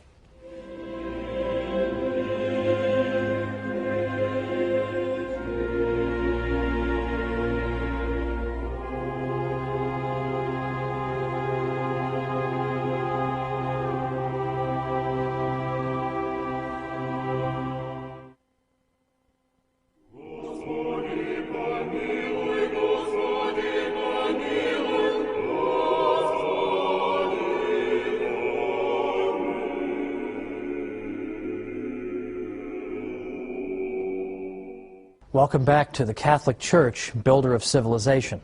I'm Thomas Woods. Today we're talking about law and rights. And we've seen so far that the Church gave Western Europe its first modern legal system with its canon law. There was nothing like that up to that time.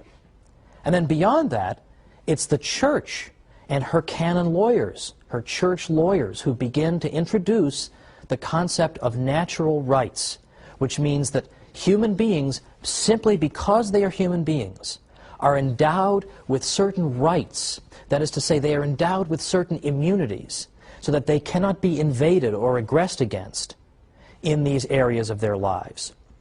Now, just before the break, I emphasized in particular the crucial period from about 1150 to 1300, when you begin to see church lawyers starting to think of all kinds of areas of life as possessing natural rights to them. For example, the right to property, the right to defend yourself in self-defense, and also to defend yourself in a court of law, and so on and on, much, much more as well. All these things were beginning to be viewed as natural rights that trumped the claims of governments.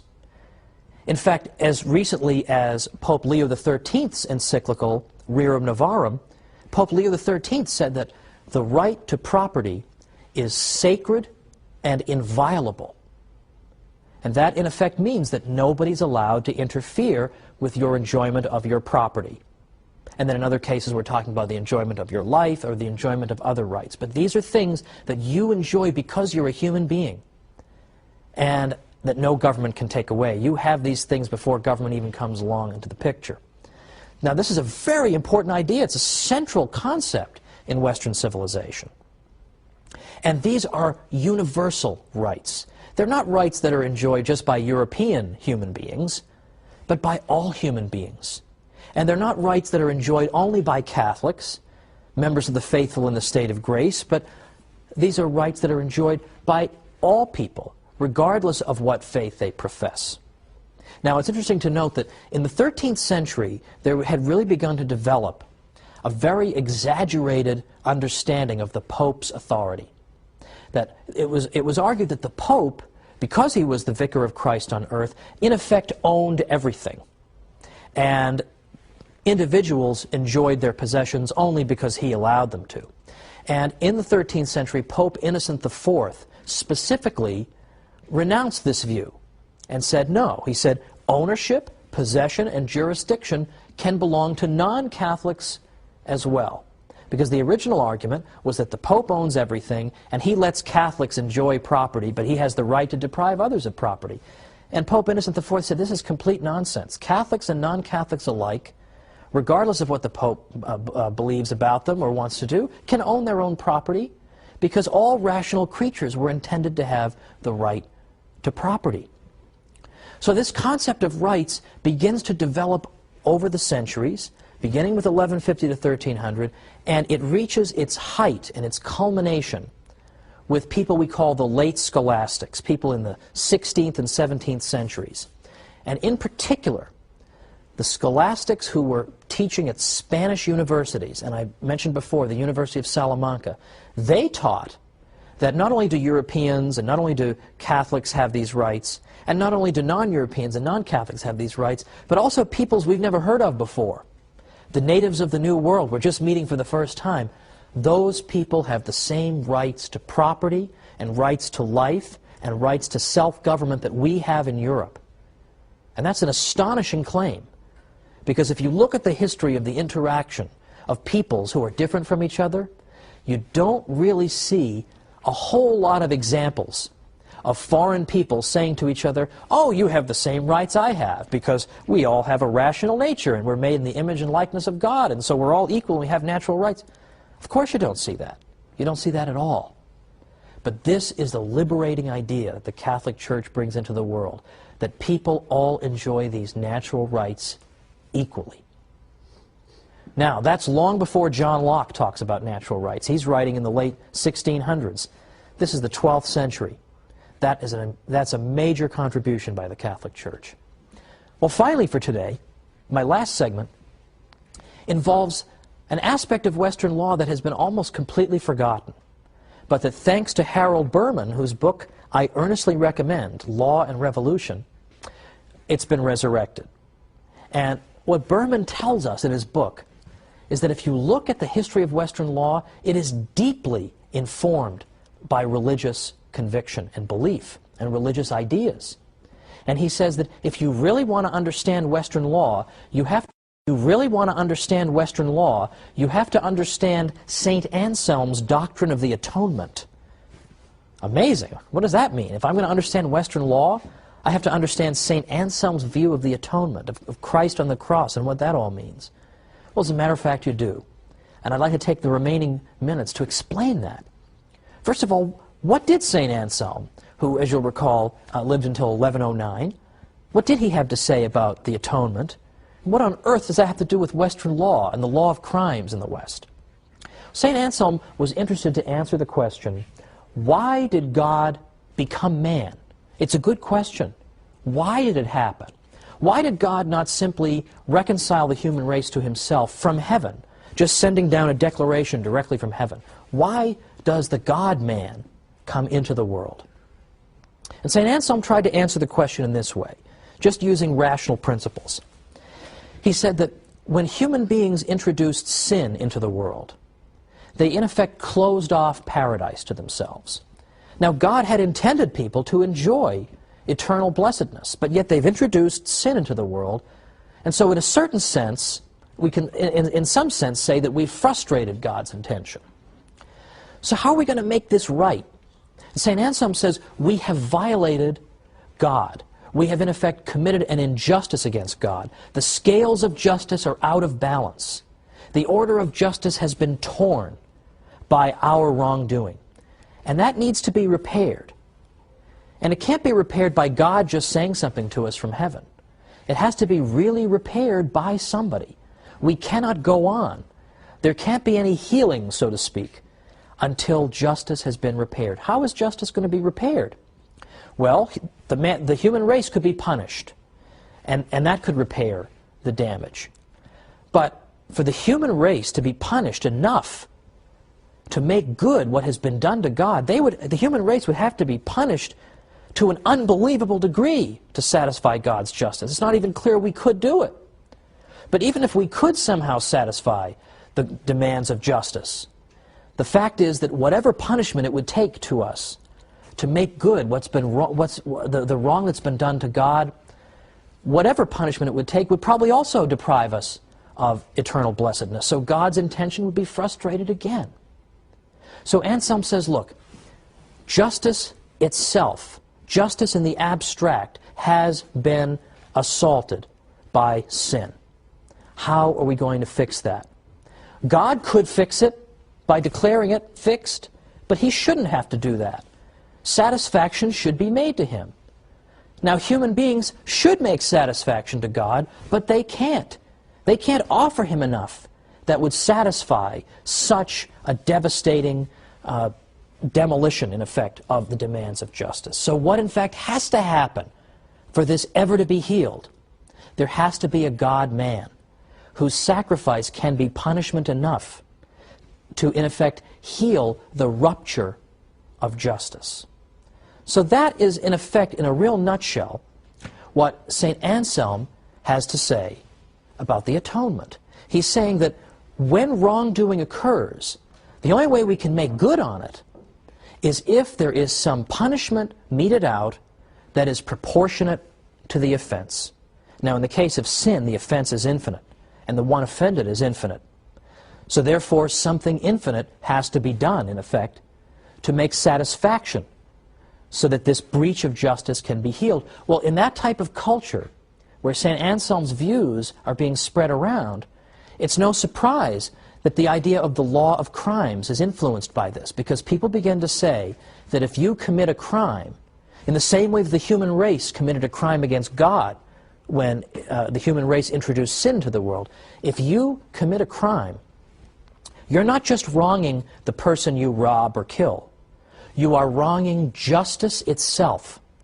The same way the human race wronged justice itself.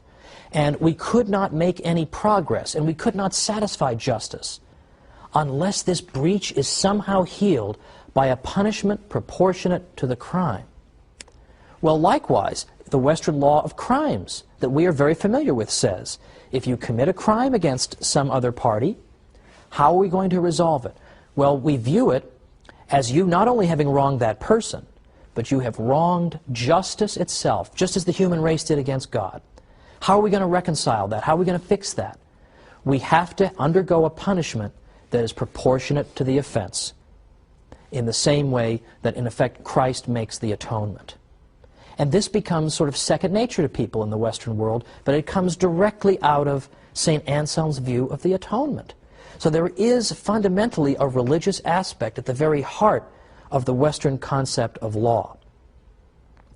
Now, to conclude today, I said a little bit earlier that the concept of rights developed thanks to the Catholic Church, and that it reached its culmination in the 16th and 17th centuries when Spanish theologians began to argue that let's consider what the implications of the idea of rights might be.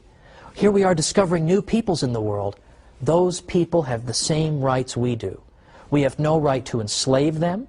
We have no right to depose their rulers and install Catholic ones. We have no right to go to war with them simply because they are a different religion from what we have. And they have just as much right to own property as we have, because these are natural rights. They're not just Catholic rights, they are natural rights.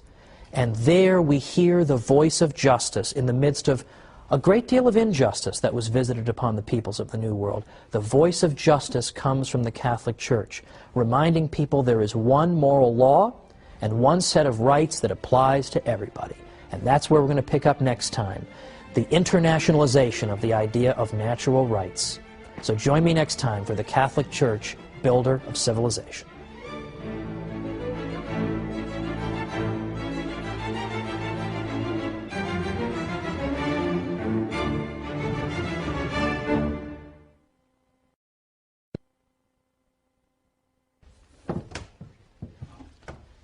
We've heard a great deal over the years about the terrible demographic tragedy that struck the peoples of the New World in the Age of Discovery.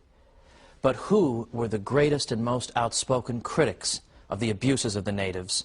Catholic theologians. Let's talk about this issue today on the Catholic Church, Builder of Civilization.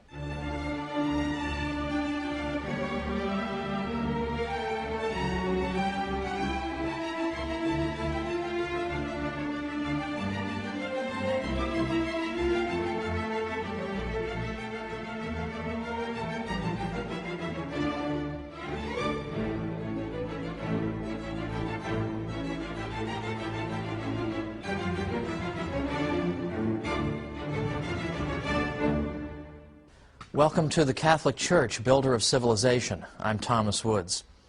Last week we talked about the church and law, and for a good portion we talked about the church's role in developing the idea of natural rights.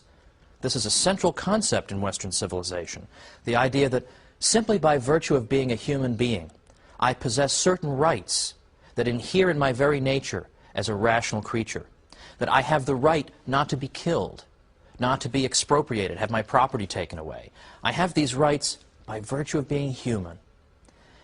And I even cited an encyclical that I consider to be sort of recent, 1891 encyclical by Pope Leo XIII, in which he specifically said that the right to property is sacred and inviolable. So nobody can come up with some pretext for violating that. So these are important, liberating ideas in the best sense of the word. Today what we're going to talk about is the extension of this idea of rights to the whole world, and the suggestion that all the peoples of the world enjoy the same fundamental dignity because they're made in the image and likeness of God and they have that rational nature. All of us, identically, share in a dignity that demands the recognition of rights. This is a revolutionary idea. There are not many peoples in the world who have looked around at all the diversity of people in the world and said, let's bestow equal rights on everybody. This is not exactly the most popular idea in the history of mankind, but it came right out of the heart of the church.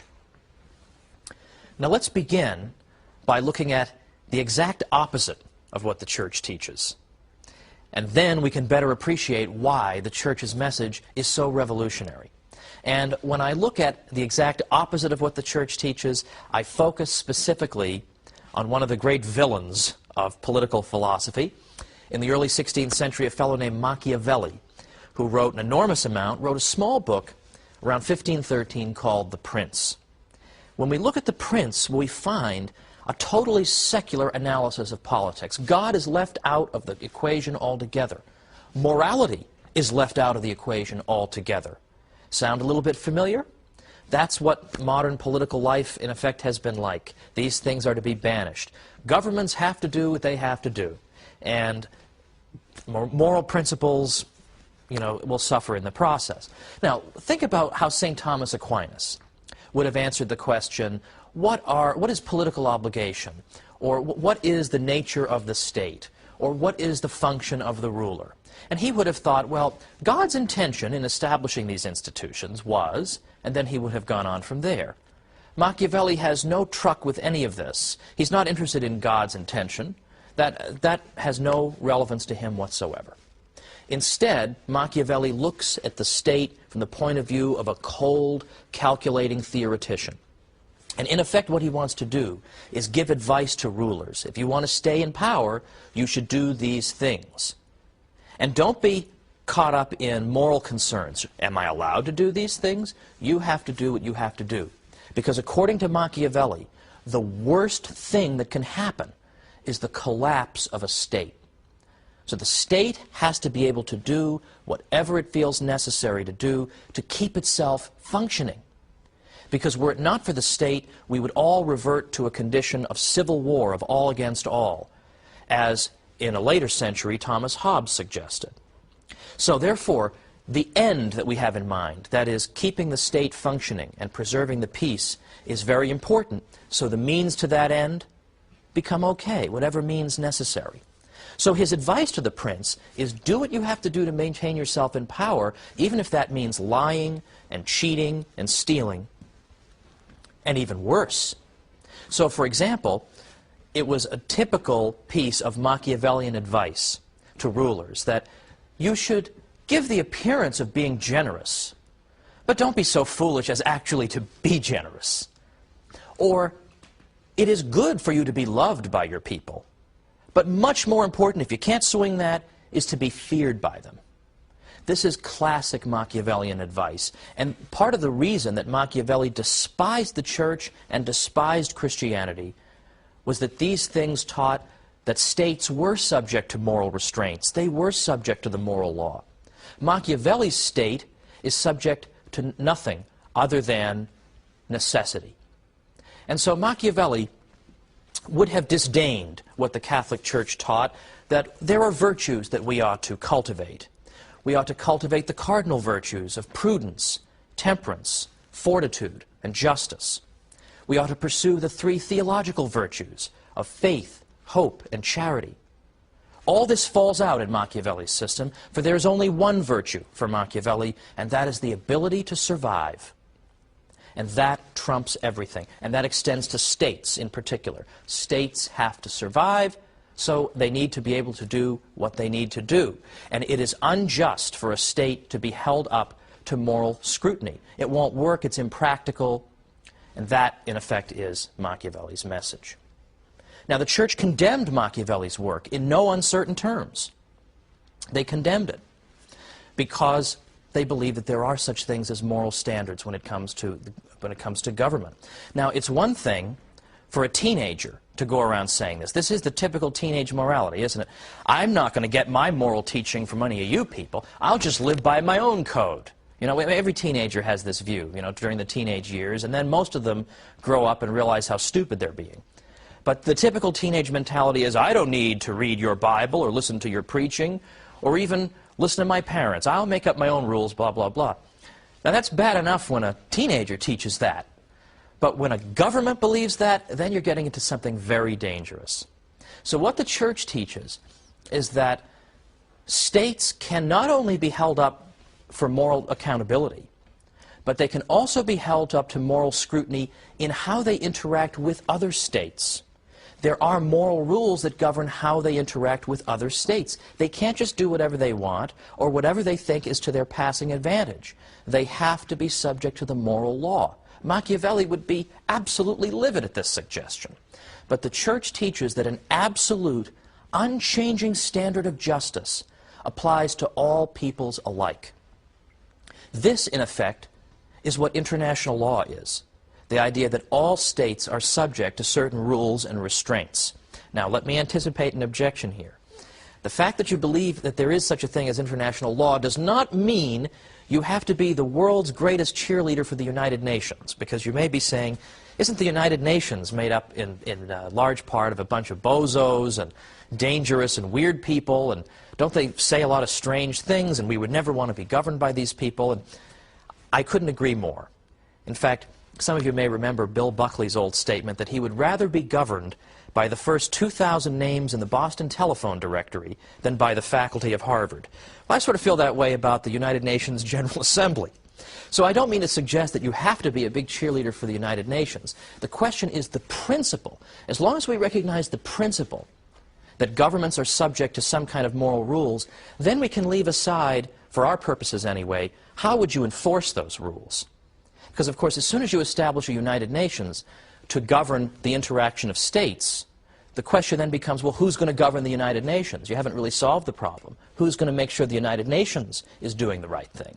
So that's another matter. How do you enforce international law? Perhaps you could do it through, try to do it through moral suasion, or threatening to make the offending state an international pariah with whom no one will trade. These are possibilities. Right now, I simply want to look at the principles the Church upheld. Now, in the 16th century, from the 15th into the 16th centuries, Spanish theologians and individuals began to get reports coming back from the New World of Spanish mistreatment of the natives there. And this provoked a severe crisis of conscience among Spain's philosophers and theologians, because they began to ask themselves, how should we interact with these new peoples? Is our own government these new peoples? Is our own government upholding the moral standards in which we claim to believe? So what it did was it provoked a lot of reflection about the nature of moral obligation. And in particular, the nature of moral obligation on the international sphere.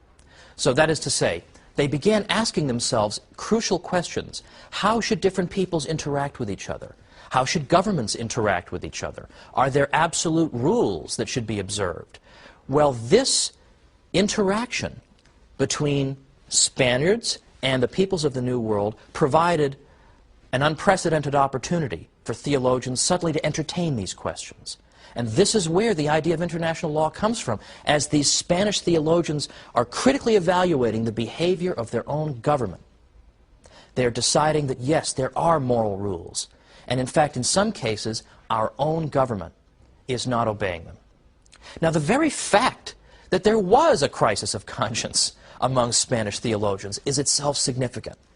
Because think, did Attila the Hun ever stop and say, you know, I shouldn't be looting and raping and pillaging like this? I mean, how dare I do these things? These people have rights just as I do. Well, of course, it never even occurred to him to ask questions like that. Or the Aztecs, for example, who engaged in human sacrifice. We have absolutely no record of any soul-searching that occurred in Aztec civilization, of people stepping back and impartially evaluating their own society and saying, you know what, maybe we shouldn't be ripping the hearts out of people. You know, maybe this is the wrong thing to do. Maybe this is a barbaric custom. We have absolutely no indication of any such critical tradition there. And yet, within the Catholic Church, when Spanish theologians look at the behavior of their government in the New World, that's exactly what they do. Is they begin asking these questions and they begin saying, should we behave this way? And are there in fact general rules we should observe that apply to all peoples? Attila the Hun didn't believe in rules that apply to all peoples. There were rules that applied to him and rules that applied to everybody else. And that has been the typical way peoples have understood their interaction with the world. We are the good people, everybody else is a barbarian, and we treat them accordingly. So this is an advance of no small significance. Now, we're coming up to the break, but when we come back, we're going to meet a figure of extraordinary importance, Father Francisco de Vitoria, who was a professor at the University of Salamanca, to which I have referred many a time.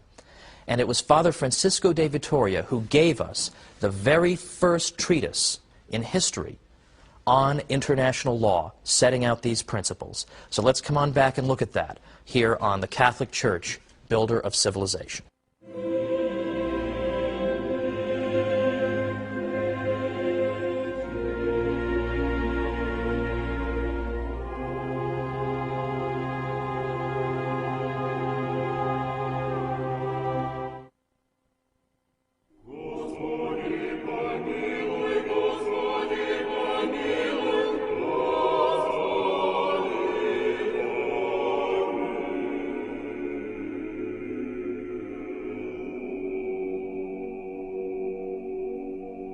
Welcome back to the Catholic Church, Builder of Civilization. I'm Thomas Woods, and we're looking today at international law. Sounds like kind of a dry subject, but as you can see, it actually isn't at all. Because the idea of international law simply means that there are certain fixed rules that everybody has to observe. And that you can't say that, well, this people is more backward than we are, or they haven't achieved what we have, so we can just trample them and this and that. There's nothing like that in what the Catholic Church teaches. Now, just before the break, we were talking about what happened when people in Spain began to hear about some of the abuses toward the natives of the New World at the hands of some Spaniards. And so, in fact, Spanish theologians began thinking about all the implications and consequences of this. They began thinking about the questions they needed to ask. Are there rules that should govern the interaction of peoples? What are those rules? Is our own government living up to those rules? Well, Father Francisco de Vitoria, whom I mentioned immediately before the break, was a professor at the University of Salamanca.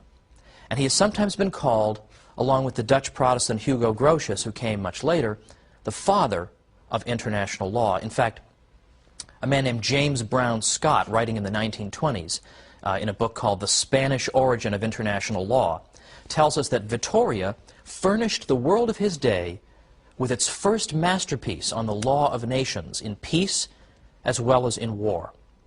Now, in a separate episode, we've discussed a little bit of the ins and outs of the just war theory. Now, what Vitoria was interested in was determining the treatment to which all human beings were entitled by right, by natural right, because they were human beings. And he insisted that these rights that people possessed came from their status as human beings, rather than because they were Catholics or anything else, Europeans, Spaniards. So their right not to be killed or not to be robbed. This comes to you not because, well, you're Catholic or you're of my race. It comes to you because you're a human being with a rational nature. And the exercise of these rights is the way in which you can live out your rational nature. You need to have a right to life. You need to have a right to own property in order to function in the world. So these things are natural rights.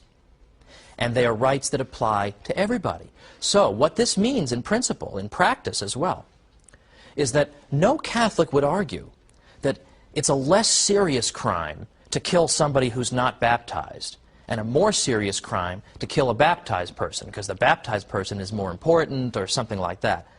Absolutely not.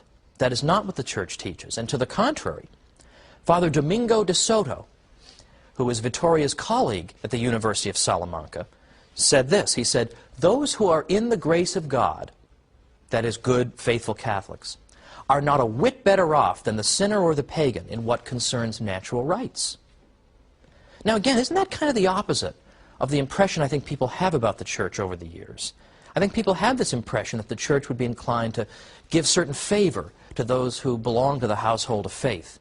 But to the contrary, as we see here, some of her finest thinkers in the 16th century say, if not the opposite, then they state something that is true for everybody, that all these rights are to be enjoyed equally by everybody because we all share a common human nature.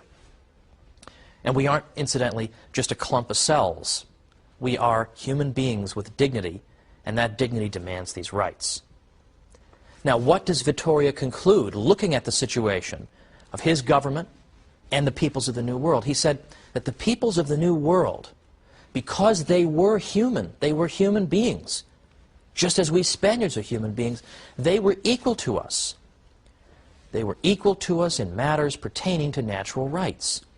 They owned their lands by the same principles that we Spaniards own our own. And he also argued that, and incidentally his fellow scholastics agreed with him, Domingo de Soto, Molina and others, that pagan princes ruled legitimately. That is to say, if a pagan king has committed no other crime, he can't simply be thrown out and deposed because he's a pagan. Now that, too, I think is the opposite of what people think. People would think that the Church believes that if a ruler is non-Catholic, they can just go in and throw him out and put a Catholic there. Well, in a certain way, I mean, I bet in the United States we wish we could do that sometimes, but that's not what the Church teaches. What the Church teaches and what Vittoria teaches here is that each state has the same rights as any other, the same rights to self-government, and is under an obligation to respect the rights of others. So regardless of the religion of the ruler, if that ruler has committed no other crime, nobody has a right to just topple him for no reason other than he's a non-Catholic. You can't simply do that. Now, Vittoria and his supporters also believed that the idea of natural law existed not just among Christians, but among all peoples. Now, natural law, of course, is the idea that there are laws that are in effect written in our human heart that we simply know. When you're a child, you know these laws. You know when little children are running around, they're saying, "Hey, that's mine, give it back." They understand certain aspects of what it means to be just and fair, that I had this property first, and it's unjust for someone to confiscate it from me. And they understand perfectly well that if they take something from somebody else, they cry when you punish them, but typically they understand the punishment. They don't say, "Mom, Dad, I have a whole philosophical argument against why," that if they take something from somebody else, they cry when you punish them, but typically they understand the punishment. They don't say, "Mom, Dad, I have a whole philosophical argument against why you're punishing." They know in their heart they've done something wrong. Well, we have these senses of what is right and wrong. We also have the Ten Commandments in our own tradition. But according to Vittoria, the Ten Commandments are really spelling out principles that practically any people, really, if they reflect long enough, will understand and appreciate. And because we all possess this kind of sense of right and wrong, a basic sense, then this basic sense can become the basis for international rules of conduct. And these rules of conduct can morally bind even those who've never heard the gospel, or never heard of the Ten Commandments, or had even rejected the gospel, because we're basing ourselves on the idea that we all ultimately know that sheer conquest is wrong, and looting and pillaging is wrong. We know this because God has imprinted it on our hearts, And this becomes the basis for a common understanding of international obligation. Now, that is to say that peoples such as the peoples of the New World were thought to possess this basic sense of right and wrong, summed up in the Ten Commandments and in the Golden Rule, and so we could interact with them on the understanding that they understand these principles, but we have to understand and live according to them too. So what this means is that in the 16th century, Spanish theologians looked at the behavior of their own civilization. They held it up to critical scrutiny, and they found it wanting.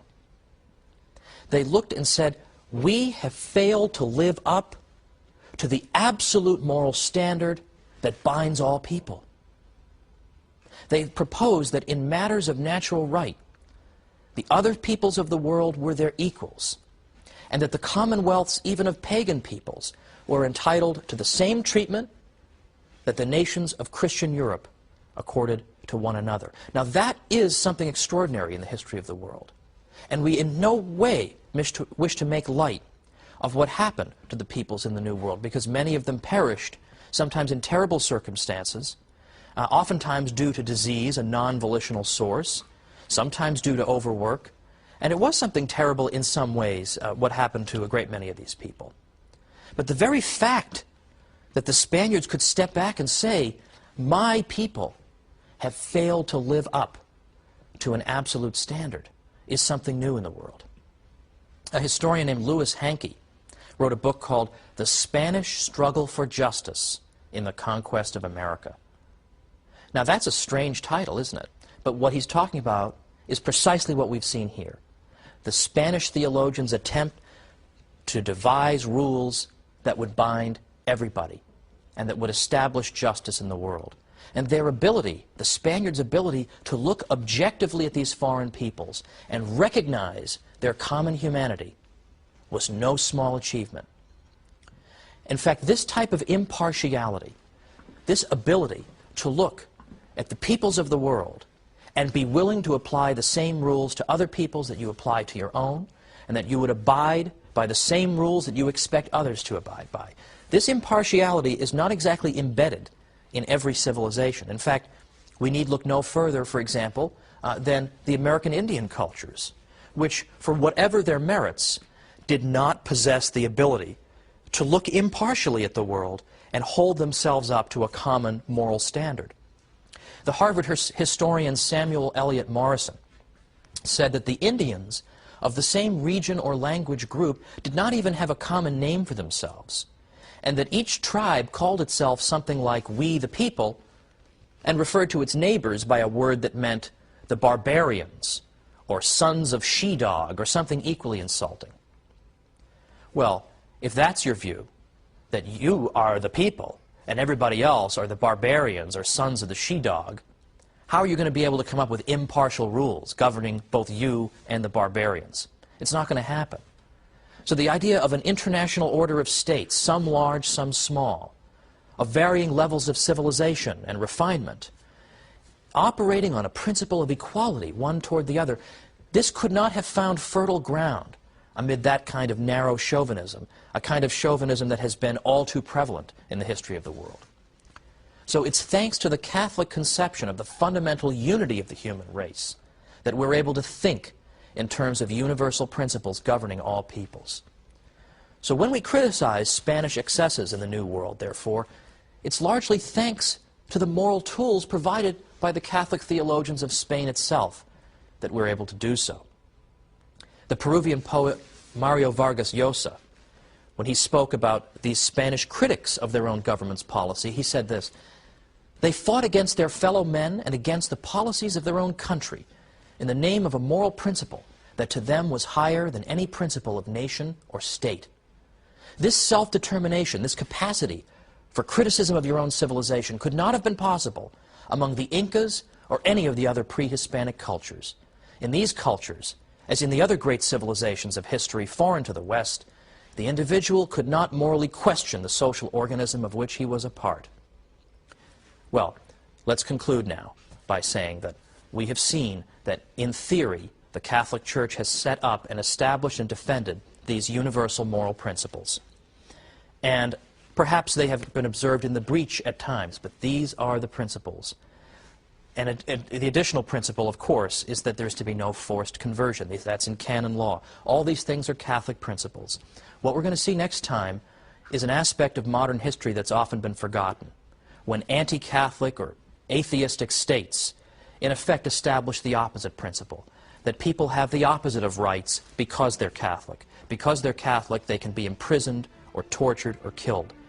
And we are once again going to see this glorious witness of Catholics in the face of devastation. Join me for the Catholic Church, Builder of Civilization.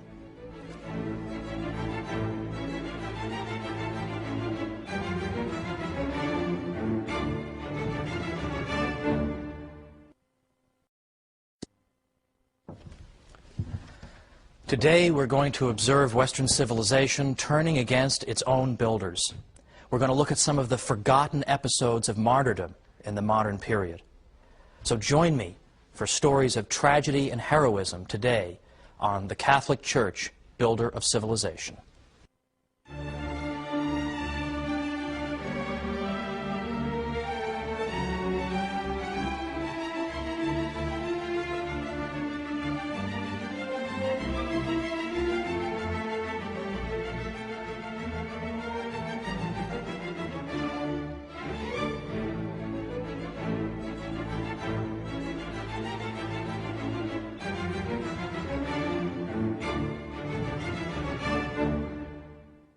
Welcome to the Catholic Church, Builder of Civilization. I'm Thomas Woods. Today we're talking about martyrdom, and we're talking about some of the forgotten episodes of martyrdom that have occurred within the Catholic world in the modern period. Some of them will be familiar to you, but others perhaps not. And yet each of them, it seems to me, should be known by everybody. Each of them would make an extraordinarily moving motion picture. And yet, nothing so far. That's a note to all you Catholic movie makers out there. There's no short supply of movies of great heroism. Now, I've chosen particular episodes that I think aren't especially well known or deserve to be better known. There are a great many others, and at the end of this episode I'm going to give you some reading suggestions. Because if you're like me, you just can't tell what you should be reading. You don't have 12 books by your bed or anything. You could always use a couple more. Well, I'm going to give you a couple at the end.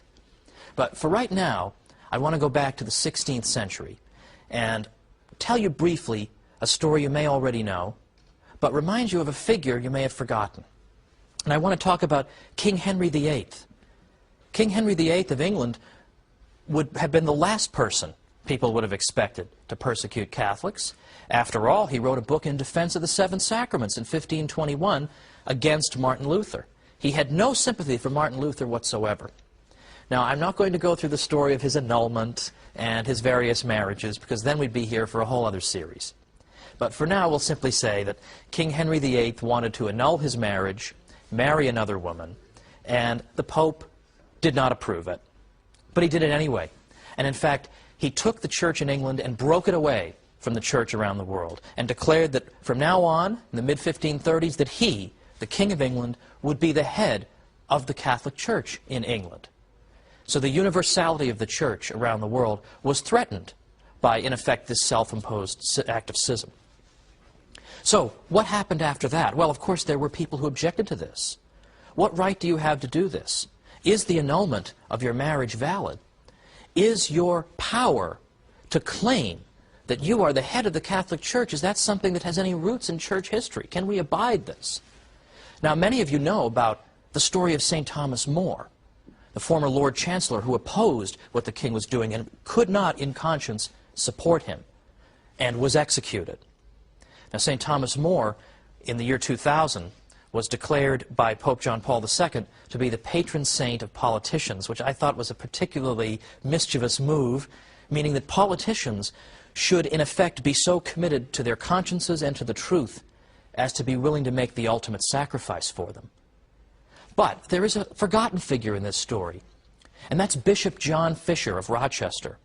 John Fisher was a diminutive figure. He was a very old man and frail and sickly, and he was the one bishop who had the courage at that time to stand up and say that he could not accept what the king was doing. Now, there have been great times of heroism among Catholic bishops in the history of mankind. For example, during the French Revolution, Catholic bishops were exemplary in many cases. But here we had just the one example of John Fisher, and he was loved by everyone. And on that day when he came out of the Tower of London, holding his small Bible as they led him to be executed, the people gathered and watched, and he addressed them and said to the Catholic people that I have come here to die for Christ's Catholic Church. And he was executed. But my favorite part of this is a popular story that followed thereafter, because his head, Bishop John Fisher's head, was placed on a pike and placed along with the heads of some monks who had also resisted the king on London Bridge. Now, during his life, John Fisher had been very pale in complexion and indeed sickly looking. But in death, with his head on that pike, his face took on a reddish hue, such that he looked healthier and more alive than ever. In fact, this was such a spectacle that people began making small pilgrimages to visit his head, such that the government finally just had to take it down. I sure hope that story is true, because they deserved to be rebuked by John Fisher even in his death. Now, 400 years exactly after the deaths of these two great men, in 1935, they were canonized. And so we call them St. Thomas More and St. John Fisher. But I taught Western civilization at the college level in New York for 7 years. And I always looked for a good textbook. And the textbook always told us about the heroism of St. Thomas More. And of course, there's the wonderful movie, The Man for All Seasons. But I never found a single textbook that told us about the sacrifice of John Fisher, this glorious bishop who had been treated so badly by the regime, who had been maneuvered and manipulated into saying things that could be declared criminal and treasonous. His is an extraordinary witness, and we ought to have recourse to him very often. But even after the death of King Henry VIII in 1547, that wasn't the end of the troubles people had in England trying to follow the Pope. A couple years later, around 5,000 Catholics in England perished when the new king, Edward VI, took away their beloved Latin Mass. That was the great Western Rising that nobody's ever heard about. But coming closer to the present, I want to call to our minds the French Revolution. Because episodes in the French Revolution regarding the church are so vivid and so astonishing, you almost can't believe these things happened. In fact, most people don't even know about these events. But they are so astonishing and so almost subhumanly cruel that we can say almost with confidence that surely there was a diabolical aspect to them. The French Revolution began in 1789, and within a year, and indeed 2 years, the church found that her property was nationalized, which is a nice way of saying ripped away from her by the government. Priests were required to take oaths of loyalty to the new government. Not all did so, understandably. Monasteries were suppressed. And, by the way, they were suppressed on the grounds of religious freedom. So in the name of religious freedom, you cannot be free to be a monk. So you go figure that out. Well, this type of thing went on early on. This is the so-called moderate phase of the revolution. But as time went on, the revolution grew more and more explicitly anti-Catholic. In fact, by 1793, things had grown almost hysterically worse. 1793 to 1794, it's there that we see what became known as the Reign of Terror. And here, if you were a Catholic and were outspoken about it in some way, you could be in trouble just for that. You could be called a fanatic because you were found praying the rosary, or because you had sheltered a priest who had refused to take that oath of loyalty. There were terrible crimes carried out against ordinary Catholics, young men, sick and healthy, women and men together, children, all subject to the same terrible crimes. For example, the drownings at Nantes. Thousands of Catholics perished in the drownings at Nantes, which consisted of taking people in boats out into the River Loire, and then the tormentors in the boats would jump to other boats, and before doing so, they would open up holes in the initial boat so that the boat would sink and the people on it would drown. The man who carried this out, Jean-Baptiste Carrier, said, "Never have I had so much amusement as in seeing the last grimaces of priests as they die." Beyond the drownings at Nantes, we have the shootings at Angers. We have the martyrs who are called the Martyrs of Avrillé, 100 of whom were beatified by Pope John Paul II, and many favors have been won through their intercession. But there, the Martyrs of Avrillé were marched to some ditches that had been dug, and it was decided that the way to deal with these unruly Catholics was to line them up against the ditches and to shoot them all so that they would fall into the ditches and perish. Many females fall into the ditches and perish. Many female religious went to their deaths in this way, singing songs to the Lord as they did so, and forgiving their captors and tormentors. In the midst of all this, there was also the de-Christianization campaign. De-Christianization campaign in France. Now, what did that consist of? During the fanaticism of de-Christianization, a new calendar was introduced. Because, of course, if we want to de-Christianize the country, we certainly can't have a calendar dated from the life of Christ. So instead, we're going to date our calendar from the year we killed our king. That'll be the year 1. And the week became 10 days long, not 7. So it became impossible for the Catholic people, after a time, to know what day was Sunday. Well, thankfully, most people never adopted this silly calendar. But that was an example of the hostility toward the Catholic people. But beyond just that, bizarre ceremonies were carried out. Statues of saints were guillotined. The names of streets that had the word saint in them had the word saint removed. Churches were vandalized everywhere, and property destroyed, as an attempt to try to wipe out the Christian inheritance. In fact, even worship itself was discontinued in all but the remotest areas of the country. Here was de-Christianization. In fact, even the priests who had taken the oath of loyalty to the regime were now told that was not enough. If you want to show that you are loyal to revolutionary France, you must abjure your ordination altogether. Many of them refused to do that. Thousands of them fled the country. 10,000 priests went to England alone. England, an anti-Catholic country at that time, welcomed them. And in fact, as some historians have said, like Michael Davies, in fact, what the result of that was that English people got to see Catholic priests for themselves. They no longer heard about Catholic priests just in caricature. They met these men for themselves and saw how heroic they were and what they were able to do. And it astonished them how great these men were. And this experience they had meeting all these Catholic priests went a long way in the 19th century toward lifting the restrictions against Catholicism in that country. But this is not even the worst of what happened to Catholics. A war of extermination was waged in the Vendée region of France, and this episode has been almost entirely forgotten. It was not forgotten by Pope John Paul II, who visited the Vendée region, spoke about the Vendée region in a French visit in 1996. And when we come back, we're going to talk about those men and women, what the Pope had to say, and more examples of heroism when we come back to the Catholic Church, builder of civilization. So I'll see you in a minute.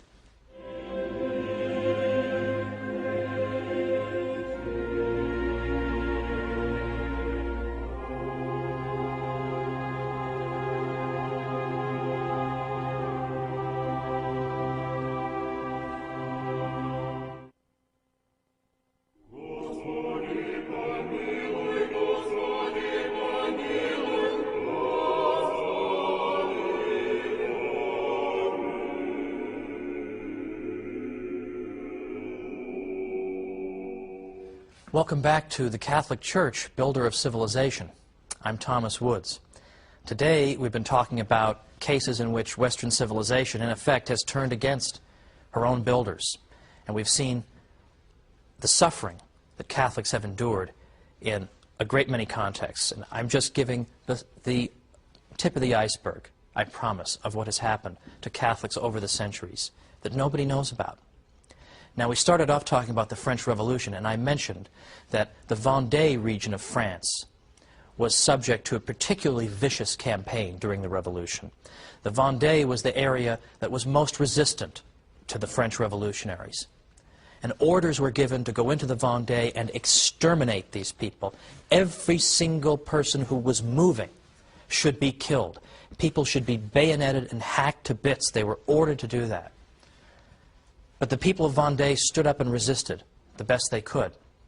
And when Pope John Paul II was in France in 1996, he was there, incidentally, to observe the 1500th anniversary of the baptism of Clovis, who was the Frankish king who accepted Christian baptism and thus bestowed upon France the title of the eldest daughter of the Church. The Pope was there to commemorate that. But he spoke about the particular sacrifice of the people in the Vendée.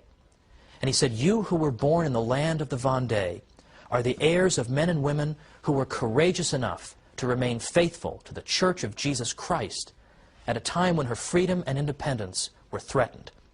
In the numerous acts of witness that have come down to us, it is moving to see that the people of the Vendée remained attached to their parishes and their priests in spite of the cruelty of persecution." Now today, if you even say the word Vendée, with how many people will it ring bells? Essentially none. These are episodes that are in serious danger of being forgotten. No one has taught them in the first place. But if we have respect for all peoples, we need to know about the sufferings of all peoples. Now, I'd like to make particular mention of what happened to Catholics at the beginning of the Russian Revolution. Because, of course, most Russians, inasmuch as they were Christians, were in the Orthodox Church. So we sometimes forget about the fate of the Catholic Church because it was relatively not so numerous. But still, I'm interested in this episode because of how much it reveals about anti-Catholic persecution and modern atheistic governments. Now, we're talking about the late 19-teens into the early 1920s. These are the early years of the Bolshevik Revolution, when the communists have taken over and Lenin is in charge. Now, initially, what they did was they made it a crime to engage in religious education to anyone under 18. So you can't form the minds of the children. The communists will form the minds of the children. They also made it illegal to do a variety of things. They made it very difficult, if not impossible, for the church to own property. They established atheistic propaganda and encouraged and fostered atheistic propaganda all over the place. In fact, in some cases, churches were replaced with public restrooms as a way of showing, well, the greatest possible disdain to the Christian faith of the people. I have a friend who, round about the early 1980s, perhaps the late 1970s, was being taken on a guided tour of Russia. And the tour guide was giving the usual propaganda. Look at the religious freedom we encourage in Russia. Look at all of our churches. And my friend impertinently asked, "Oh, how many of them were built since 1917? Total silence, of course. And he was never invited back, needless to say. That's an unaskable question. But early on, early 1920s, you start to see a campaign against the Catholic churches in which the regime is claiming we need to take the valuables out of these churches, anything that might be made out of precious metals, because Russia, in large part thanks to the stupidity of its government, was suffering from a devastating famine. And the claim was, we need to melt these sacred vessels down to sell them to make money to provide for famine relief. Well, clearly, this was an attempt to break the Catholic churches, to show who was in charge. They didn't actually need that money for famine relief, because the United States and other places were sending famine relief money to Russia. And we now know, now that the Soviet archives have been opened up, that the government was taking that food aid money and using it to buy machine guns from Germany. They didn't need the money for this purpose. And in fact, Pope Benedict XV, who was Pope from 1914 to 1922, even made an offer to the Russian government. He said, the Vatican will give you an amount of money equivalent to the value of those vessels if you just leave them alone. He never got an answer to that offer, which is all you need to know. And so, in effect, stormtroopers marched into churches and began vandalizing them. Most churches were vandalized. The only ones who weren't were ones where it was determined that there was nothing sufficiently of value there. Now, beyond this, we have cases of priests being executed or imprisoned just for doing normal priestly functions, providing religious education, or trying to prevent the stormtroopers from taking their vessels. One priest, for example, got down on his knees and begged his congregation to block and protect the tabernacle. He was tried and convicted of falling demonstratively on his knees. Did you know that was a crime? That's apparently a crime. And that reminds us that in these revolutionary regimes, there is no respect for law whatsoever. Law is what the judge says it is. In fact, in Russia, historian Richard Pipes says Russia was the first country on earth to ever outlaw law. That if you wanted to be a judge in Russia, all you needed to do was be literate. You didn't have to have any legal training. You didn't have to have any legal training, because we don't need legal training. We don't need previous precedent and previous law. All we need is somebody with a good communist revolutionary conscience who knows how to mete out communist justice in one case after another. In fact, one government official said to the Russian leader Lenin, "Our Commissariat of Justice really should be renamed the Commissariat of Social Extermination, shouldn't it?" And Lenin said, "Yes, it should, but we can't say that." So that's how they come up with crimes like falling demonstratively on your knees. A revolutionary judge simply makes this stuff up as he goes along. So the first show trials in Russia were not under Stalin, when Stalin would take potential political rivals or fellow communists and put them on trial and accuse them of treachery and force them to engage in ridiculous and obviously absurd confessions. Those are sometimes thought of as the first show trials, where the job was to humiliate the accused before executing him. The first show trials were actually under Lenin, when priests were put on trial for having defended their property or having carried out the simplest and most benign of priestly functions. The job was to humiliate and break these people. And yet again, this is forgotten. This is beyond forgotten. What about Spain in the 20th century during the Spanish Civil War, 1936 to 1939? What happened there? In terms of Catholics, we have some of the most grotesque atrocities carried out by people. For example, one historian tells us, in Spain, which of course is one of Europe's most staunchly Catholic countries, large numbers of Catholics were just butchered solely for being Catholic. Unlike the martyrdoms in most parts of the world, whole sectors of the religious community were liquidated. At least 6,832 priests and religious were martyred, including 13 bishops. In the 20th century, probably no country witnessed so much bloodshed among its clergy. Another source, an incalculable number of laypersons were killed because of their religious associations, either as well-known churchgoers, members of fraternal and charitable religious organizations, or as the fathers, mothers, brothers, sisters, and friends of clerics. Some were killed because they professed their faith by wearing some outward symbol of belief, perhaps a religious medal or a scapular.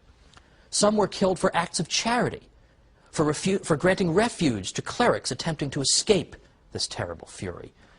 It is impossible to determine the number of these laypersons who were slain for their faith.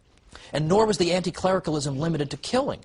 Thousands of churches were burned, religious objects were profaned, nuns' tombs were opened, and the petrified mummies displayed to ridicule, and religious ceremonies were burlesqued.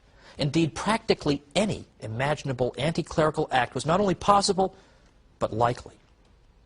And still another writer tells us, as they entered a village, that is, in effect, anti-Catholic stormtroopers, you may as well call them, their first object of attack was the church. There, the communists and their henchmen would round up the priests and religious, as well as anyone who protested, wreak all kinds of destruction and sacrilege, and then pour round after round of ammunition into the tabernacle of the parish church.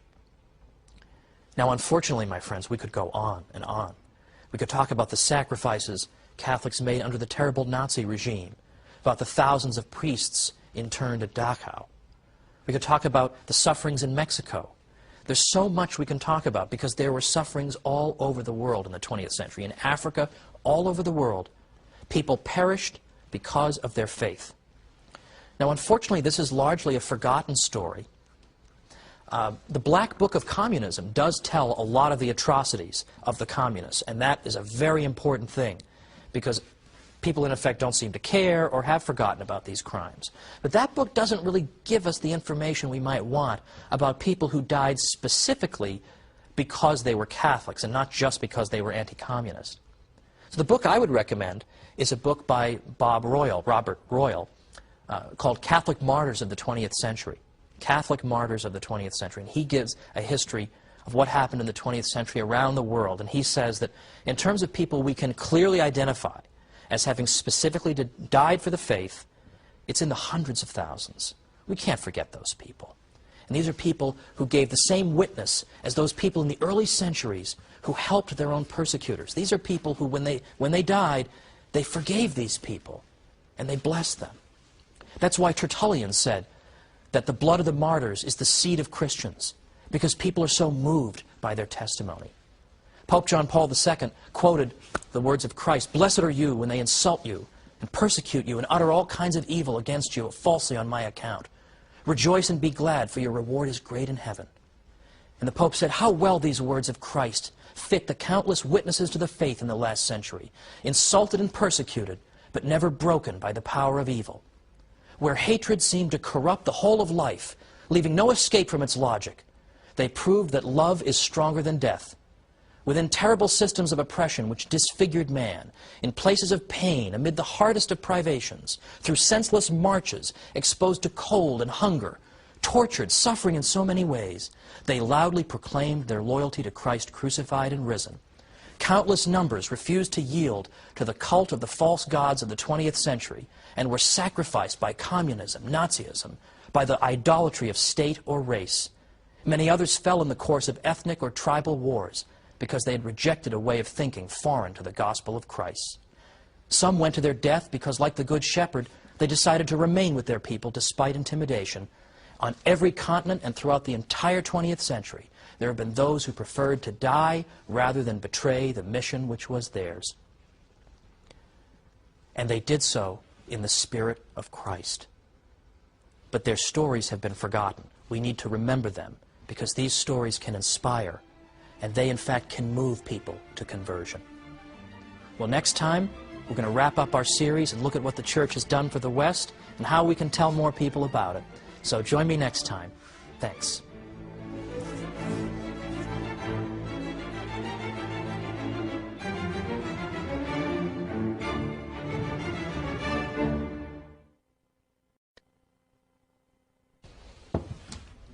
Over the past 12 episodes, we've seen how the Catholic Church built Western civilization. But where is Western civilization going? What's next? What can we do about it? Join me today for the Catholic Church, Builder of Civilization.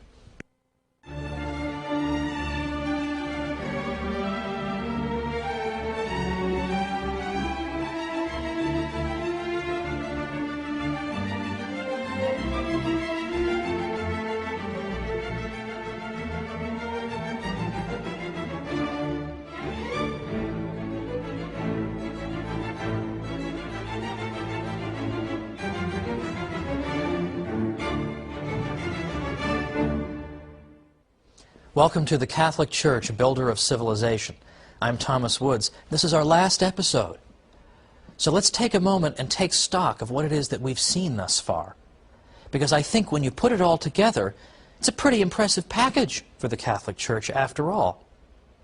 For instance, we went after the subject of science right away, because there I think people are most likely to disparage the Church or to think not especially well of her, that she has not distinguished herself very well when it comes to science. But to the contrary, we've seen that modern historians of science, who would know something about this, they do this for a living, are now no longer saying that about the Catholic Church, that she's just an enemy of science.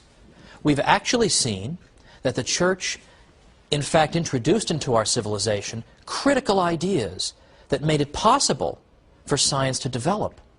In fact, it's not just a coincidence that science developed in a largely Catholic milieu, in a world that was formed by Catholic ideas, but rather it makes perfect sense, as we saw earlier.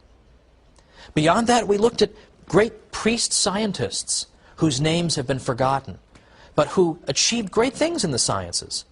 And at that time, I urged people, and I renew that urge today, to consider learning more about and even writing about the Jesuit scientists. These people accomplished so much in the sciences, it's absolutely astonishing, and yet no book about it?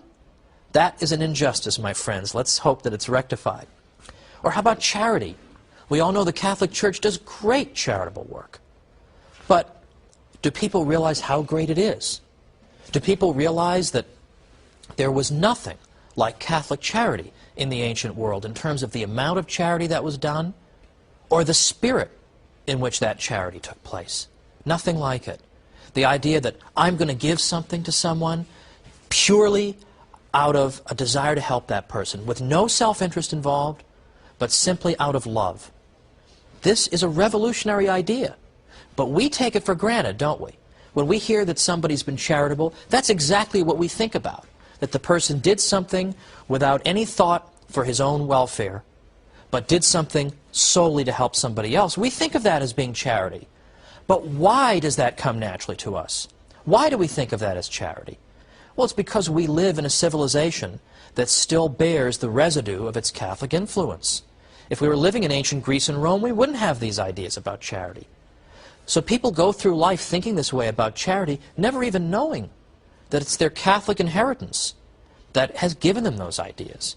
Well, we should point that out, shouldn't we? But then there's the university system. Who gave birth to the university system in the High Middle Ages? The Catholic Church.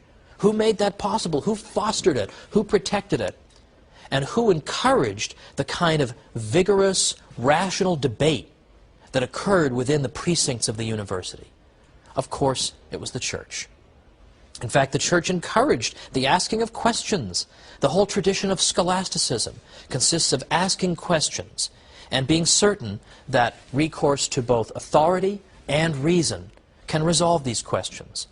There was a confidence in the cathedral school at Chartres and in a great many other Catholic thinkers that God had not given us our rational natures in vain, but He intended us to use them. We should use our rational nature. We should use our reason to understand the world around us, and that reason properly applied will not mislead us. We've also seen that the idea of rights comes out of the Catholic Church too. Now this, for a long time, has been assumed to be a teaching that comes from secular thinkers or non-Catholic thinkers at the very least, perhaps in the 17th century, little before, little after. But we've seen that in fact the idea of rights, natural rights, rights that inhere in us as human beings naturally, rights that mean that you can't invade my person, you can't kill me, you can't steal from me, these things that inhere in us as human beings, these ideas developed out of the Catholic Church and her own canon lawyers. And here I rely on an important book by Brian Tierney, who's one of the great experts on the idea of rights. He has a great book called The Idea of Natural Rights. And it's there where you see the most systematic refutation of the idea that rights just came out of nowhere in the 17th century. He shows that they came out of the heart of the Church. Now, we've also seen that international law comes out of the Catholic Church too. International law, which is closely related to the idea of rights, comes out of the Catholic Church. Because international law says that some countries don't have more rights than others, but that each state has an equal dignity, regardless of whether the ruler of that state is Catholic or non-Catholic. If his only crime, so to speak, is being non-Catholic, you can't just depose him for that, because his state has dignity and the right of self-government just the way as any Catholic state would have, or state populated by Catholics. So international law, the idea there's an absolute moral standard that governs the interaction of states. Where does this come from? It comes from the Catholic Church with Francisco de Vitoria and Francisco Suarez and de Soto and all these other thinkers. Even law itself, law domestically, is indebted to the Catholic Church because the canon law was the first modern legal system in Europe. Because for the first time, church law was brought together systematically and presented in a coherent whole, where all contradictions that might have existed have been reconciled. That's what modern states in Western Europe did when they were developing their own legal systems. They used the model of canon law as to how you go about doing that. Now, in our first episode, I made brief mention of the study of economics. Now, economics really is an interesting science, so I don't want to hear any objections to economics. But economics is often thought to have emerged in the 18th century. In the 18th century, sort of deistic thinkers, or thinkers who certainly weren't Catholic, just suddenly came up with the idea of economics, just kind of poured out of their heads. But in fact, that's not what historians today are saying. For the past half century, historians who write about the history of economic thinking are now saying that it's not Adam Smith in the 1770s who just gave birth to economics, just came all out of his gigantic head. But instead, they're now pointing to a people called the late scholastics, who were Spanish thinkers. Well, they weren't all Spanish, but the best ones were Spanish. So all you Spaniards out there, congratulations. As the source of modern economic thought, the late scholastics are really the source. One of the great 20th century economists, Joseph Schumpeter, said, "It is they who come nearer than does any other group to having been the founders of scientific economics." And there's been much scholarship written about this ever since Schumpeter wrote in the 1950s. Modern historians of science have continued to uncover the critical and important insights into economic thought of these people. For example, Raymond de Roover, Marjorie Grice Hutchinson, and scholars who are still alive like Alejandro Chafuin and Harry Vereiser at the University of Detroit. This is an important contribution as well. Now let me give an example of what I mean here. In the 16th century, when precious metals coming from the New World began to reach Europe, people noticed that prices rose. So what they recognized was there was a kind of a fixed cause and effect relationship going on here, that there was a relationship, some kind of a relationship, between the level of prices and the amount of money. So in effect, this was like an economic law. So they understood scientifically that there were relationships at work in the world of economics. This is an essential breakthrough.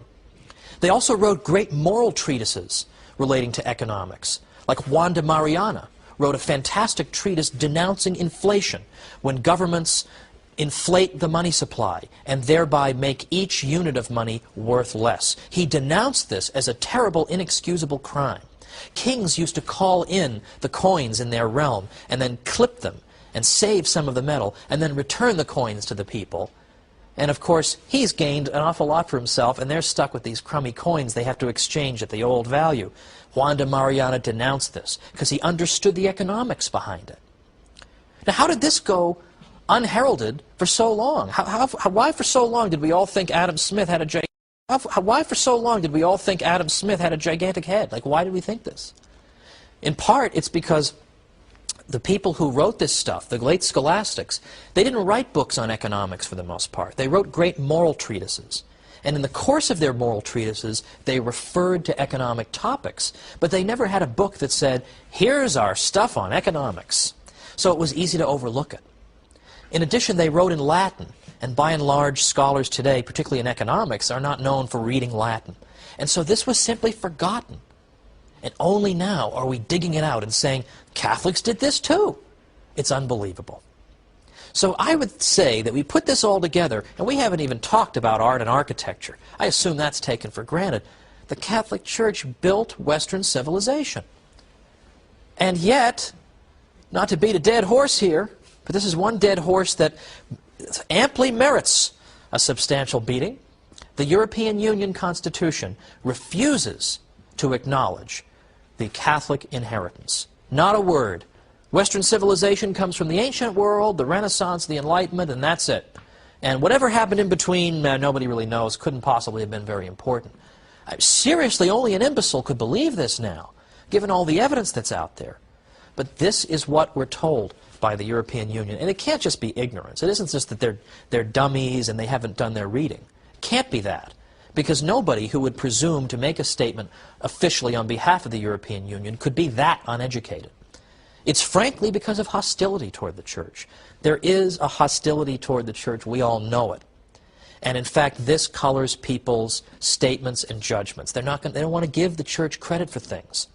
My own theory is that one of the reasons a lot of secular intellectuals despise the Church is that the Church, in effect, reproaches them for their immoral lifestyles. They don't like being told they're not supposed to do this and that, and every time they see the Church, it's a reproach to them. And so therefore they have to wipe it out, they have to destroy it, they have to ignore it. But we refuse to go away, don't we? We refuse to go away. Well, after the break, we're going to talk about the state of Western civilization right now. Look around at the art world a little bit, the state of things, and see what, if anything, we can do about this. And what can we do to take this knowledge and spread it out there to the world? I wrote a book called How the Catholic Church Built Western Civilization, because I hoped it could help to spread this knowledge among the general population. Let's see what else we can try to do to make people aware of what an extraordinary treasure the world has in the Catholic Church. Supernaturally, yes, but even on a natural level, all the glorious things she's done.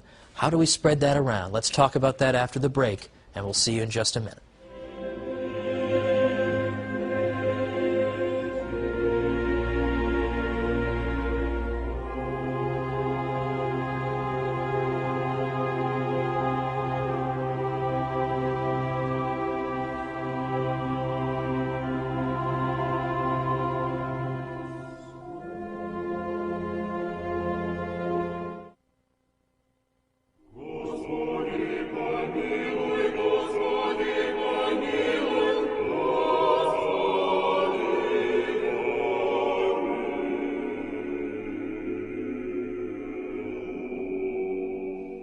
Welcome back to the Catholic Church, Builder of Civilization. I'm Thomas Woods. Today we're sort of summing things up and then looking forward. We're looking at things the Church has done in the past and then thinking about what are we going to do in the future? What are we going to do to redeem Western civilization? Build it back up again to where it belongs. Now, I think if you were to take a quick glance, for example, at the world of art today, it's probably not fair to say all of modern art is just a complete disaster. I don't think anyone would really say that. However, I think we can say that there seems to be a relationship between a civilization's view as to whether there really is a transcendent, there's something that is beyond our experience, and a civilization that doesn't believe that believes in materialism. Materialism in this sense doesn't mean greed, it means believing that matter is all there is. If something isn't physical, then it doesn't exist. That's what materialism teaches. And it seems to me fairly obvious that the type of art you would see in those different types of civilizations would differ from each other. And this is a point that Jude Doherty made. He's the Dean Emeritus of the School of Philosophy at the Catholic University of America. And he's made this point. He asked the question, could a great Gothic cathedral, or indeed Gothic architecture in general, could that have been built in a materialistic culture? And likewise, could some of the hideous things that we see around us all the time, what Doherty calls Lego set architecture, we're surrounded by everywhere, would that have been built in an age and a culture that believed in the transcendent? When you, in effect, when you believe in materialism, what you're saying is that there is no meaning to life. If all there is matter, if matter is just dead, it has no purposes, then there is no meaning to anything if there's no transcendent. And if you really believe that life has no meaning, it would be a miracle if that belief weren't in fact reflected in your art. And we see that. Of course, we see that everywhere. Now, I suppose it's shooting fish in a barrel to criticize some of the excesses of modern art, so I'm not going to do that. There's a little bit of that in my book, and you can find that all over the place. But I do remember walking into my classroom back in the years when I was a professor in New York, and I had a newspaper article, and I said to them, this is a Western Civ course, I said, ladies and gentlemen, I want to update you on the state of Western civilization. And I read to them this news item. And it was a news item about the Turner Prize exhibition in England. It was a prestigious art prize. And one of the exhibits was called The Lights Going On and Off. And in this exhibit, the artist, so-called, flicked on and off the lights of the facility. And this produced an interesting effect, apparently, and that was his work of art. I know what you're all thinking. I can flick lights on and off too. I know. I'm thinking the same thing. Also in recent years, at major prize competitions, more than once, the janitorial staff has mistakenly thrown these art exhibits in the garbage, assuming that they were trash. What does that say to you about the state of the civilization? Now, if we Catholics don't defend ourselves, as I said at the beginning, nobody's going to do it for us. We've got a glorious civilization behind us. We've produced some extraordinary art that is admired by people all over the world. Now, it's true, though, that we're not Catholics because we produced great art. We're not Catholics because the Church helped to foster the university, or because the Church encouraged the sciences. These are all wonderful things. That's not why we're Catholic. But there are a couple of benefits that come from knowing this information. And the first one is that a lot of people do believe a lot of negative things about the Church, don't they? A lot of people believe these negative things. So if we can show them that they're mistaken, that in fact a lot of these misconceptions are exactly that. They're just misconceptions without historical foundation, we will have struck down an obstacle to their conversion. So it is important to know this knowledge, even if it's not the reason that we're Catholics. It will help us when we interact with people who have deeply embedded prejudices. But remember, nobody's going to defend ourselves if we don't defend us. We have to defend ourselves. We have to be prepared to tell people these things when they come up and say the Church has been nothing but a blight. We have to have an answer for that, because they're not going to have the answer. We need to give them that answer. But secondly, these things help to confirm our own faith. And what I mean by that is that we should expect Christ's Church to bear such wonderful temporal fruits. Because if the Church really is what she claims to be, she's the bride of Christ, she's a divine institution, then naturally we would expect her to bear great supernatural fruits in the form of grace and the sacraments. But we should also expect her to bear great temporal fruits. And when we in fact confirm that, and we see that, it helps to confirm our faith, doesn't it? It helps to confirm our faith. Now, looking at the state of Western civilization, our past couple of popes have been frankly saddened and have noted the attempt by people to pretend that the Catholic inheritance is dispensable or perhaps doesn't even exist. You cannot think of constructing a common European house neglecting the very identity of the peoples of our continent. That's what Pope Benedict XVI said recently. He's very interested in this subject of how do we redeem Europe. Pope John Paul II, on one of the 9 or so trips to Poland that he took during his pontificate, said this to the crowd. Said this to the crowd. Giving in to desire, to sex, to consumption, that is the Europeanism that some supporters of our entry into Europe think we should accept. But we mustn't become part of that Europe. We, he said, were the ones who created Europe, and with much more effort than those who claim exclusive rights to Europeanism. What is their criterion, the Pope said? Freedom. But which freedom? The freedom to take the life of an unborn child? Brothers and sisters, he concluded, I protest against this concept of Europe held by the West. And this message must be shouted loudly from this land of martyrs. Europe is waiting for redemption. The world needs a redeemed Europe. Now, I myself am a convert to the Catholic faith. And when I initially converted, I converted in large part because of theological and scriptural reasons and a lot of study. And I knew I had done the right thing. I knew I had acquired the pearl of great price. Well, this project has been, in effect, like a second type of conversion for me. I've renewed all the enthusiasm that I had for the Church when I first entered. Because I knew a lot of this stuff about the history before I wrote How the Catholic Church Built Western Civilization, but I learned a lot more as I did it.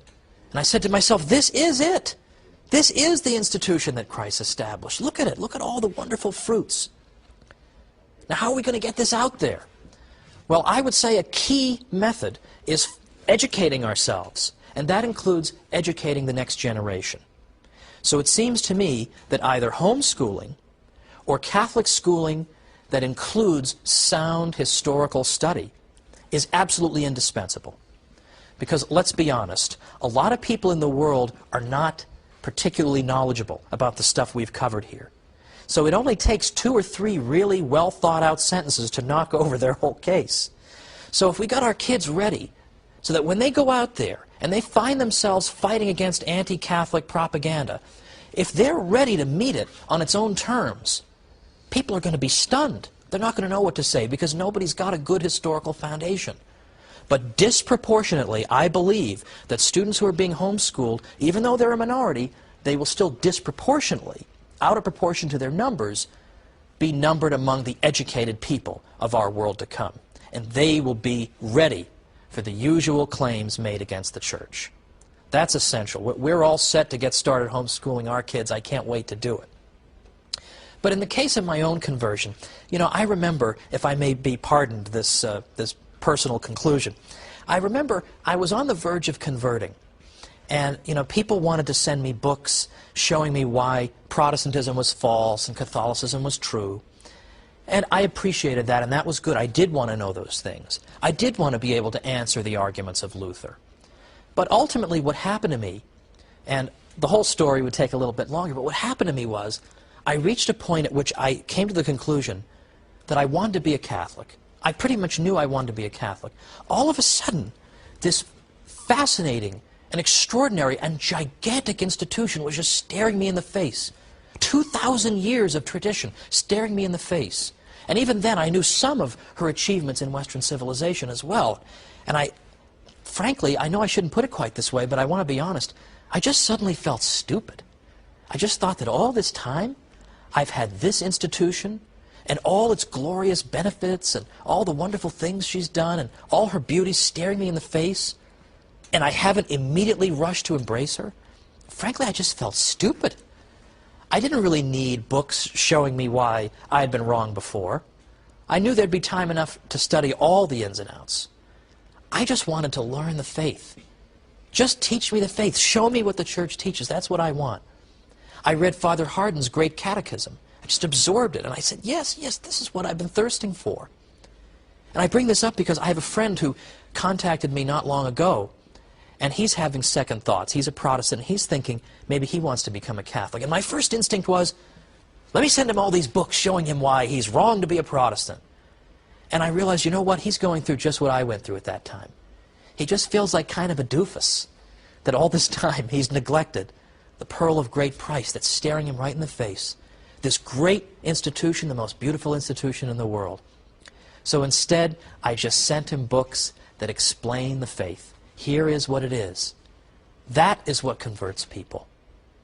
And so when I finally converted, I said to myself, you know, no longer do I have to feel alienated from this extraordinary institution that has built the very civilization in which I live. I'm part of her now.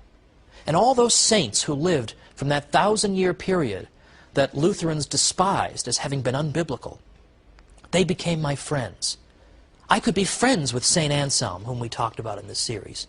I could be friends with St. Thomas Aquinas. I wasn't alienated and separated from them. I was united to them in the bond of the communion of saints. This, in effect, was what helped bring about my conversion, and why this historical project for me has, in effect, brought back so many wonderful memories, that all these things are what brought me in, ultimately, in the beginning. Now, one of my favorite quotations from the saints comes from St. Thomas More, who said that nobody on his deathbed ever regretted having been a Catholic. Now, isn't that true? Speaking to an audience of Catholics and non-Catholics, I can assure you that that is true. Now, over these 13 weeks, including today, it's been a real pleasure, if I may quote some other people in television, to come into your living rooms, and I'm deeply honored that you've welcomed me. I hope that some of the material that we've covered has been helpful to you, has made it easier for you to defend the Catholic faith, and has, in your case, as in mine, helped you to fall in love with her all the more. And so I wish you all the blessings of God, and I say to you, thank you very much for joining me, and God bless you, and perhaps we'll meet again sometime in the future. Thanks so much for being with me for the Catholic Church, Builder of Civilization. I'm Thomas Woods.